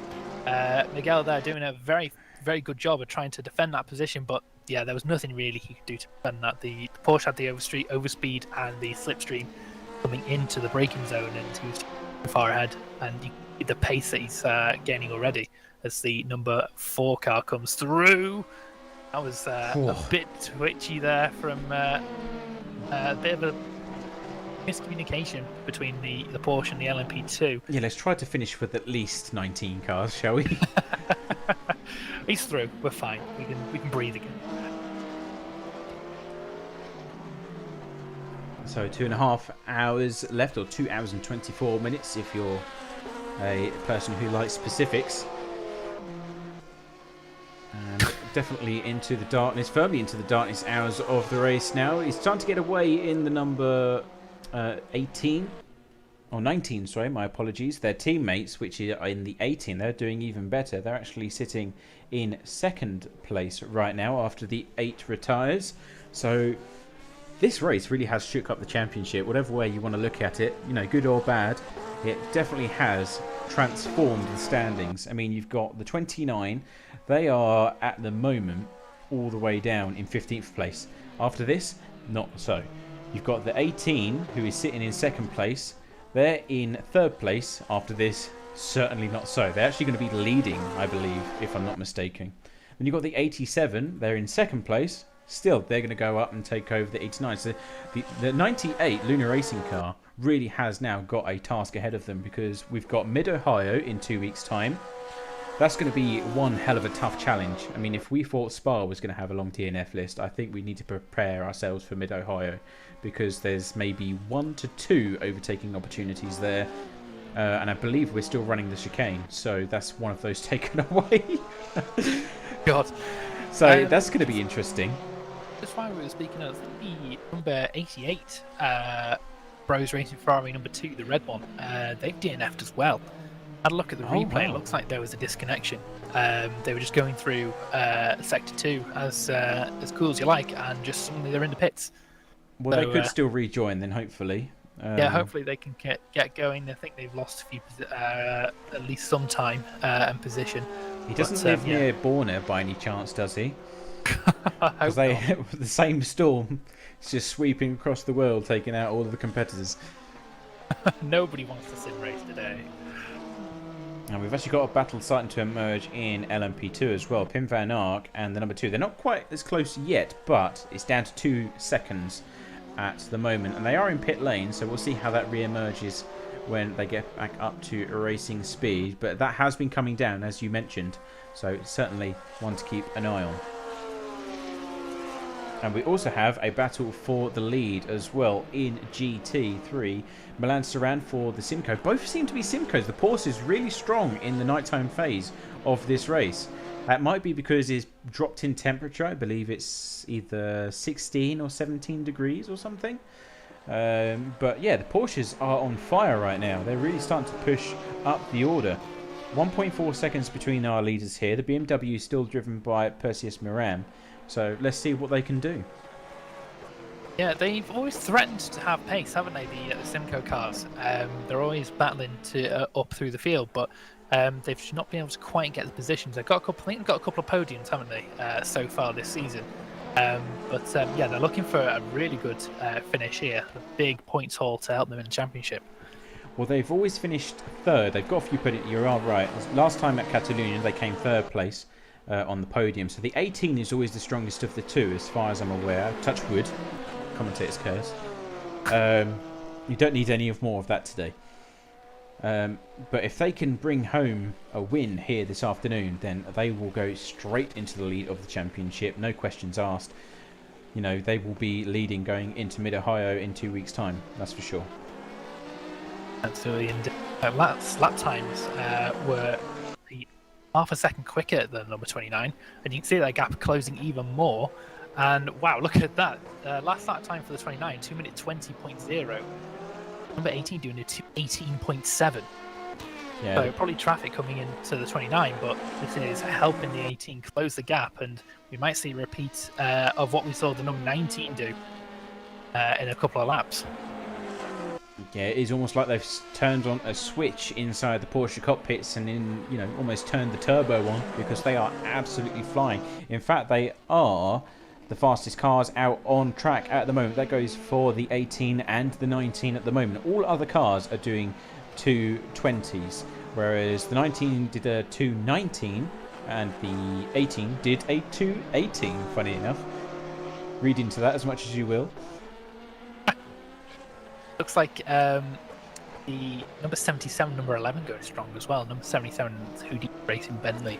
They did 218.9 last time round for 11, so they're flying as well, but not quite as much as the Porsches, and you can clearly see the gap coming right down. It's funny you should say that because I was mentioning the Trax VR racing. I think it's the Corvette that's still in the race because I think it was Vaughan Freeman in the number 12 Ferrari that had issues. But they're also on a strong recovery drive. They had the issues at the start of the race, had to go straight into pit lane, but they're still sitting firmly in P8 at the moment. So considering there was, what, around 20 or so cars in the GT category at the start of this race, not too bad at all. Just goes to show if you continue going, there will always be positions to gain. Yes.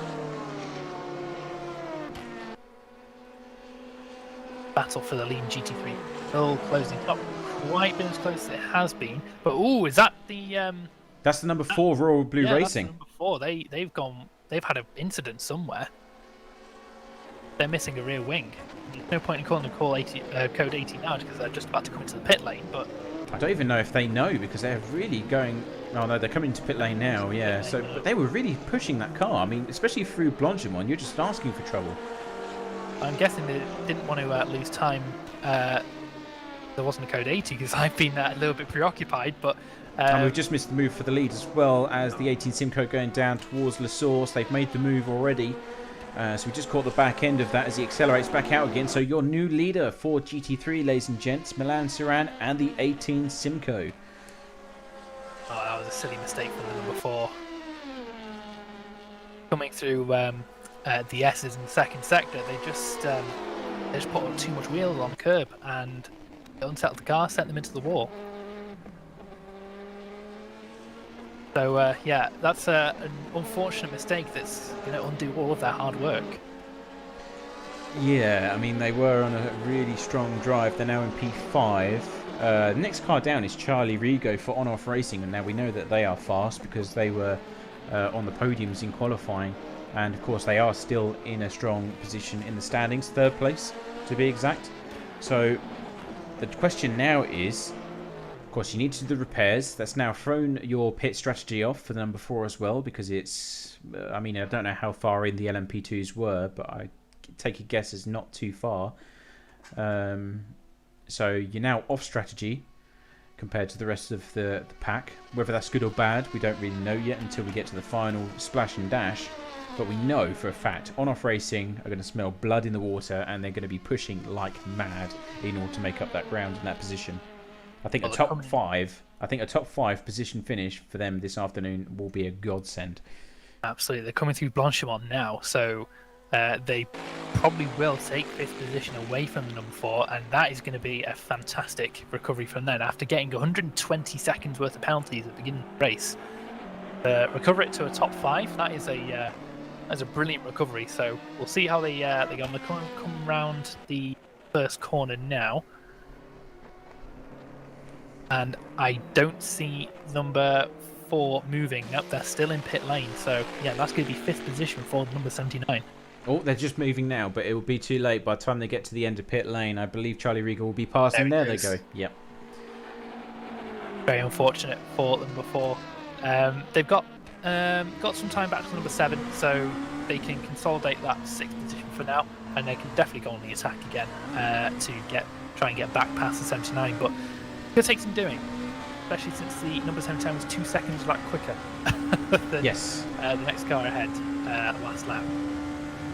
So On-Off Racing really on a strong recovery drive back into P5 in the prototype class. Of course, they had that big incident at turn 1. I'm sure they've learnt their lesson. But 114 seconds to the next car, which is Tony Janssen for the Fair Racing team. We've got 2 hours and 15 minutes. And the last lap times for both of these guys, 2:04.1 for On-Off Racing, 2:06.9 for Tony Janssen. So it's effectively 3 seconds slower on that last lap.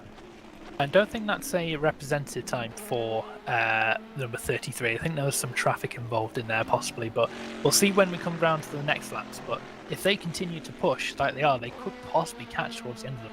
Well, they've done some 204s themselves. Just looking at this, they're on lap 10 of their current stint with Tony Jansen. We've got 204, 204, 208, and then 205, 206. So whether or not there's traffic involved, I mean, to be honest, there's not much left, is there? But at the same time, I think they've got a slight advantage in these current conditions. We could see a battle for 4th place in the next hour or so, potentially, depending on how it goes. Where's Tony Jansen on track at the moment? Bus stop now. So last lap for Charlie Rigo in number 79, that was 204.339. What kind of times is number 33 doing? To a 5.8, not good enough. So if he continues like that, then yeah, the number 79 is going to catch up very quickly.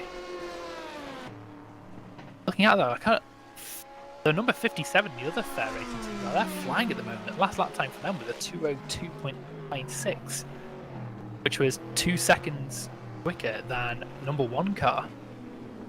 Oh, really? Wow. So the gap's closing. It's still 56 seconds to the lead, but yeah, the number 57 is flying at the moment.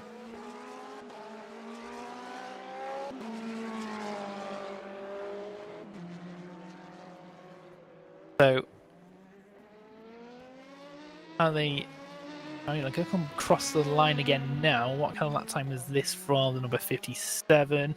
203.478. So that's still a good second quicker than the number 1 car. So this is definitely one to keep an eye on as well. See if we've got any further battles coming on down the field. The lead of GT3 has spread out a little bit. There's a few seconds between them as they come to Sector 2. Very interesting to see what the 57 car can do. Not got too much traffic to contend with at the moment, but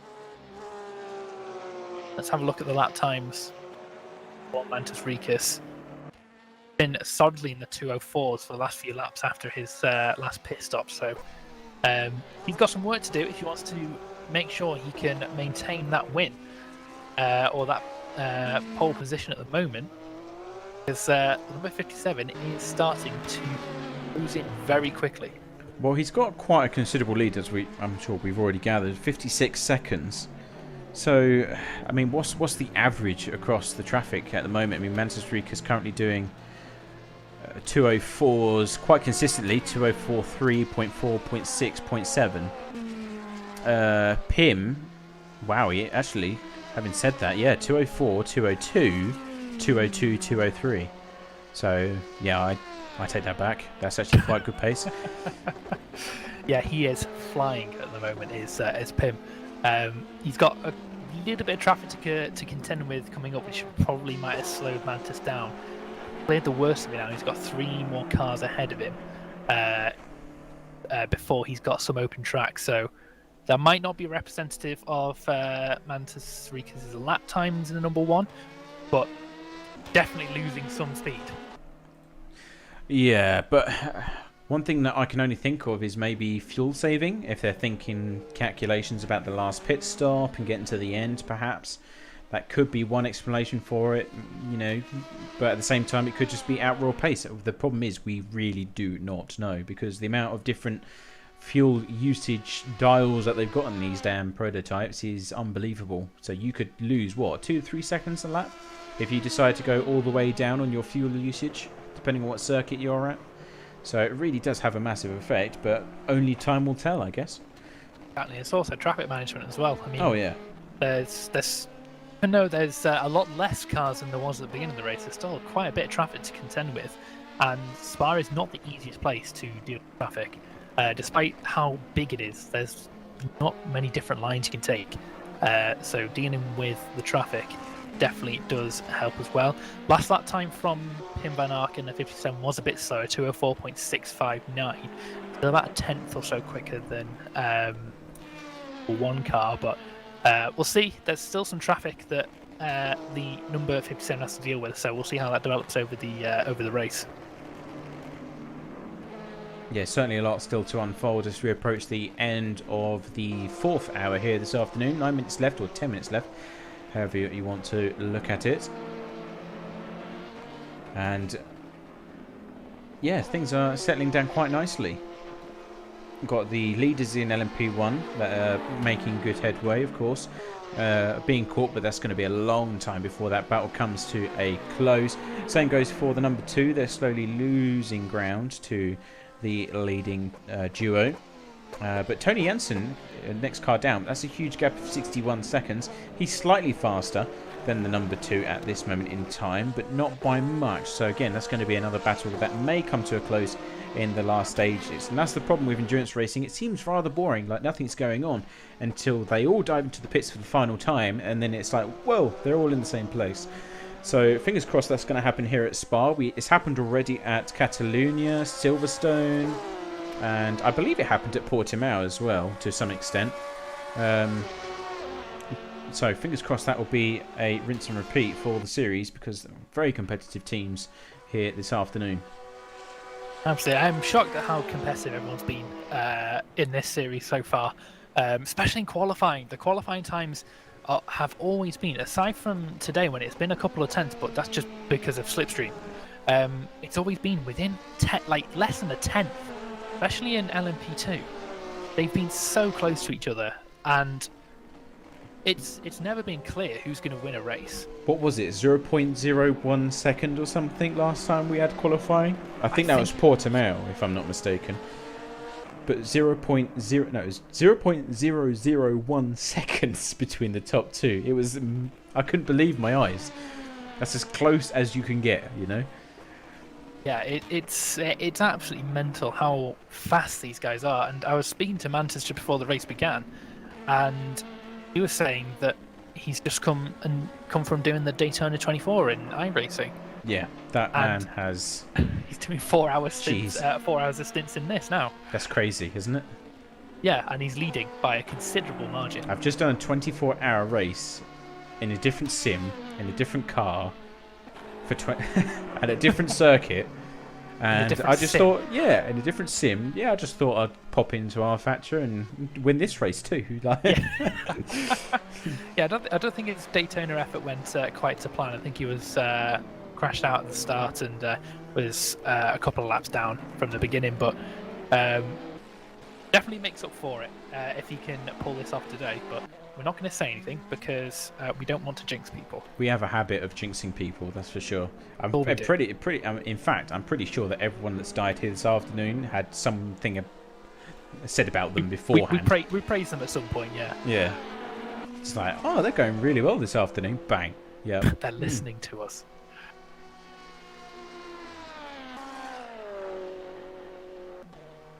Now, Mantis Ricus has responded ever so slightly to either our comments or what's going on track with Pim van Ark, because last lap was a 2:04 dead, which is quite considerably faster than what he was doing. Pim van Ark just did a 2:03.5, so it's no longer a deficit of about 2 seconds or 1.5 seconds. It's now only half a second, so it's quite a considerable margin you've got there.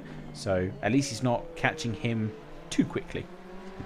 Yeah, we'll have a big crescendo, hopefully, towards the end of the race. But yeah, I don't think the traffic's helping Pim. He's got, how many is that? 1, 2, 3, 4, 5, 6 GT3s to contend with, and 1, 2, 3, 4, 5 other LMP2s. 4 LMP2s until he gets to the leader. So, yeah, there's still a lot of work to do. The fact that he can still set 2-minute 3s while dealing with all the traffic is incredible. Yeah, we'll see how this develops. He's not going to catch him very quickly, but he's definitely starting to reel him in. It's gone down to 54 seconds, the gap now. Yeah, it is slowly but surely coming down.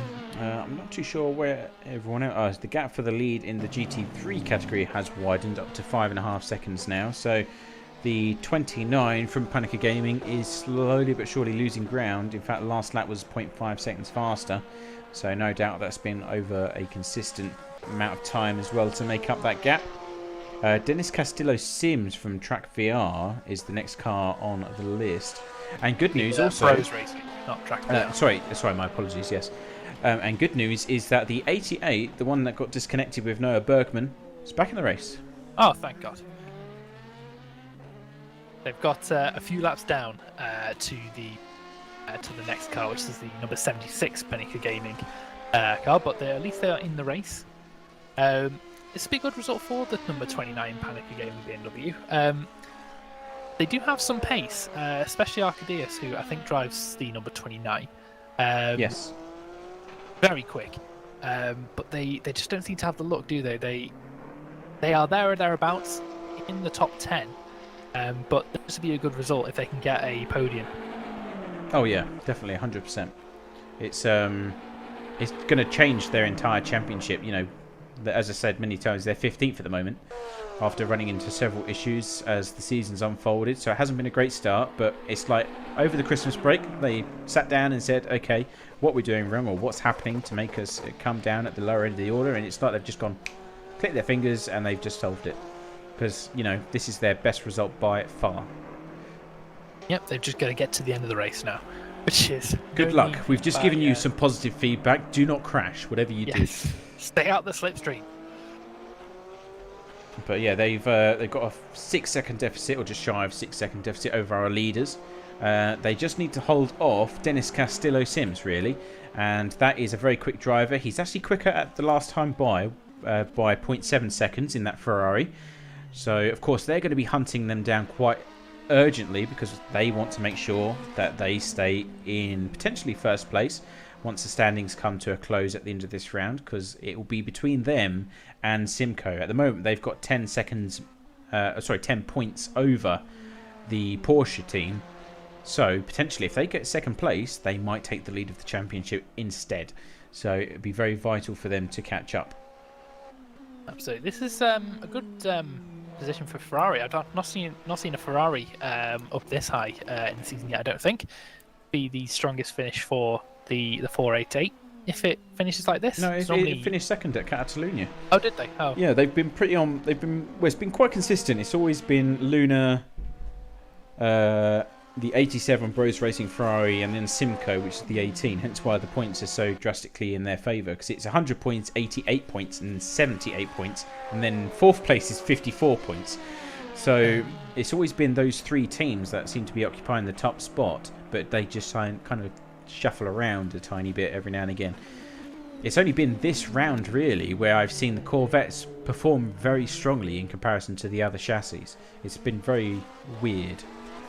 Yeah, and you say that, but there's the quickest Corvette at the moment is the number 69. Well, the highest up Corvette is number 69. So they're not having a good day at all. It's Porsche, BMW, Ferrari, Porsche, Ferrari. Yeah, so not a good day for the Corvette at all. Despite being so strong, they took pole, but yeah, not been a good day for them at all. Yeah, maybe it's like they're too eager to get out of the gate almost, isn't it? They've spent all their energy in the first half of the race and forgot about the second half. But yeah, all the Corvettes seem to be running into problems as opposed to the other chassis, which is a bit strange. But, you know, it's all about longevity. They are more susceptible to the dirty air problem than maybe any other chassis. Because that's where we've seen them all go. It's through dirty air. Yeah, I do think the Ferrari has understeer issues on default setup, which may be a factor that they love now, considering what's been going on. Yeah, a blessing in disguise, that's for sure. But that might explain why some of the Ferraris are lasting longer than some of the Corvettes, because I do believe, if I'm not mistaken, the Corvette is naturally oversteery as opposed to understeery. That may just be me just talking out of my rear end right now, but as far as I'm aware, that's some of because each car has their own characteristics, and I think that's the Corvette's one. Now, interestingly, the number 57 in second place LMP2, they are still much quicker than the number one. Last lap time for the number 57 was 2-minute 3.686. 2-minute 4.813 for the number one car, but the gap's just not closing. It's back up to 56 seconds again, or 55 seconds. So let me just have a look at race views, see what's going on there then, because let's have a look at the lap times and compare them. Is this my? Oh no, it's just my my timing going a bit weird. I thought the number 57 was dropping back a lot, but no, it just froze on my timing for a second. Ah, wonderful. Yeah, lap times from Mantis Ricus, they're all 204s at the moment. Every single lap, except the last one, which is just literally posted 205.3. Pim Van Ark, he did a 215 somewhere. Oh no, hang on. That's my mistake. Wrong stint. No, he still should be catching up because it's 203, 204, 204, 203, 3, 5, and 3. You did 205 on lap 109, so that could have slowed down a little bit, but the gap's back down to 52 seconds now. So I think it's just maybe where they are on circuit. It's a bit like iRacing. You sometimes are at a certain part of the circuit, and it will go up, regardless of if you're actually closer or not. It will always go up by like a few tenths, and then as soon as you go onto another part of the circuit, it will come straight back down again. But even though the gap hasn't changed, you know. So maybe I'm wondering if that's the case in this particular circuit, perhaps. I'm not sure. Yeah, possibly. Last lap for one was 2-minute 5. We'll see 2-minute 3.2. So that's 2 seconds quicker than the number one that Pim Van Aert just went. So still flying. I mean, look how much free track he's got. The next car he's got to contend with here is number 11, who's just gone through Les Combes. So he's going to have a lot of track to himself for a little bit here. Turn on the radio, enjoy the drive, man. It's just enjoy it, Pim, while you can. I think this is one of the quietest races we've had. It's quite a sizable circuit, isn't it, Spa? So you kind of need it to be busy in order for it to be, I don't know. It's like Le Mans as well, isn't it? If you have less than 60 cars at Le Mans, you're like, where is everyone? You know? It's like you're on your own, like an afternoon drive down the motorway.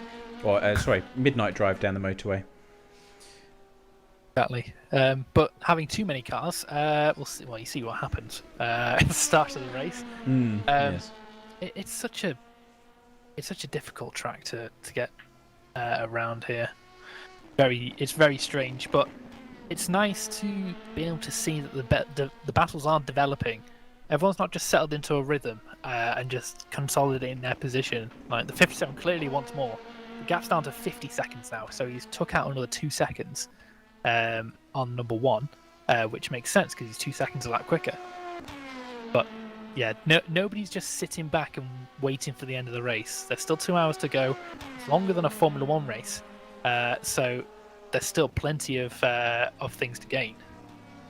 Oh, certainly, yeah. There's always room to improve for these guys, and that's what I like about the grid that we've got, is that they're always hungry for more. They're always after the next set of points. It's not a case of I'm going to aim for P5. It's always I've got P5 now. Can I get to the next stage and the next stage? And they just keep going and going.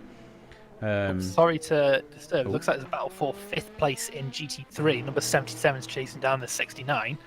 So the big Bentley chasing down the American Muscle, coming through the second sector here. I'll drop my pen. It's getting close to the second sector. Bentley's got to be careful here. They don't get caught in dirty air, going a bit wide. Yeah, is that Stavlo? Yeah, that's Stavlo. Coming down towards Blanchimont, this is the moment of truth. Will the Bentley, I mean, surely it's got enough weight to keep that thing on planet Earth. It's going to take planet Earth with it. Breaking now into the bus stop. Not be close enough. That Bentley does seem to have some good straight line speed. Oh, look at the glow from the brakes. Very strange. Only the front brakes were glowing on that Bentley, so maybe a bit of brake bias imbalance going on there. It's all the weight is in the front, so. That's true. You need all the energy in the front. The engine, the big engine, and a lot of the heft of that Bentley is definitely towards the front axle. I've never known a human being to look at the Titanic and thought, I want to race that, you know? I remember thinking that when I first saw the Bentley Continental GT3, I thought, why? It does look good though, doesn't it? It does, It looks like it belongs. Especially this latest evolution of it. Yes. So much more aggressive and like an actual race car. Yeah, it's got those aggressive lines, especially on the bonnet, and you've got their head. I love the rear headlight, taillights as well. Sorry. Yeah, as you see, pit stops happening now in GT3. Number 29, who's retaken the lead in the pit lane, is Devondon as well. Number 18. So the top 3 cars all in the pits. But I was going to say, number 77 is having a fantastic race as well. They're not normally up in the top 5, and this will be a fantastic result for their championship if they can continue on. Yes, looking at the standings, they are 11th with 26 points. They're actually tied for P10 with the 26th Manhattan Boffa Sim Racing car. And Definitely so overtake them if they can get to the end of this race. Oh yeah, definitely. I mean, I don't remember actually seeing the 26. Was that part of the grid this afternoon? I remember seeing the 111, but BMW. Then you had the number 8, which was the Corvette, but I don't remember seeing the 26. Yeah, I don't think the 26 entered today, so they're always going to overtake the 26, also number 77. And looks like the 18 is back underway again. Velasquez retaking the lead as they go down the endurance pit lane. Very long pit lane here as well. I hate no this wonder. pit lane. No wonder the penalties that we've been giving out today have been taking people out of the race, because it takes them half a year to get around the damn thing. Never mind the stop and go itself. I mean, in a pit stop itself, you're probably looking to lose about half a lap of time. So it's such a sizable pit lane. It goes down pretty much the entire length of 2 very long straights. Pit exit, that's not easy either. No, definitely not. It's a tighter, thinner Eau Rouge, and not very fun. And the pit exit is not great either. No, I've always thought this. When I first raced at Spa, I thought, why would someone place the pit exit point? You know, it's sharp, it's aggressive. You just literally go from out of view to just whack onto the straight racing line. But that's exactly where you would naturally be for the top of Radeon, you know? It's where I'm going to want the car to be as it rides the curb and then naturally proceeds onto the Kemmel Straight. So I just thought to myself, why would someone do this? It's like they want to cause carnage. But it's not. It's not as bad as Zolder. No, God, no. They're a little bit limited on space, I think, through Radeon. I think on the other side of that barrier is just a sheer drop. Yes, it is, yeah. They can't extend anything, which is a shame. Which is why it makes the corner so difficult and dangerous. I would much rather prefer rejoin on the Kemmel Straight itself. Just build a bloody bridge or something. You know, just cut down the trees. Who cares? Just do the Abu Dhabi and just straight line it. Track.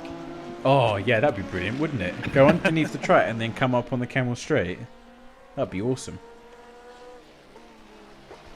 Right, so it looks like, unfortunately, I will have to leave you for the time being. So it was very nice being in the commentary box, and I wish you all the best of luck for the rest of the race. Oh, thank you very much. And on that note, ladies and gents, we're going to take our final commercial break for this afternoon with 1 hour and 54 minutes remaining. There's no current battles on circuit. Oh, tell a lie, there is one, and that is between Adam Shipstone for the number 3 and Dylan Bowton. So we'll stay tuned for a short while longer, just so we can get the action here. But yes, thank you, David, for popping by, and we'll see you on the next one. Yes, goodbye. Goodbye. So here comes the 69 from RSA Sim Racers now into Le Com, and riding on board the bonnet of the Corvette.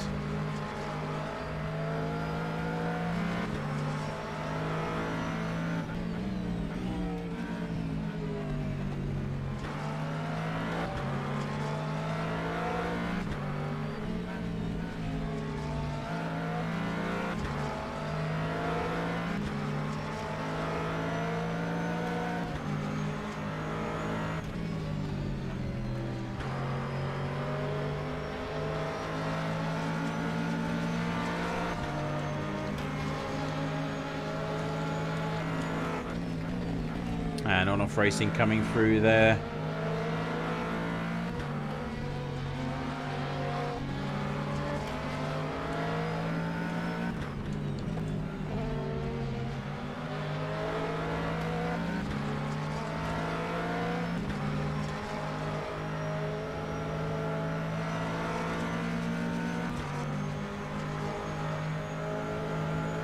Now that gap is slowly coming down. It's down to 0.5 seconds coming towards Blanchimont. Another car that has gorgeous tail lights is the Corvette, in my personal opinion, of course. As I come down into the braking zone for the bus stop chicane, he's definitely got some extra pace in that Corvette as he comes up towards La Source. He's going to want to make the move down into the first corner if he can, because that will mean he gets a nice clear run onto the Kemmel Straight, but not close enough just as of yet. He's got to wait for another opportunity to present itself.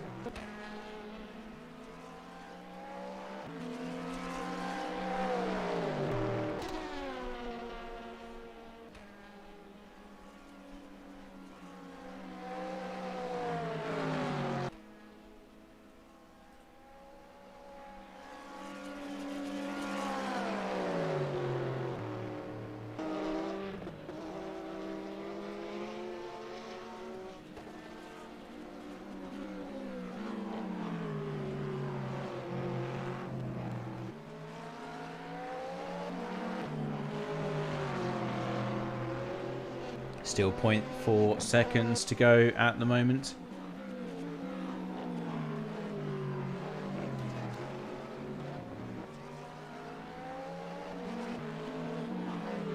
And spits of flame coming out the side ports or the exhaust ports.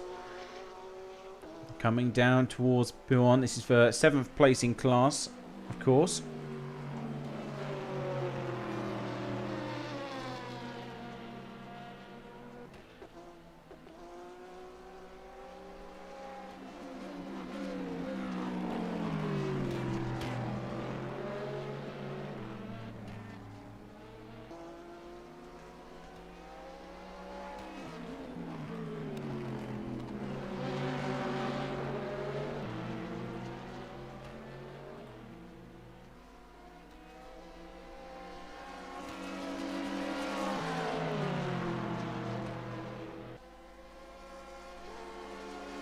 He's not able, he doesn't seem to be able to get closer than 0.3 seconds for the time being. Of course, plenty of time still to get the job done. 1 hour and 40 odd minutes. All very twitchy through Blanchimont. Nearly thought that that Corvette was going to be sent into the barrier for a split second there. And back up to racing speed. He's closer this time by 0.2 seconds as he comes up to speed once more. Ferrari seems to get offline really well, increasing that gap quite considerably. And here comes the Corvette onto the brakes. Yeah, just look how the Ferrari is able to pick up straight off the line, creating that nice buffer zone that he needs. But here comes Eal Rouge. He's made this mistake before in the Corvette. Is it going to happen again? Very twitchy indeed. Not pleasant experience whatsoever. And back onto the slipstream conditions, 0.4 seconds and closing in the Corvette.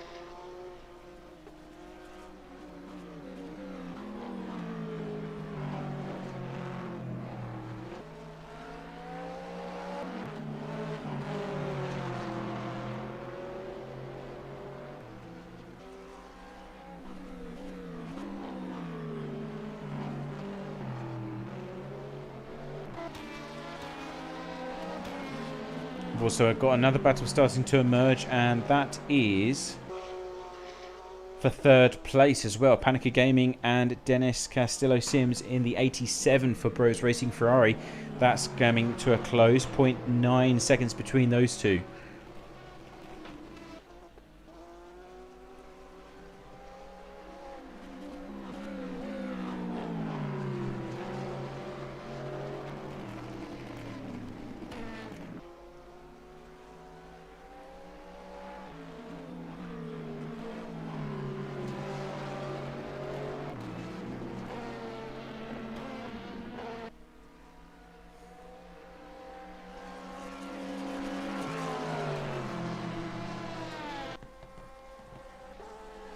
0.1 seconds and closing towards Blanchimont. Could this be the moment that Dylan is looking for? He's forcing the issue down the inside. Oh, bit of a moment there for the Ferrari. A bit of a wiggle as he rejoins in position. And they're going too wide down into the braking zone for the bus stop chicane. And it looks like the position has been gained. Not too sure if there was contact between those two.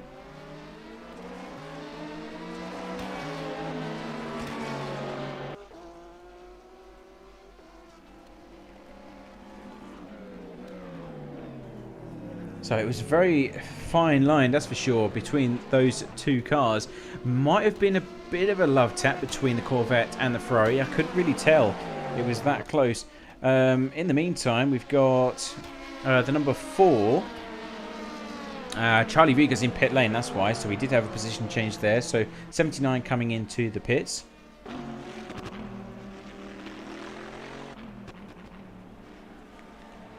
And we have this battle here between our leading GT3s. This is for 3rd place in class. You've got the sister car. He takes the escape road because he knew he wouldn't be able to get down the inside.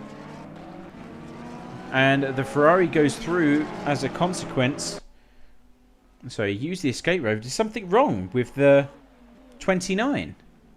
What has happened there? The car is turned off. There's no lights. Well, sorry, there is lights, but no engine. Completely cut off. Not moving at all. It's slowly creeping backwards.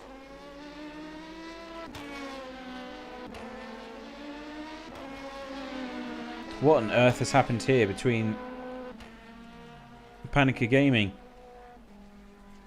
Could this be another casualty? This would bring us down to 18 out of 32 running cars, which is a staggering fatality rate. Turning the lights on and off, trying to get some life back into the BMW.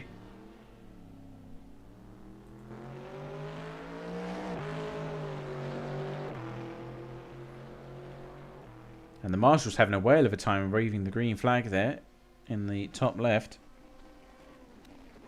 This is all costing Panica Gaming some very precious time indeed. Of course, it was all going so well for them, but something has really gone terribly wrong.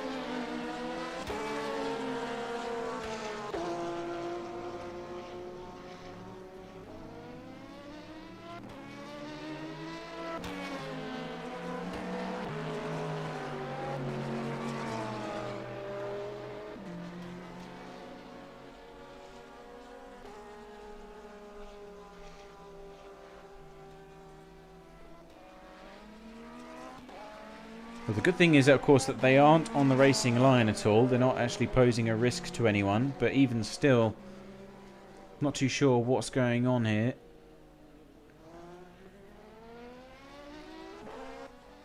And yeah, they've decided to call it a day. They could not get that BMW to cough back into life, and that's meant that they've had to retire. Very, very sad indeed.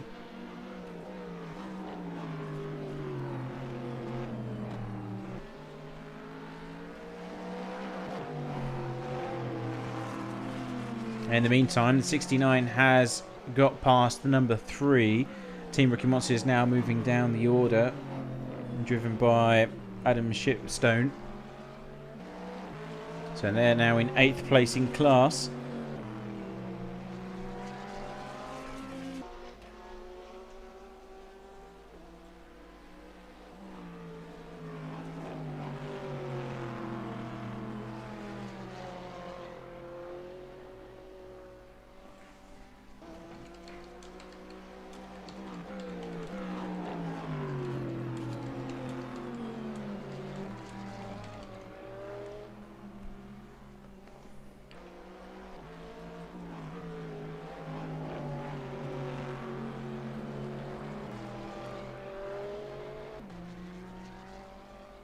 Well, the battles have slowly but surely died away for the time being, at least.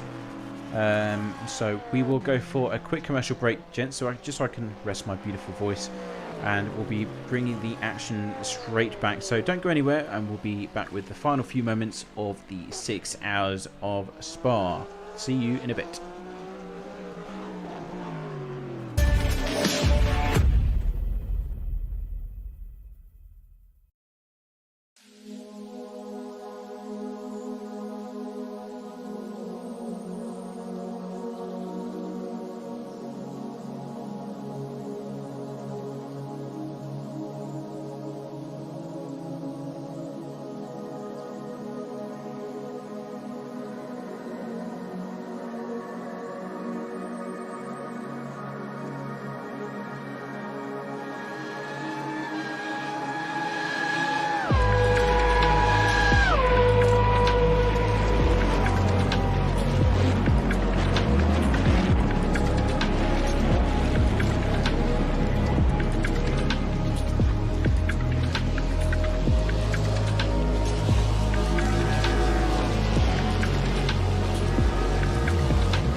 Hello, welcome back ladies and gents to the final moments here at the 6 Hours of Spa, the 4th round of the 4th season for the World Sports Car Challenge, hosted by us here at CFS. Thank you to our sponsors, Rack Rake Services, give us our stable server, touchwood, of course, that they always give us. So once again, on with the race. If you're just joining us, it's been one hell of an afternoon, quite a high casualty rate here at Spa. It's been a very dry day, but a lot of changes to be had, that is certainly for sure. Let's just have a quick look at the mid-race results. We've already had the first round of points awarded, but here are things as they stand. So Matthew Beavis for the Team Rookie Monster Car, our championship leaders, are in first place and set to extend their championship lead as the number 6 Black Hawk Racing car meets a glorious end on the first lap, or a fortunate end should I say. In second place is Pim van Ark in the Fair Racing team. They're still on the lead lap, as are many of the prototypes, and slowly but surely closing down. Last time they reduced by 15 seconds, just 40-second gap at present. Then it's the sister Team Rookie Monster Machine in third place for the number 2. That's going to be a solid chunk of points for their championship hopes, as they had a really bad start to the season. And then it's Tony Jansen for the Fair Racing team in fourth with the 33 car. Rounding up the top 5 is Charlie Rigo for On-Off Racing. They've done extremely well to get back up onto pace after they had a huge penalty given to them after the collision with the number 6 at the start, and they've been playing catch up ever since. But they are still a lap down from the leaders, but even still, despite those shortcomings, they are in a fight for a top 5 finish. In P6 you've got Go Team Racing with Matthias Ronzani in P6. Raw Blue Racing had a really strong performance, but then had a issue where they hit the wall, the rear wing came off, had to dive into pit lane. They were in 4th place, but sadly they have dropped down the order since. And then rounding up the top, the final position is Juice's Motorsports Club, and that is in P8. Still a nice chunk of points for them in their championship hopes. Moving on to the GT3, Spalaskis for the A-Team Simco is going to be in charge, followed by Dennis Castillo Sims after they were able to catch up to the 29, who ran into issues just a few moments ago before we went on this commercial break. So if you want to see that and you've just joined us, rewind before and you will see that unfolding. In third place we've got the 19 Porsche Simco. They are running first and third. Very strong performance for the team this afternoon. And then just outside the podiums, we have Dylan Tarboton for RSA Sim Racers. They are chasing them down with everything they have.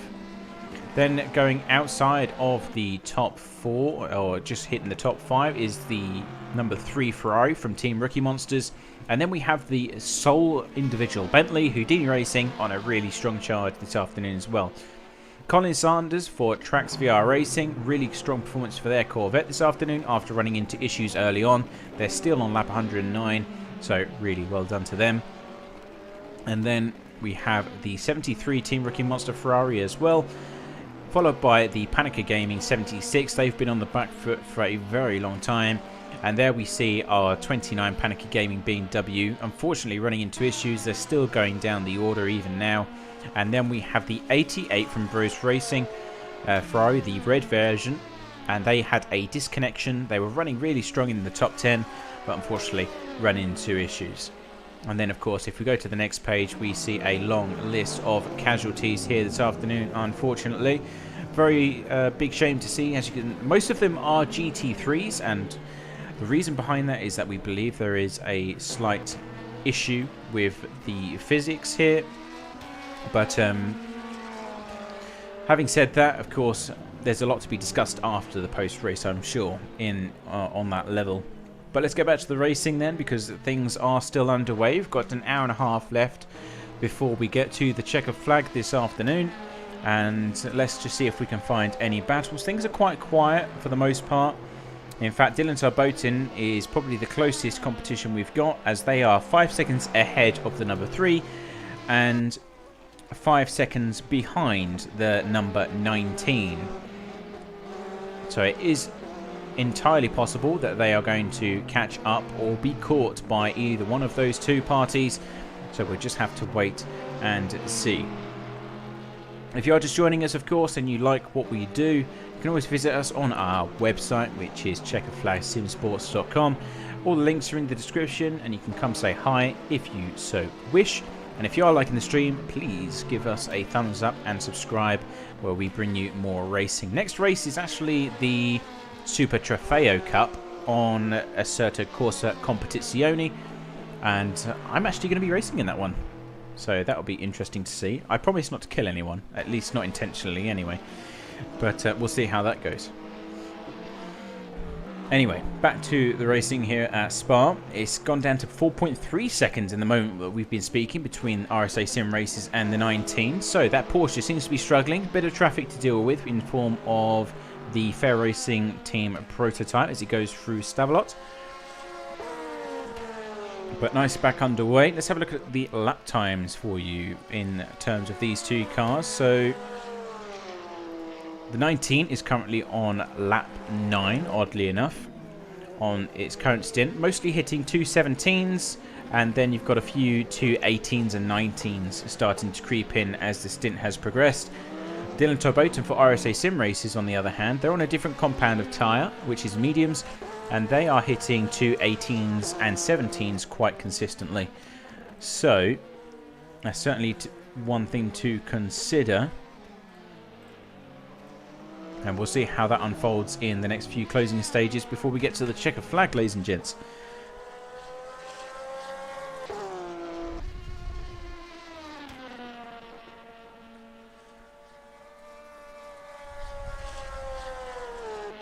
Don't forget, I am free in the commentary box, of course, as things are fairly quiet out on circuit at the moment. If you want to come and keep me company, talk us through your race or your experiences here at Spa, then feel free to do so. I'm sure everyone else would like an insight into how you're so good or bad at the game.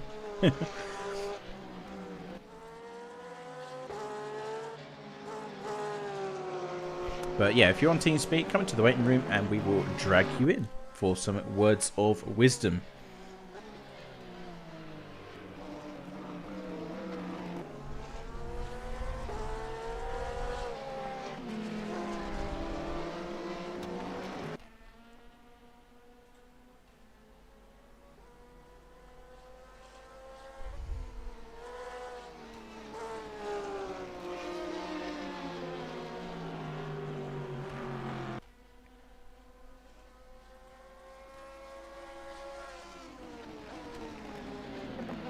Now Dylan is slowly but surely catching up.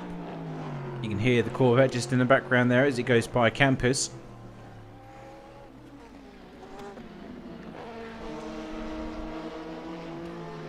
And there's just 1.5 hours still remaining, or just shy of 1.5 hours still left in this 6-hour race.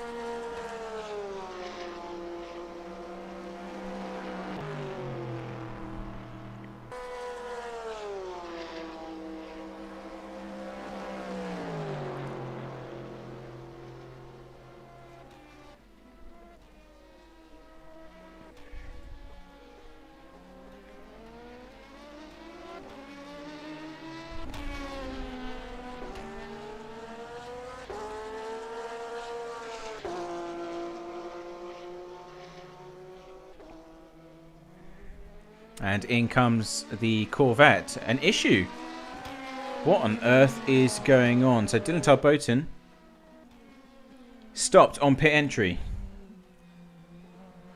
What is going on with these cars? Another retiree. So I'm confused. I really am. What is going on? Run out of fuel perhaps? Engine gave up? I have no idea.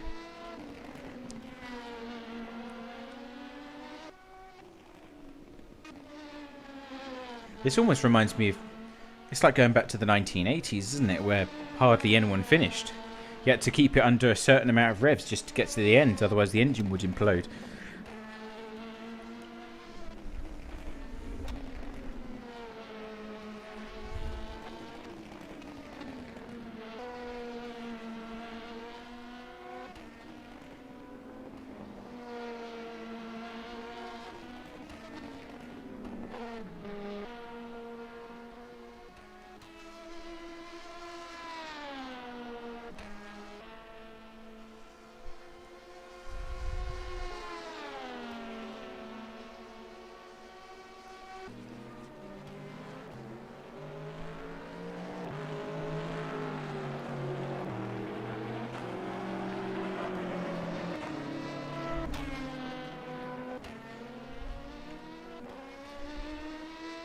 So now we have a total running roster of 17 cars out of 32. That is huge fatality rate. Almost all of them, bar 2, are GT3 cars. So that says a lot about the current state of those vehicles at the moment.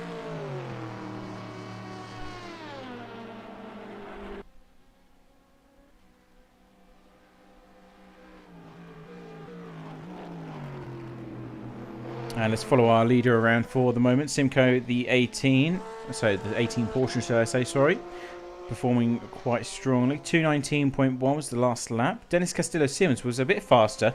And they have a gap of around 13 seconds. So, could we see, before we get to the checkered flag, a battle for the lead? Even though despite everyone is pretty much dead. Could we see a good old battle for the lead here this afternoon?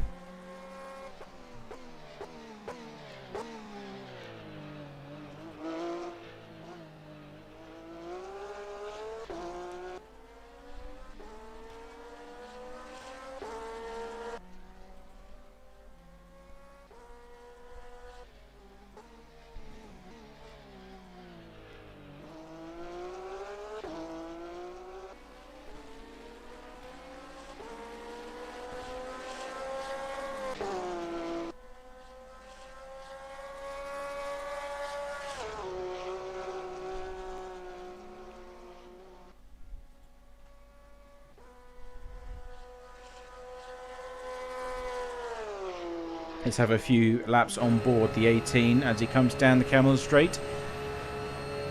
And just enjoy the sweet, sweet sound of this Porsche. It is one of the best sounding cars here, I'm not going to lie. And in real life as well, you know. I do like the old Aston Martin. Let's have a little discussion about this. What's the best sounding GTE car out there? Modern GTE car. I mean, I would say the Aston Martin, but I prefer the old one, you know, the old model before they brought in that sloped front bonnet. Because they won at Le Mans with it, didn't they, in 2018, if I'm not mistaken. And that sounded epic, that large, aggressive rumble noise as it zoomed past. But the Porsche has always had a soft spot in my heart for the noise. It just kind of screams its way around the circuit as much as it can. Another car that I really liked was the BMW Z4, although I'm taking it a bit off topic here when I say about the noise, because that is technically obviously a GT3 car, which we have here today, but...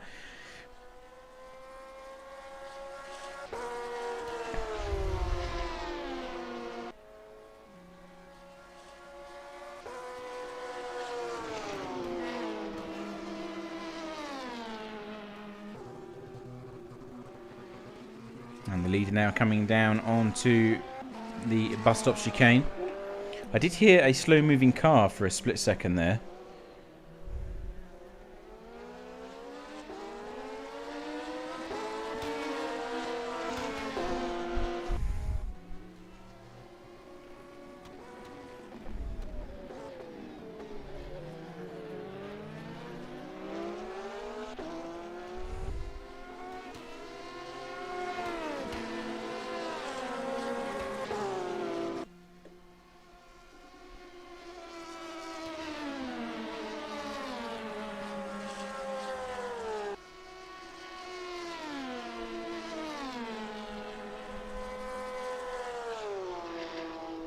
We just had confirmation in our Discord channels that the 69 from RSA Sim Races had the engine blow. So it was an engine failure for the Corvette there. Such a shame because they were on such a strong recovery run. And the latter half of this event just kept on unfolding lap after lap after lap and able to get really high in the standings, but all fell apart in the closing stages. Really am gutted for them. As I am for many teams this afternoon, in fact.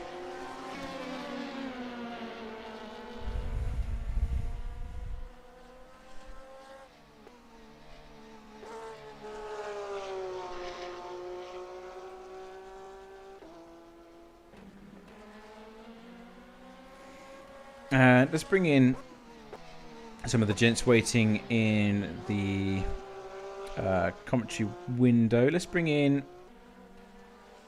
Simon Marshall, which is of course one of the drivers for Team Rookie Monsters. Welcome to the commentary box, Simon, if you're there. And yeah, it's, for your car in particular, it hasn't been a great afternoon, but I'd say relative success for Team Rookie Monsters overall. You're speaking a bit too soon. Another case of commentator's curse if we're not careful. I've touched wood. I've touched wood as many times as I can. It's going okay at the moment. Obviously, don't count your chickens before they're hatched. Yeah, we're quite pleased right now. Obviously, personally, I'm not pleased because I think I managed to get 2 corners in before crashing the car up Eal Rouge, and that was me done. So, just looking at what we've got on screen at the moment then, you've got Pim Van Aert for the Fair Racing team in 2nd place, and that gap is slowly but surely coming down. Are you holding back? Have you got any insight into the number 1 garage by any chance that you could enlighten us? Is it strategy? Are you saving fuel, or are you going full whack at the moment? Not live information. I can tell you that just Manchester not over the stream. No, I can tell you that Manchester's been up all night doing the iRacing 24-hour. So this is kind of like squeezing this in between the stints doing that. So yeah, he's probably been up longer than he should have been, for sure. Yeah, definitely. So how does a human being physically do that? Does he just go in for an oil change? What is it? You know, I mean, doing 24 hours a Daytona, obviously we understand he's not driving the full 24, but even still, I would be knackered after doing the 24 hours Daytona, because you'd probably average about 8 hours behind the wheel out of those 24 on average? Yeah, I think he's doing 2 stints of 4, and then he's come here, and I think he's doing most of the work here as well. But he's just young and keen, isn't he? I think he's 16, 17. So, yeah, you know, full of beans. He's like an animal. Nickname we have for him is Mantosaurus Rexus. Now that is getting changed in the description. You know, bit of a monster, so, you know. So are you hoping to maybe claim 2nd place? What's the number 2 up to at the moment? Of course, you are sitting in 3rd. Got anything up your sleeve? Can you maybe push 3rd, or you just bring the car home? Tactically, I'm not sure how the pits are working out for them. I've kind of got my finger on the pulse of the GT3s more than the P2s. Depends. I think Rob Pawn, he's really quick. He's normally up there at Manchester on qualifying. Race pace really good as well.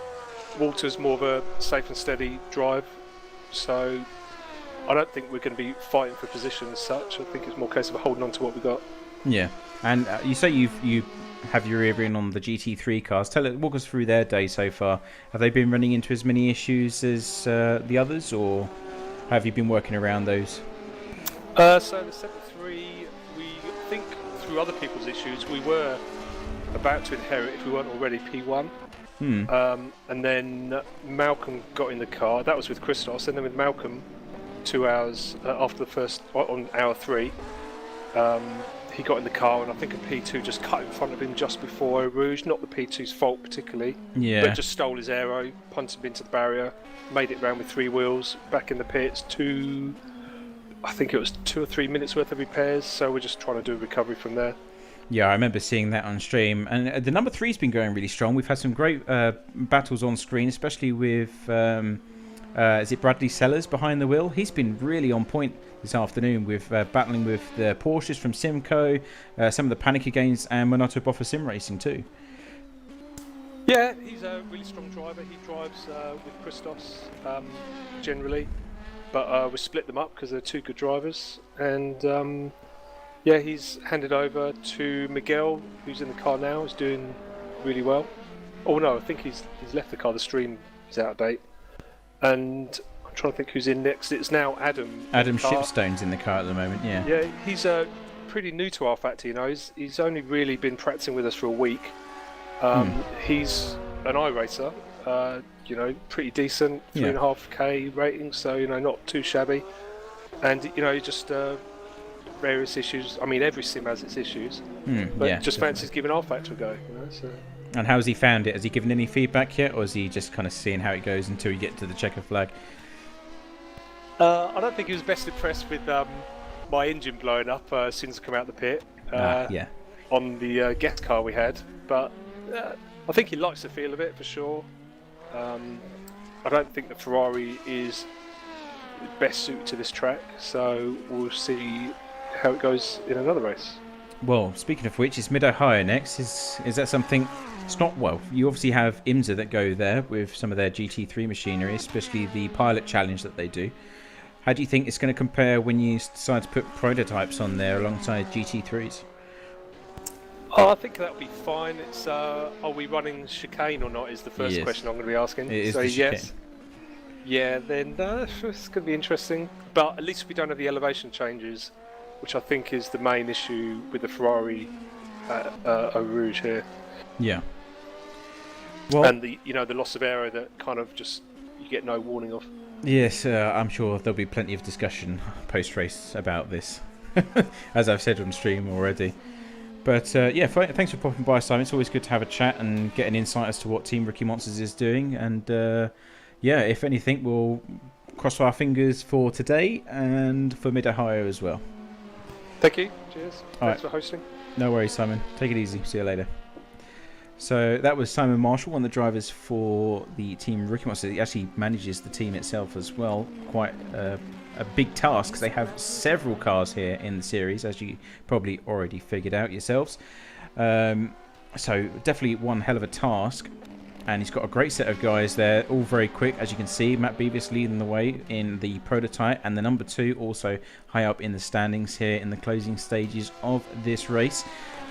And yeah, so a bit of a mixed story. You know, they had those issues with the white Ferrari that they currently launched, the 73, I believe, which is currently being driven by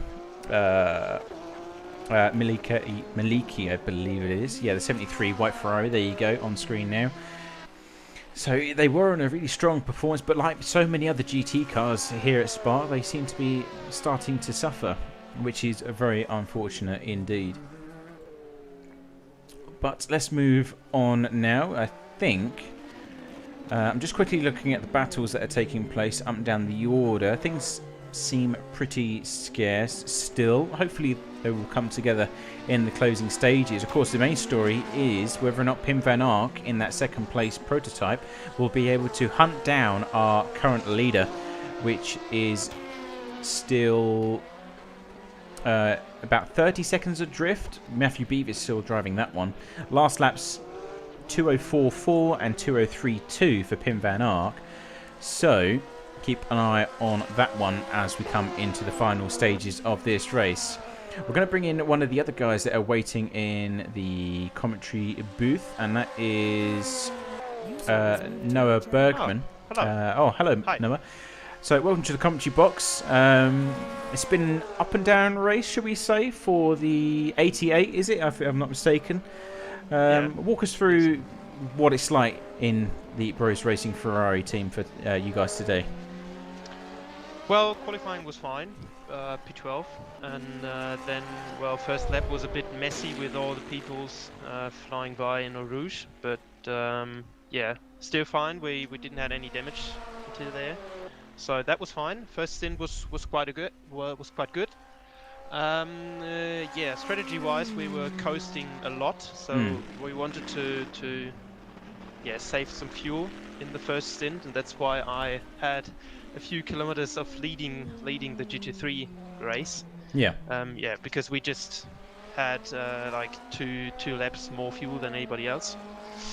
And then, I don't know, we just double stinted the medium tire. That's what we wanted to do, because we didn't want it to be in dirty air because of the Eau Rouge and all that.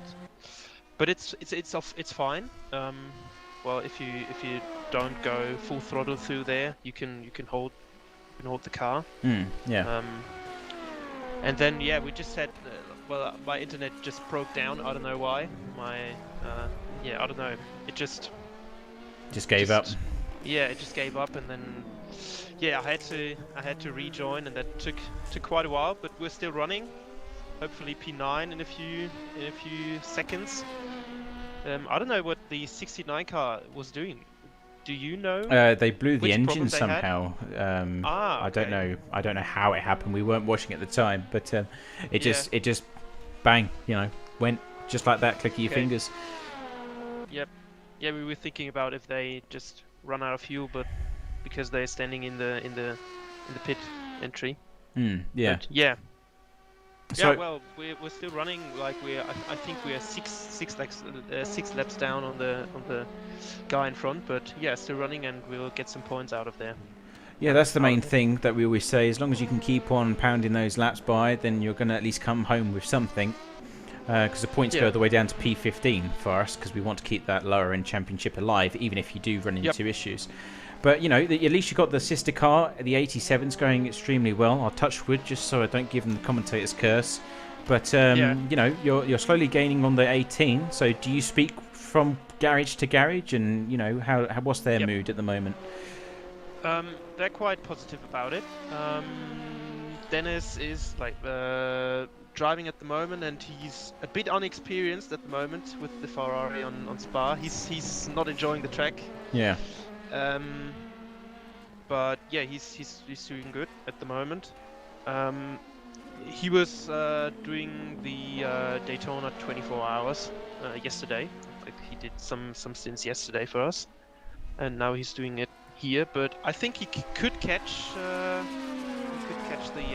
18 car. But yeah, let's see. I don't know. It's a bit like we're having a bit of problems with the tire wear at the moment.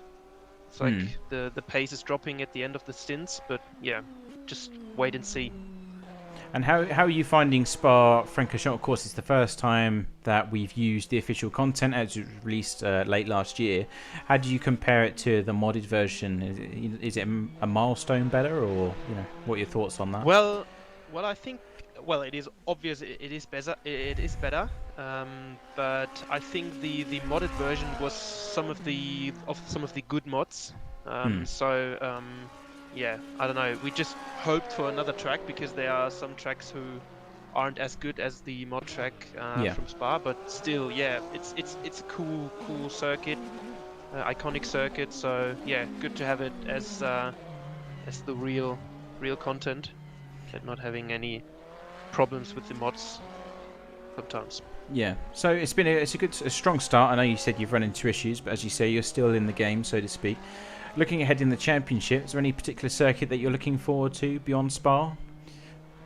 Well, I've never driven Mid-Ohio next week in 2 weeks. Oh, ever? Never driven that one? No, never ever. Oh wow!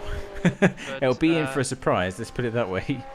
Yeah, well, I've never driven 40 mile before, so that was new as well. But yeah, I don't know. I really enjoy Road Atlanta.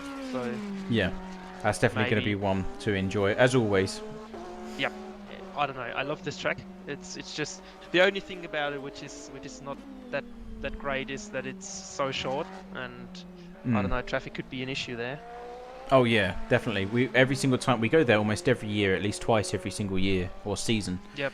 And every single time we go, the complaint is it's very busy and you can never get a clean lap. And that's because it's not because there's a lot of cars. We could have the same amount of cars we've got here this afternoon, but it's just where it's so condensed, and especially going through sector 1, of course, it makes things 10 times worse. So yeah, Road Atlanta is your next favourite place to be. So go, yeah. Well, best of luck for the 88. Are you done for tonight? Is it your teammate bringing home the car? He's driving. Yep, he's driving the stint at the moment and the next one. So, yep, I'm done for today. Well, best of luck to you guys, and we'll see you at Mid-Ohio in a short week's time. Yep, see you there. Take care. So that was Noah Bergman, in one of the drivers for the 88 Ferrari. And yeah, they've had a bit of a topsy-turvy experience for the time being. But still going strong is the message. Of course, they are still in P9, so it's still a fairly considerable amount of points that they're going to be bringing home there.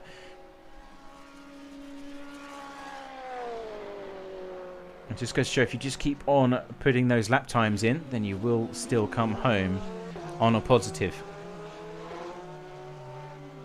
And we're just following around Dennis Castillo Sims at the moment. He's about 10 seconds adrift of Simcoe and Balat's Kiss at the moment. So they've got a bit of work to do. And you've also got the number 3 trying to catch up to the 19. So both Simcoe cars within striking distance as we enter the final hour of this afternoon's race. So we're going to go on board with the Ferrari for a few moments and just enjoy that sweet bliss as he makes his way around this brilliant track in the Hours of Darkness. Enjoy.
That's a big moment there for Dennis Castillo. Sims almost got caught out by that slipstream issue that we've got when the cars go into dirty air. It's such a bizarre situation, it really is, and that's what's been causing such the high casualty rate this afternoon. I mean, we've said it so many times already, haven't we? But that was a very, very close. Very, very close indeed.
Into the pits comes our second place GT3 Dennis Castillo Sims. And this will be their final stop for this afternoon's race.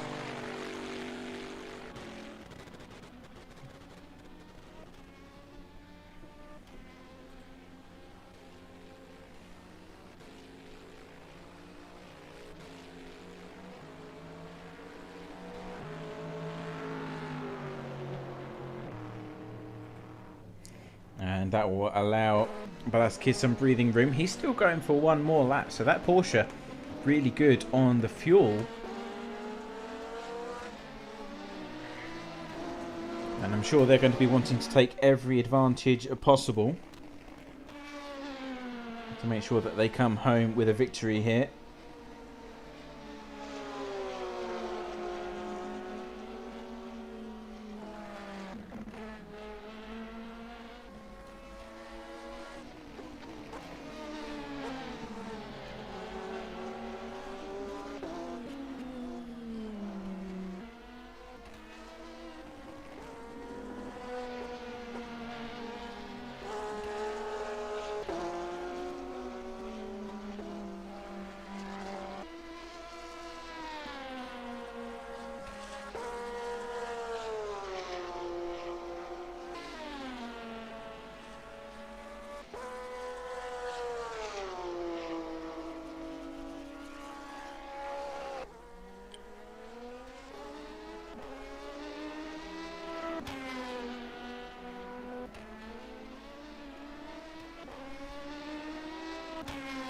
Now, Cliff Van der Veen has taken over the 57 for Fair Racing Team after the last round of pit stops. Gap's now up to 33 seconds at present, so this could be their final opportunity. That's quite a tall order to make to be able to bring down that gap in good time. We'll see what they can do to make that happen.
Slicing through traffic very nicely here, predicting where the cars are going to be, and he's already passed two of the GT3s. I think that's the 19 if I'm not mistaken, or sorry, the 18 even, sorry, with Velasquez behind the wheel.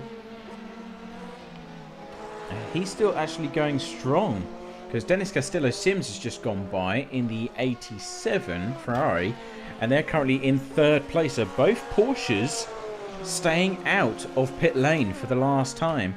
And no doubt they're going deep into this stint to make sure that they spend less time stationary in pit lane for that last intake of precious fuel. So good tactics unfolding there inside the Simco garage for both of their machines. And I wouldn't be surprised if they're coming in now. Yes, they are. So there you go. That is Simco Endurance, or sorry, Simco back into pit lane.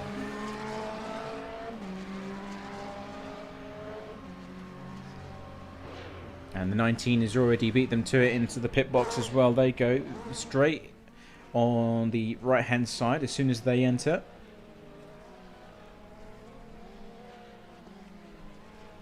And the sister car will be getting away first, it seems, as it's already revving the engine, attempting to get away.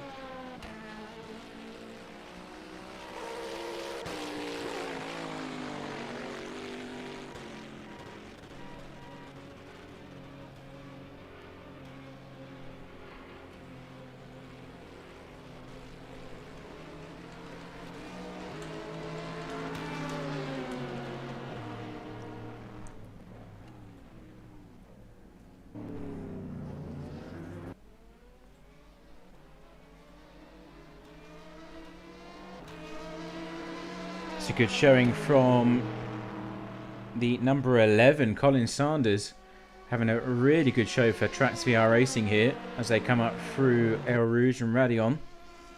They've just kept on going past their previous issues. They've been out of the picture for most of the race, but now that we're coming to the final stages here, let's have a quick look on the live timing, see where they are in terms of their stint. Lap 18 out of roughly 24 to 25, so they will need to come in for a splash and dash before we get to the checker flag here, but it will be a pretty short one, I must admit. Now Balaskis is coming through pit lane as we speak. From first place, Dennis Castillo Sims has retained a second after unlapping themselves after their pit stop. They've already come in spot on the hour, but the gap is now up to 36 seconds as the Porsche waits to get on by.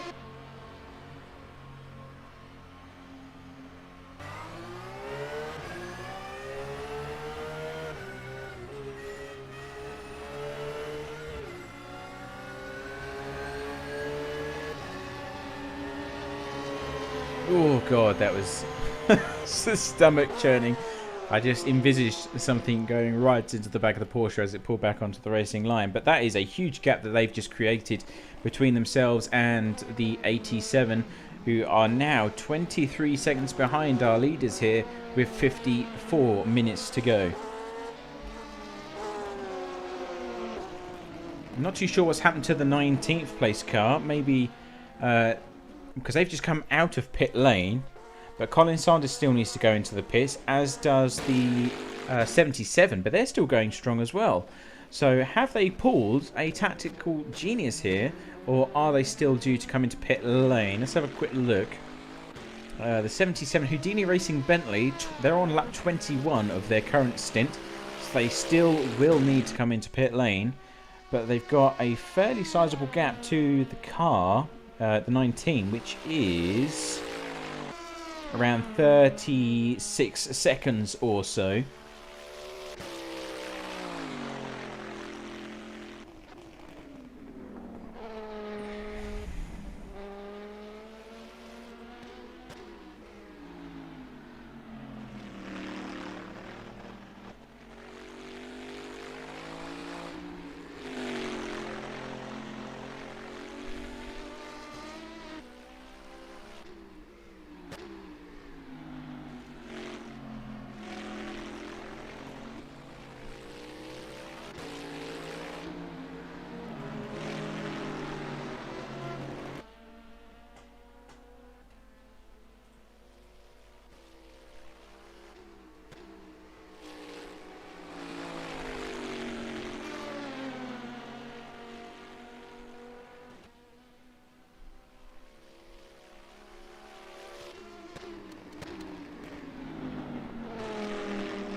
That Bentley does light up very nicely in the headlights of trailing cars, that is for sure. Very nicely done, actually. As they make their way around Stavelot. So if I'm not mistaken, they will do at least another 2 to 3 laps before coming into pits. And they need to maintain the gap that they've got to the 19. They may potentially reappear close behind or in front of. I very doubt it will be in front of the 19. Oh, and they've made a mistake. Oh dear. Well, that's Quentin Foulard behind the wheel of this particular machine at this time. Unfortunately having a small moment at Blanchimont. And looks like they're going to cut it short and come into the pits now. I do not blame them, just to get any necessary repairs out of the way. They know they're going to come into pits anyway. But it will mean a longer stationary stop, which is not what they wanted at this time. Colin Sanders for Tracks VR Racing has gone through.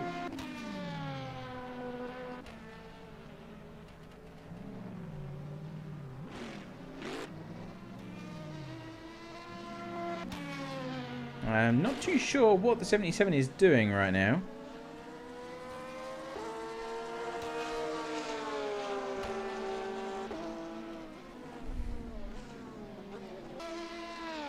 I'm very confused. very, very confused. Here comes the 19 driving by and taking 4th place with them. It's all gone wrong in these closing stages. And they finally found a pit, which that's very strange, because surely they would have had the same pit box from the start of the race. Potentially. I don't know with this game anymore. I really don't. I reckon we should all just give up. Let's go play ACC or something. I shouldn't say that. I shouldn't be saying that. I'm sorry. R-Factor 2 is a brilliant game. But anyway, back with our leaders. Matthew Beavis still in charge. 32 seconds over Cliff van der Vim. Ooh, really pressing the matter home on the Corvette. That's in the hands of Colin Sanders at the moment. So they've gone up into the podium positions. They still need to come into the pit lane though for a last minute splash and dash. They got maybe 5 laps left.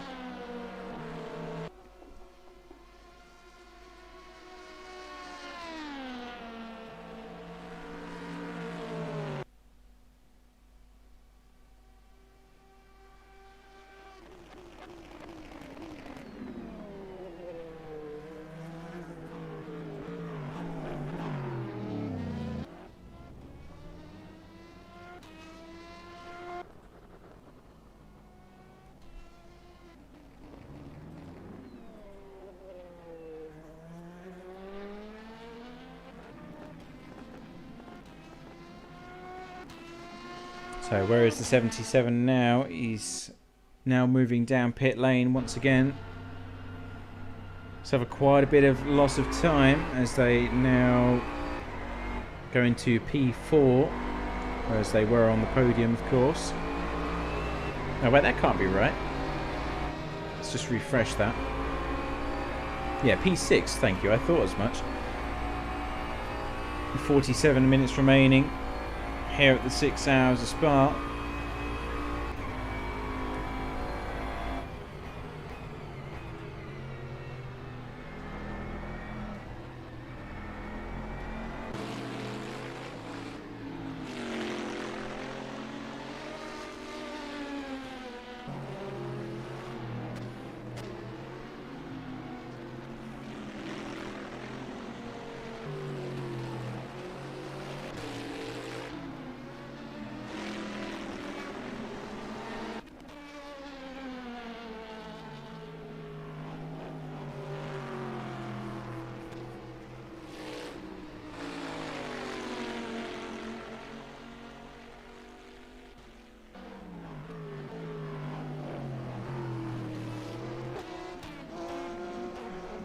As we close down into the final hour, let's have a few comments on what your favourite move of the race has been, ladies and gents. For those of you who are watching, what's been your favourite part here at Spa-Francorchamps, or the part of the circuit you've enjoyed the most, or have you found the official content used this year, as it was released very recently? Just let us know what you think. And if you have enjoyed the race, of course, don't forget to leave us a thumbs up on the video and tick the subscribe button as well for more action.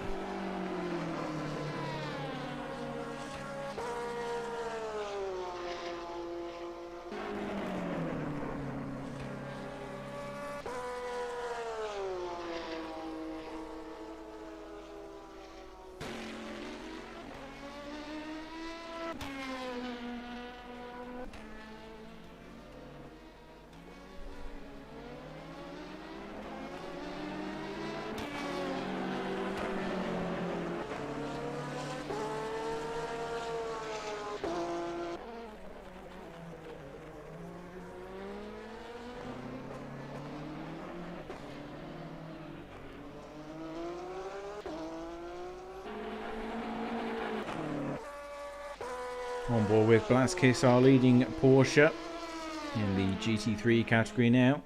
Seems to have quite a comfortable zone, or sorry, lead over Dennis Castillo-Sims. It's 21.5 seconds. Although the Ferrari is faster during the night as opposed to the Porsche, So we could potentially see, depending on how the lap times unfold, we could potentially see a battle for the lead here. But we do not know just as of yet. Still 44 minutes remaining.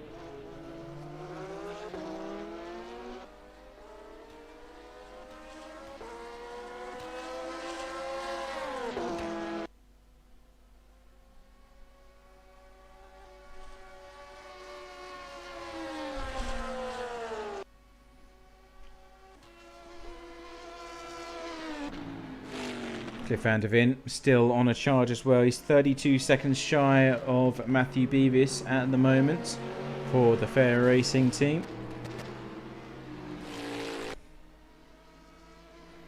And doesn't seem to be able to make up that lost ground. In fact, Matthew Beavis now doing 2:03.5s, which is on par with what they're currently posting. So they haven't actually been able to close down that gap in the last closing stages. It was up to 50 or so seconds last time that we looked, so they were able to knock off a fair chunk of time, 20 seconds or so. But ever since they've hit the 30-second area gap, it seems to have stabilised, and they haven't been able to make much progress past that point. Let's have a few laps on board Cliff here as it goes down towards Radeon. And a bit of Orica action in the closing stages of the 6 Hour Spa. You can't see anything on the run down towards Eal Rouge. It's hardly anything visible whatsoever. So it really does bring a lot of challenges. As you can see, hardly any of the track is being illuminated by the headlights. Not much difference, especially the speed that they're covering at this part of the circuit down the Kemmel Straight.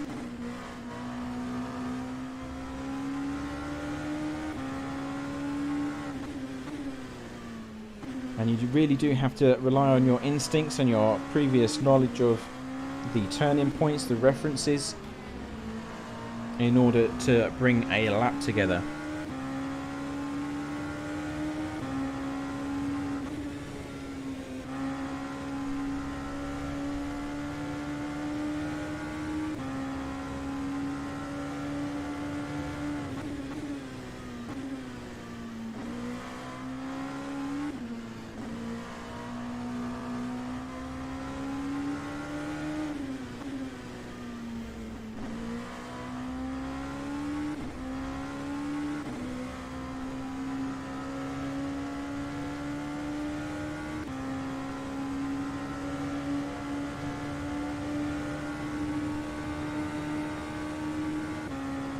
Very lonely out there on Spa-Francorchamps.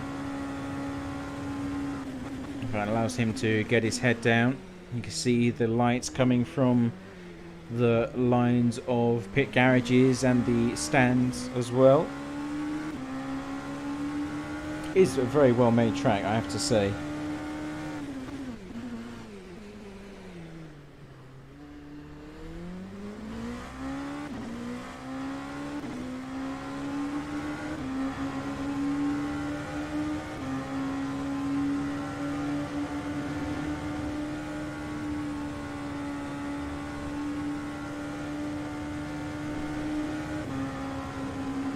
And the gap now down to just 31.5.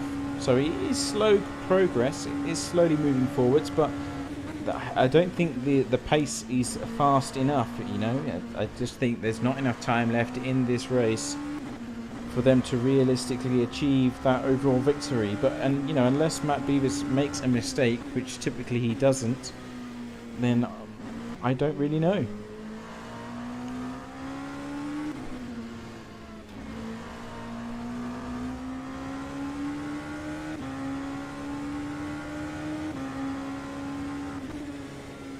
And again, it's not over till the fat lady sings, as they say, so anything could really happen.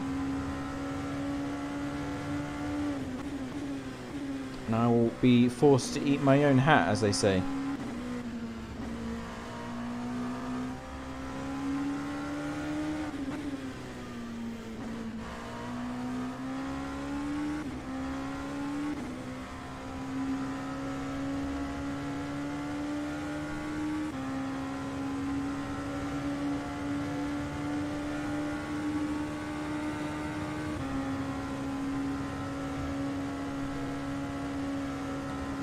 And there we go. We have the reminder that there is 40 minutes remaining left in this session. As Cliff continues to push that car as much as he dares.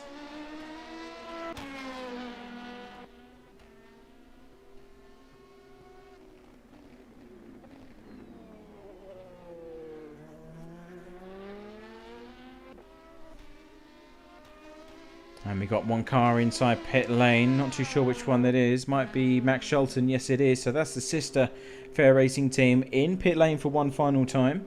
They will be able to go to the end from this point as he comes to a stop once more. So currently sitting in 4th position.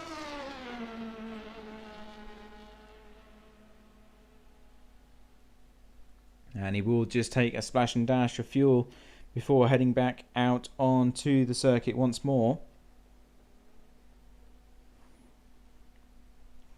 And where's the next competition for these guys? It would be on-off racing.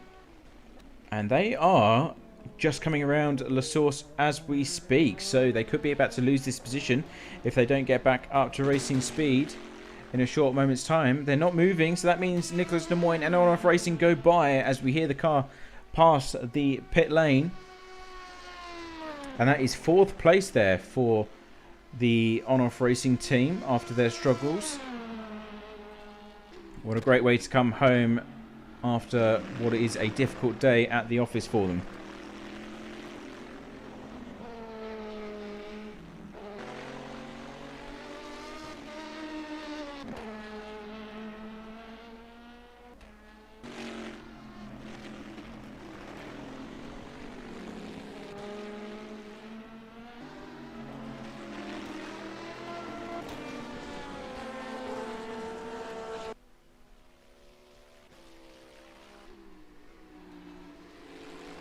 Of course, on-off racing have that wonderful strip of neon light on the back, or the shark fin of their prototype here. Always so easily identifiable as it goes by. It used to be a lot brighter. They, when the new materials were first released, they actually had the tree highlighted as well. And boy, what is it bright! A bit too much. But, you know, luckily they were able to get on top of that, and they did tone it down quite a bit to what it is today, which is much more pleasant on the eyes, and it still gives it that distinctive look that as it goes past the camera shots here.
Just following the Ferrari from Team Ricky Moss's around now. This is Adam Shipstone in, I believe, 4th place in class. So they've had a very strong race this afternoon. Of course, their sister car, not so much.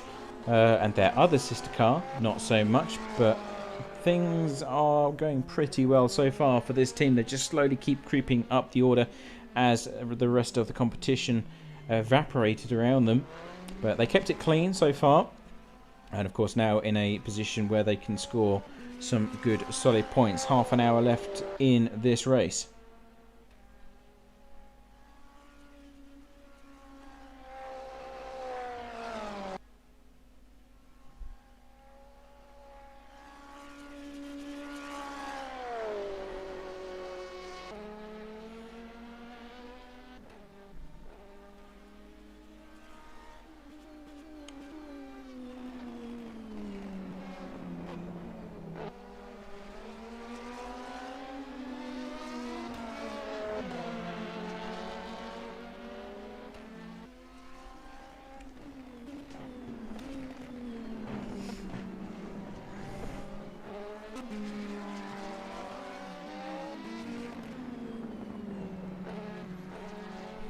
Oh, very twitchy moment there. That's Royal Blue Racing going around the outside. Bit of flash of lights from Adam there. Obviously not too pleased about that strange manoeuvre. I've not really seen anyone overtake the outside of that particular corner. Ugh, third time lucky, Matthew. Let's get your English nice and straight. I know it's late. Corner. There we go. Thank you very much. Sorry, ladies and gents. Just had to rectify my own vocabulary there. But anyway, yeah, very strange overtaking manoeuvre around the outside on the run down to Pouon. First time I've seen that in a very, very long time. I mean, if you're doing battle in the same class, sure, I've seen that plenty of times. But not from a prototype, so to speak, because they usually want to go deep into the braking zone on the outside and then swoop and get the undercut, which will catapult them onto the next corner.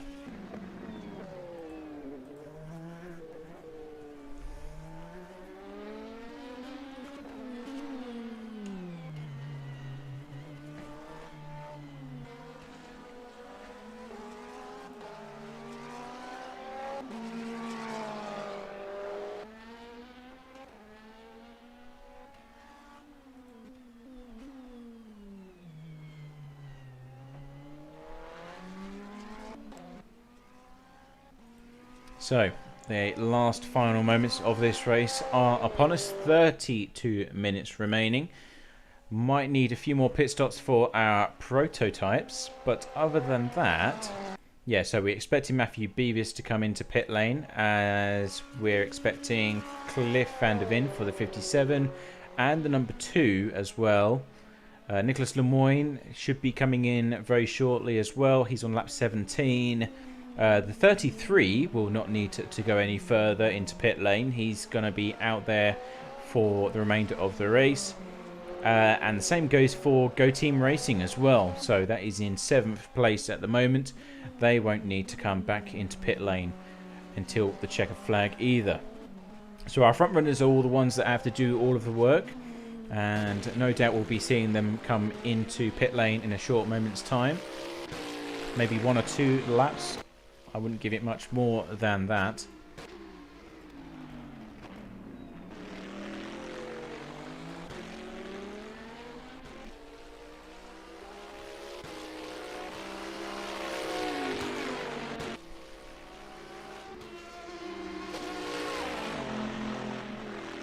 Spectacular shot. I always love looking up at Eal Rouge, you know, from that particular angle, low down, get the camera as low as you can and watch the cars absolutely pelt it past and go up Eal Rouge. One of the best camera shots in the motorsport world, if I don't mind me saying.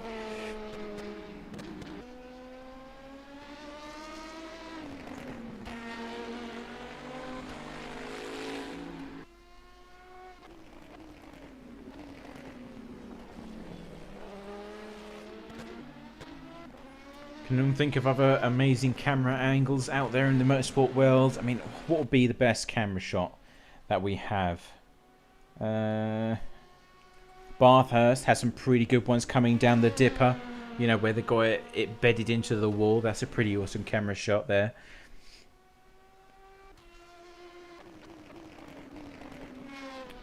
I think there's one at Thruxton that's quite well placed down on the curbing itself. You can see them coming over some of the rumble strips in the final chicane, I think.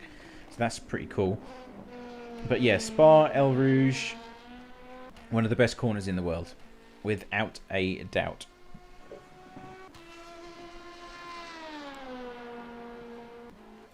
I mean, hey, maybe one day I'll go there for real. Not to participate, hopefully. That's if my RX-8 doesn't burst into flames one day. Probably after the first time I drive it, most likely. But yeah, that is the end goal, I guess, is to not to go to Spa, but endurance racing in general. And if I could go abroad at any particular point, that would be absolutely epic. You know, but dreaming, I think, is the correct phrase there. But who knows? Who knows? I mean, hell, even if it goes that well, it might even be a thing that you guys can win as part of a championship. I'm just putting it out there, you know, it could be. It could be like a track day at Brands or like a whole day at Silverstone. Who the fuck knows? Sorry, language.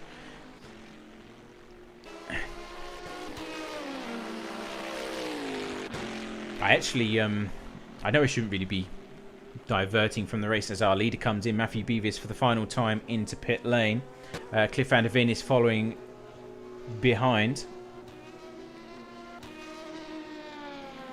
So this is the final stop here for these cars. Robert Bourne going for one more time by. No doubt he'll be following suit and coming into pit lane once more with 28 minutes remaining.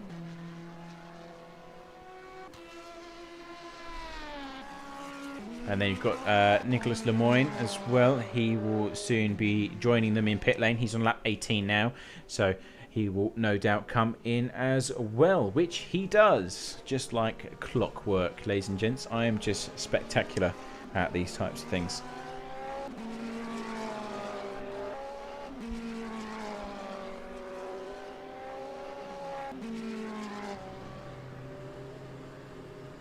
So 28 minutes remaining here at the 6 hours of Spa.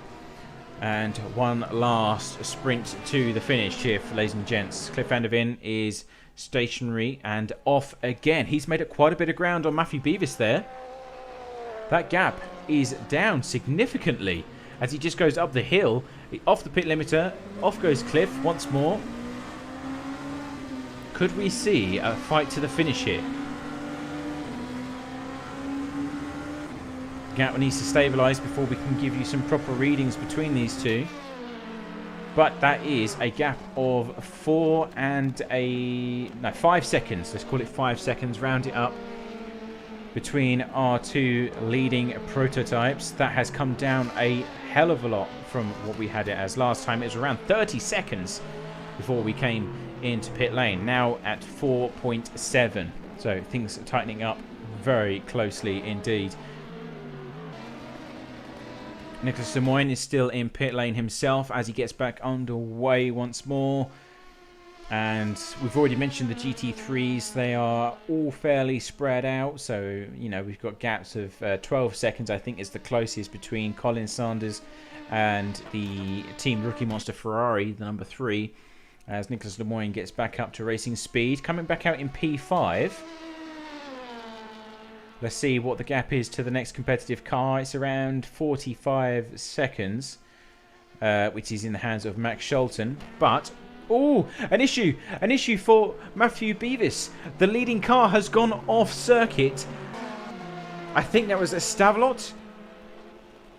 What a huge transformation for this race. There's an issue for our race leading car. Team Rookie Monsters can't get back up to racing speed. He's off again and accelerating, but that has allowed the Fair Racing team to go through. Cliff van der Ven and the 57 are in the lead of this race.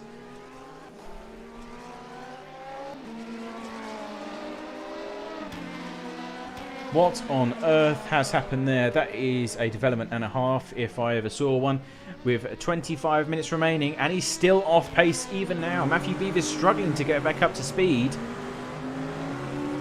Something's terribly wrong inside the cockpit of that LMP2. Seems to be coasting as well. Yeah, he's trying to coast the car. And he's in a high gear, still running.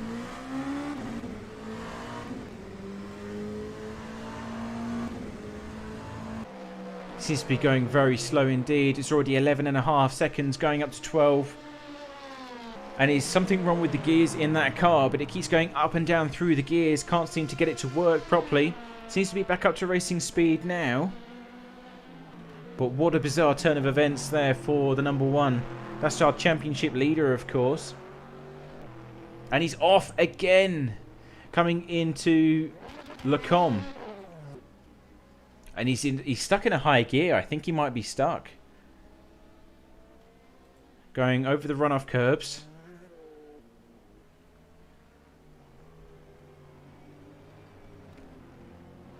And I don't know what's going on, but it is not good at all.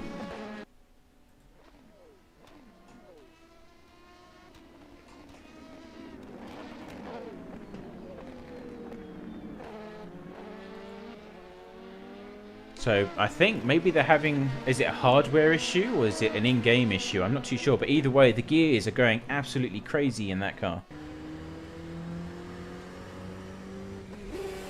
Whoa, okay, yeah. Did you hear that, guys? That engine just went straight into first. All on its own. So it seems to be shifting down. So there's something very wrong here.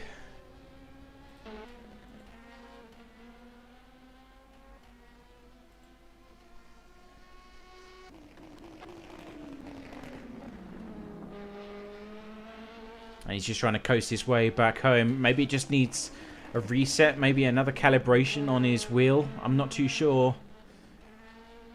Here comes the sister car. The number 2 takes second place away. I mean, that's a devastating blow because they were in the lead of this race pretty much from the get-go. They had a few battles for the lead with Black Hawk Racing, but you know, for the most part, they have been firmly in control of this race. I guess they'll take some small comfort knowing that they came home first at the 3-hour mark. So that's the first round of points in the bag for them. And there's a smoke. There's smoke coming from the car. Even in the darkness, you can start to see that. And it's completely dead now. I'm not too sure if he's blown the engine on the way down to Puon, perhaps. Wow. I saw a bit of smoke coming out the back end. So I think that might have been where we went on board for that split second. We heard the engine rev. Yeah, there's definitely some black smoke coming. That's not a good sign. Where we went was going on the run down to Puon. It kind of revved really harsh and really quickly down into first gear or a lower gear. And after that point, he's been coasting. So I reckon potentially he might have blown that engine. Whatever the issue is, it seems to be terminal.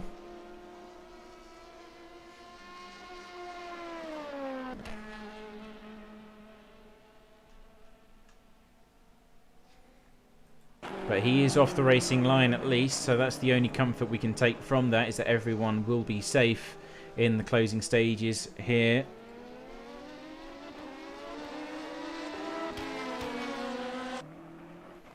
And there's one thing that, well, there's one team in particular that I can think of that will be celebrating that. I mean, it's a horrible, horrible thing to say, I know.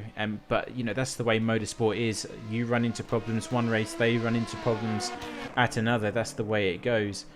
But, you know, the Black Hawk Racing team, the number 6, they've also DNF'd here, which means that the top 2 teams, if they cannot get that car moving again, then they will not be scoring any points, and therefore neither team will be progressing or extending that championship lead. It's a horrible, horrible thing to say, I know, but that's one silver lining, especially for the Black Hawk Racing guys. They've had a terrible weekend here too, and On-Off Racing will be the winners here, if that makes sense, because they are still running despite their woes at the early stages. They will be able to turn this round, coming home in 4th place, and they may take the lead of the championship because they are on 56 points. Oh, sorry, 76 points rather, sorry. As opposed to anything else. Now, Matthew Beavis is still there. The engine is still smoking ever so slightly, but I'm not too sure if that's going to be the case.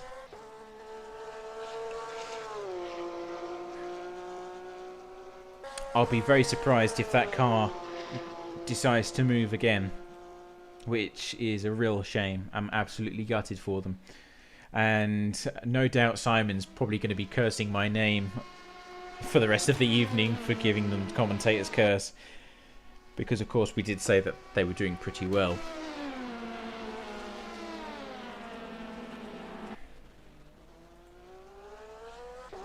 But, you know, hardware issues, we've all had them before. It's a bit like some of the guys got disconnected. I mean, Go Team Racing earlier this afternoon got disconnected due to a thunderstorm outside of their house. You know, so these are things that we unfortunately have to deal with.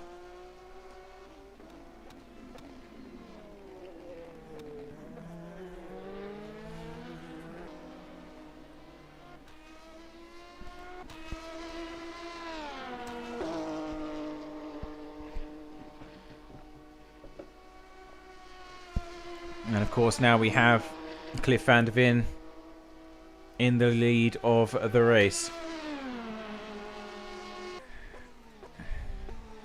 And we're going to drag in Mantis Ricus into our commentary box if we can. It's not letting me. Oh, yeah, of course. Yeah, there we go. So, yeah, Mantis Ricus now joining us in the commentary box. I mean, I don't know what to say. I am gutted for you guys. You know, what a way to end what is otherwise a flawless performance. But, you know, yeah, just walk us through step by step, you know, what your experience was in those moments and what exactly happened to the car. What I heard is Matt saying the car is going into neutral, which is really bizarre, and the issue just continued. We were really unsure what actually happened on that regard, because when he lifts off, it goes into neutral. When he upshifts, it goes to 6th. So absolutely unexplainable. I don't know if he switched auto shift up on, but I don't know if that's even possible. But so really odd. I mean, we don't actually have auto shifting on, so I don't even think that's possible because all the assists are banned other than, I think, ABS and traction control for the GT3s. But I mean, is it actually the wheel? Has it, in his actual sim rig, has that given up the ghost perhaps? Or because I've had it before where mine decided to downshift all on its own, but I don't know what kind of gear he's running or if that may be a potential cause of the issues. Ooh, Matt just DM'd me actually, so the issue is that his upshift got stuck. Basically, it failed and it got stuck, so it was always upshifting. But why would it? We saw, I mean, we went on board for a split second, we saw the engine revs go completely crazy high, and we presumed that's what caused the engine to fail in that split second where he was trying to fix the issue. But if it was constantly going up, how did it go down to first? Because that's what's caused obviously the lethal end to the car's engine. Well, most likely is Matt was trying to downshift rapidly and picked that up, and he was going at probably quite a fair bit of speed, and it just dropped him down rapidly, and that really happened, unfortunately. Yeah, I mean, again, I'm so sorry for you guys. It's been great having you here. You performed flawlessly. You know, we was looking forward to a great battle in the closing stages here. Yeah, just a question. Was you having that issue before you went into the pit lane? Because it was about a 30-second lead that you had over 57. But after the pit stop, that was erased. It was about 4 seconds, I believe, coming out of pit lane.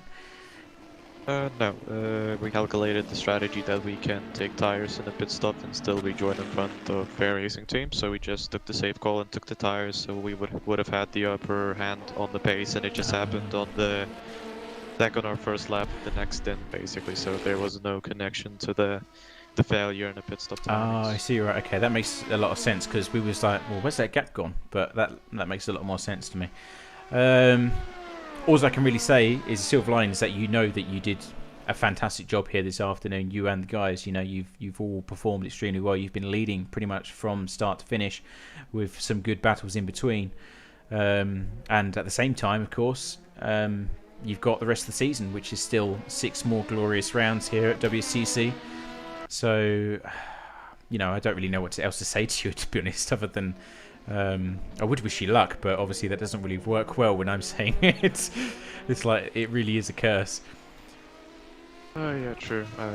Wishing luck is something that doesn't work for us, unfortunately, so just have to pray that something like this doesn't happen. But, well, on the other hand, our rivals also struggled with whatever happened to them, talking about the Blackhawk cars, and I guess we got some points in the first half over fair racing, so we'll see what the standings are later on. And there's still 6 rounds, you said, left, so plenty of time to make a comeback. And knowing how chaotic last year was, it's very doable. Yeah, definitely, 100%. So, yeah, best of luck to you. Oh, I said it again. Sorry, well, I'm so sorry. I pray that it will go smoothly. But yeah, thanks for popping in and explaining that for us. I'm sure a lot of the viewers and the teams that are watching appreciate that kind of insight. But we'll see you in 2 weeks' time for Mid-Ohio. Yeah, thank you very much. All right, thanks, Mantis. Take it easy. So that was Mantis Ricus there for the #1 team, Rookie Monsters there. a slightly deflated voice, as you can imagine, as I think any of us would be. You know, we take our sim racing seriously here at CFS, and that's why you guys enjoy taking part in these championships too.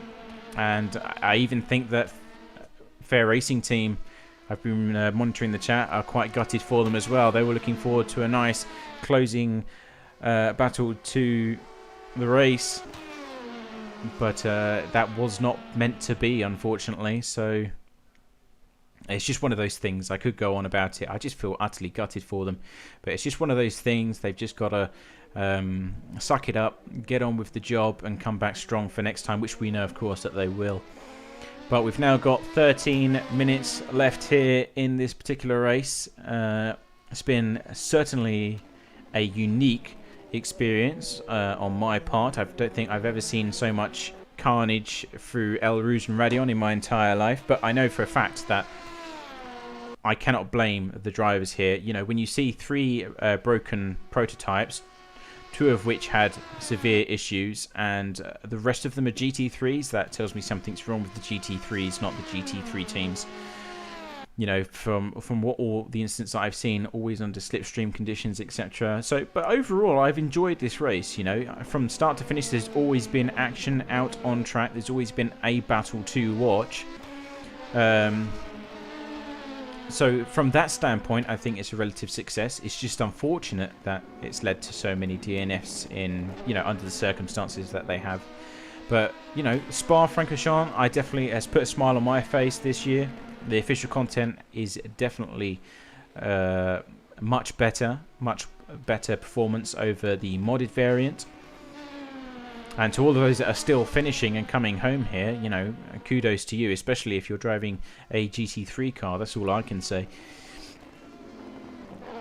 And it is still Cliff Vanderveen leading the way. Robert Pawn and the sister team Rookie Monster car will be in second for the time being. And as you can see, there's quite substantial gaps between all of the cars here. And in fact, the closest battle we have is between P4 and 5 in the GT3 class. That's the number 3, which belongs to Team Rookie Monsters, which is Adam Shipstone. And then you've got Colin Sanders for the Trax VR Racing Team in their Corvette, who are on a staggering recovery drive themselves.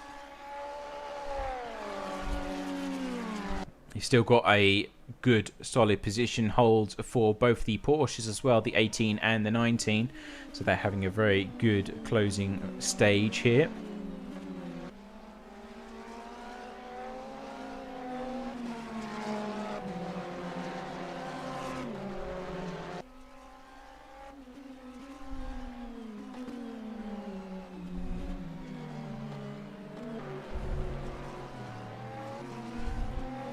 So there is still 10 minutes remaining. Let's have a quick look at the lap times here to see if we can compare. So Colin Sanders still behind the wheel of the Corvette for Trax VR Racing, and he's closing the gap by at least 0.8 seconds that last time by. Both seem to be posting 2:18s. Colin Sanders 2:18.1. Adam Shipstone in the car ahead 2:18.9 on the board with 10 minutes remaining and a gap of 6.5 seconds. That, I would say, is achievable, but only just if they can keep up that strong pace. So we'll have to see how that comes to a close.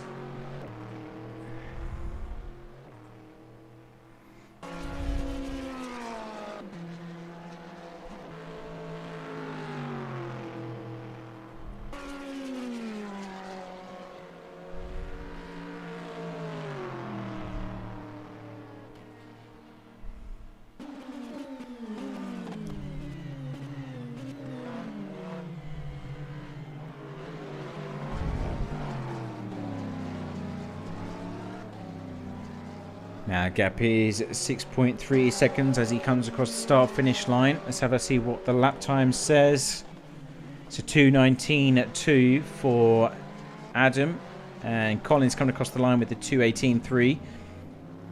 So it's about a second difference between these two machines right now. Let's go on board with Colin as he comes down towards Eal Rouge and Radeon.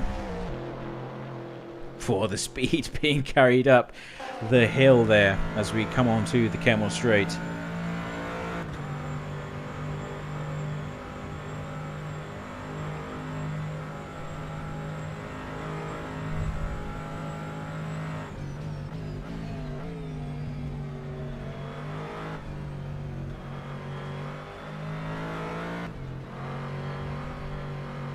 So he is slowly catching up. 4.5 seconds. He's found a massive chunk of time on the exit or the approach to Le Camp. And potentially the number 3 getting into a bit of trouble here. This is going to be for 4th place in class.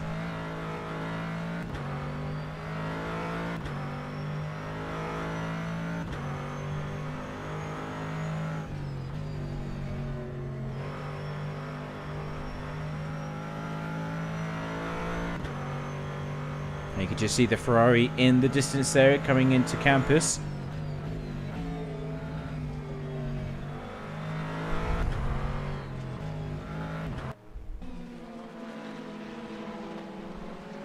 And I do believe that they're using the 73 as a slight buffer zone, if I'm not mistaken. There's 2 cars going around that part of the circuit at the moment. I believe that the other Team Rookie Monster car might be one of them.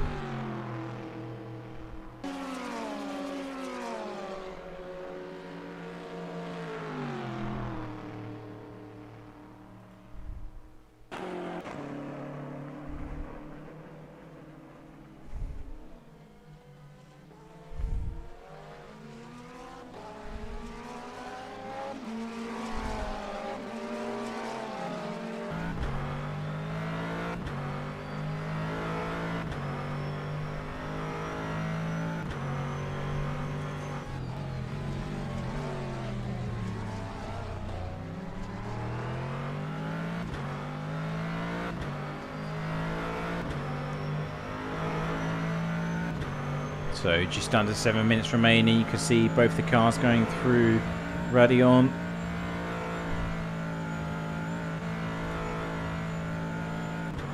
Last lap times on the board for you. It was a 2:18.1 and it was a 2:20.6 by Adam Shipstone there. So really starting to lose some significant pace. The gap down to 3.5 seconds as he come through Le Camp. This could be one of the battles coming to the end of this particular race, ladies and gents. Oh, Colin trying to push the car. You've got to be careful. If he just keeps doing what he's doing now, he will get the car ahead, that's for sure. But if he starts to find extra time, it may lead to a nasty tank slapper or incident.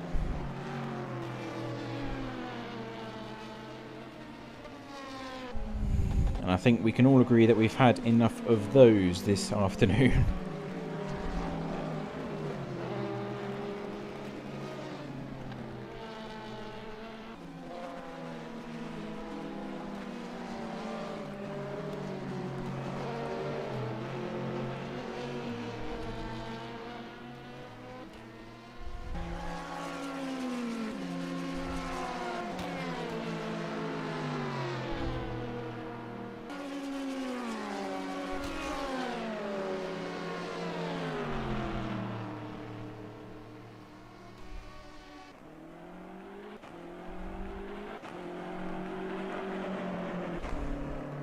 Coming down even further, we're down into sub 2 seconds, or sorry, sub 3 seconds now.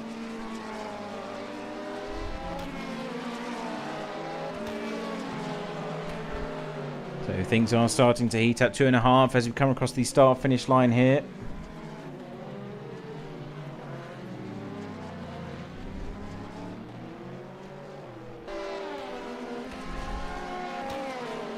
And we do have confirmation that the 73 is between the two of them as he comes down into Eal Rouge.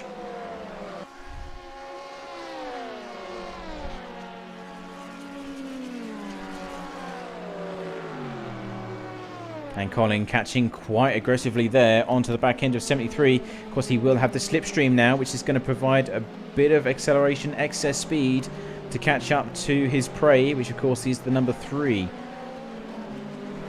And the question is, how will he navigate his way around that white Ferrari? He probably won't make it easy for him, knowing that he is defending his teammate.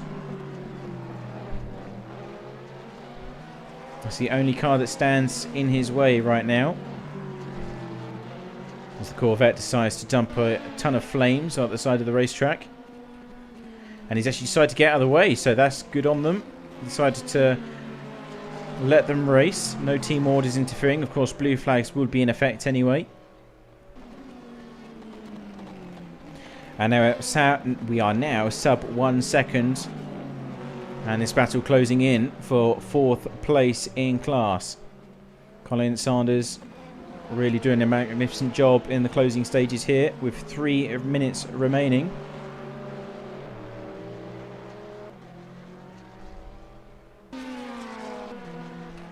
And now on board as we approach Blanchimont.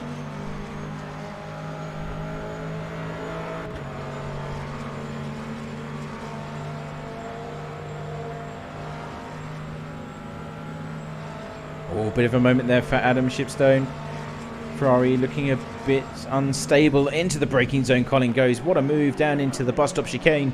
Takes the inside line. Door was left open and he took advantage of it. And in fact, the Ferrari's going into pit lane.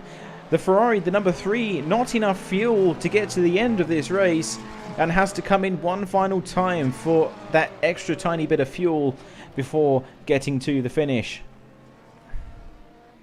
So it might explain why they're trying so badly to save fuel. It might also explain why the car was off pace by a significant margin as well. So things that we don't get to see, of course. But that's going to cost them a ton of time. They will still come home in P5.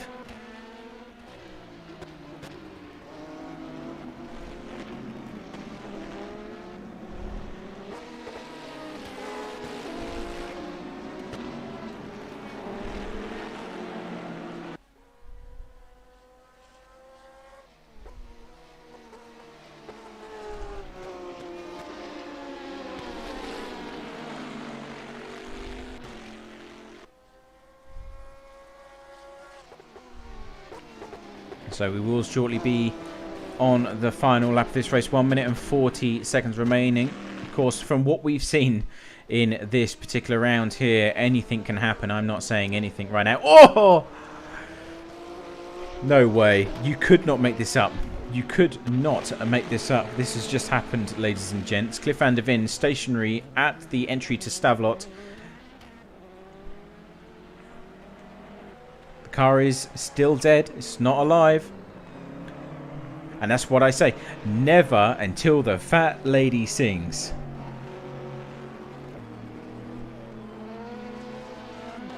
You never say never. And the car is running. The car is running, but not doing anything.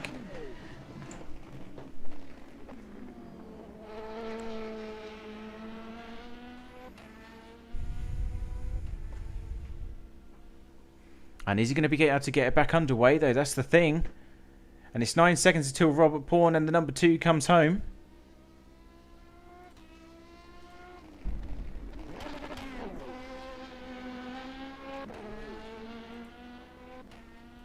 And Cliff van der Veen can't move for some reason. I'm not sure. Code 80 in 10 seconds.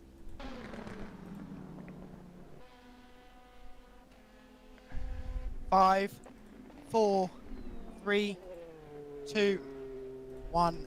Code 80, code 80.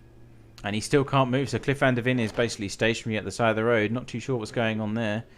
I think he's kind of guessing where he's going because he can't actually... Apparently he's got a screen freeze, so R Factor 2 is completely frozen and isn't able to get anything done. But of course that does mean that we are now into overtime here for the race. And what a way to end, ladies and gents. That is just the cherry on top, I would say, if anyone would agree. But it will be the number 2 Rookie Monster that comes home victorious here with Robert Pawn behind the wheel. So what a turnaround that is. I did not see that coming at all. And Cliff van der Veen is still stationary. with Max Scholten coming around as well for the Fair Racing team. So at least the sister car will be able to maximise the potential here. And Nicholas Lemoyne for On-Off Racing, of course. Still going for P4 as well.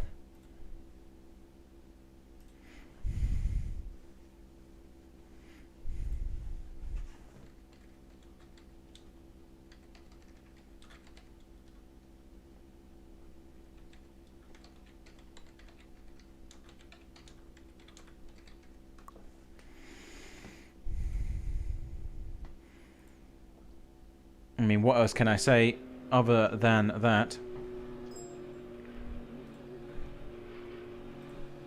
All drivers prepare for green flag. Green, green, green.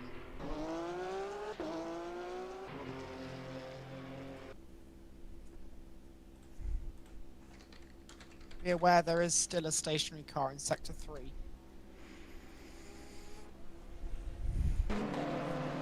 So coming across the line now, celebrating is Robert Pawn, and Cliff van der Veen, of course, won't be able to move. There's not much that there is to be done about that. Max Scholten, his teammates will be able to get past. His screen is still completely frozen as far as I'm aware. And of course all the other cars will be able to go on by and complete the race.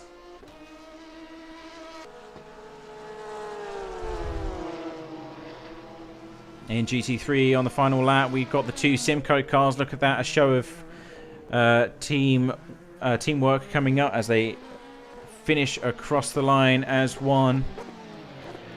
So Velasquez, a fantastic job by them. And then we have Dennis Castillo Sims, who will come home in second place for the Bros Racing Ferrari.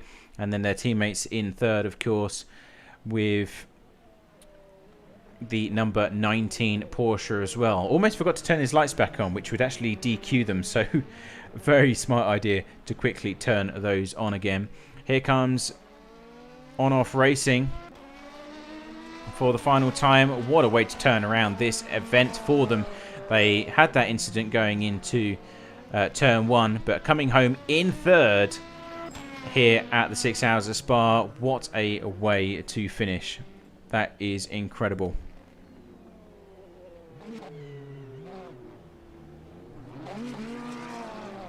So let's bring in Robert Pawn then, who's just come home victorious. Robert Pawn, welcome to the commentary box. Congratulations. I do not think you would have expected that one. Tell us how you're feeling. I'm just surprised. I have no words. Like after 6 hours, winning the race in the last sector was just unbelievable. Yeah, I bet. I don't think we expected it either. But, you know, tell us how you found Spa. You must be ecstatic. How's the rest of the team feeling as well? Of course, the number 1 DNF, so that was pretty sad. But after Cliff van der Veen, I don't know what happened to him. But yeah, this win just boosted our morale up pretty high.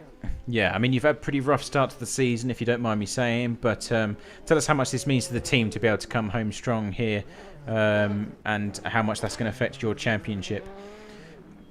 I don't think we have a chance for the championship after what happened in Portimao. But yeah, I think we can still get maybe top 5 or with some luck top 3 in the championship. But we need to keep our heads down and focus for the rest of the season. And what's going to be the celebratory drink of choice, do you think, for tonight then, given it's your first victory of the season? I'm 15, so no. It'll be grape juice or something then. Okay, all right, fair enough. Well, tell Simon to have one on me, because you know, I know that he's old enough for sure. But you know, it's been an up and down journey for you guys. I'm glad that you was able to bring it home, even if it is under very strange, bizarre circumstances. Yeah, thank you. All right. Well, thanks very much for your time, Robert. Congratulations again, and we'll see you in 2 weeks' time at Mid-Ohio. Yes, yeah. Right, that was Robert Pawn, ladies and gents, the winner for Team Rookie Monsters. Very fast driver and underage, so please don't take any alcohol. We don't want to be condoning breaking the law here. But that is your results, ladies and gents, here at this very, very strange race indeed. Team Rookie Monsters taking home the win, followed by Max Scholten for the Fair Racing team and On-Off Racing. What a recovery drive they have had this afternoon too. Go Team Racing in P5, followed by Royal Blue Racing. And of course the number 16 from Juicy's Motorsports Club. Unfortunately, Matthew Beavis retiring at the end there, which is very, very unfortunate indeed. Moving on to the next page, we've got, the GT3s. We've got Velasquez, followed by Dennis Castillo Sims for the Bros Racing Ferrari, and the 19 Simco car. And then moving on to the next page, it is Colin Sanders and Trax VR Racing. What a brilliant end to the race that they have had. And then, of course, number 3 from Team Rookie Monsters, Adam Shipstone, bringing home that last position as well. Then we've got the 73 Team Rookie Monster car, Mikolaj Maliki bringing it over the checkered flag for them. And then the Bentley from Houdini Racing coming home with Quentin Foulard behind the wheel as well. Then we have Bartet Messier for Panica Gaming. And then unfortunately past that point we have a very long list of DNFs. If you have enjoyed the action here, ladies and gents, don't forget to give us a thumbs up on the live stream. If you're on YouTube or if you're on Twitch, give us a follow. If you're on YouTube, please don't forget to subscribe. Follow us for more. In 3 days' time, we've got the Trofeo Sprint Cup with the Lamborghinis on Assetto Corsa Competizione. It's going to be some sprint racing action. And then in 2 weeks' time, we continue the action here for the WSCC, and that will be at Mid-Ohio. 3 hours worth of racing. I've been your commentator for today, Matthew Sanson, and David Buckley, and some of the other team here at CFS have been in the broadcast director's booth. So thank you guys for watching, and we will see you on the next one. Take care out there, and goodbye.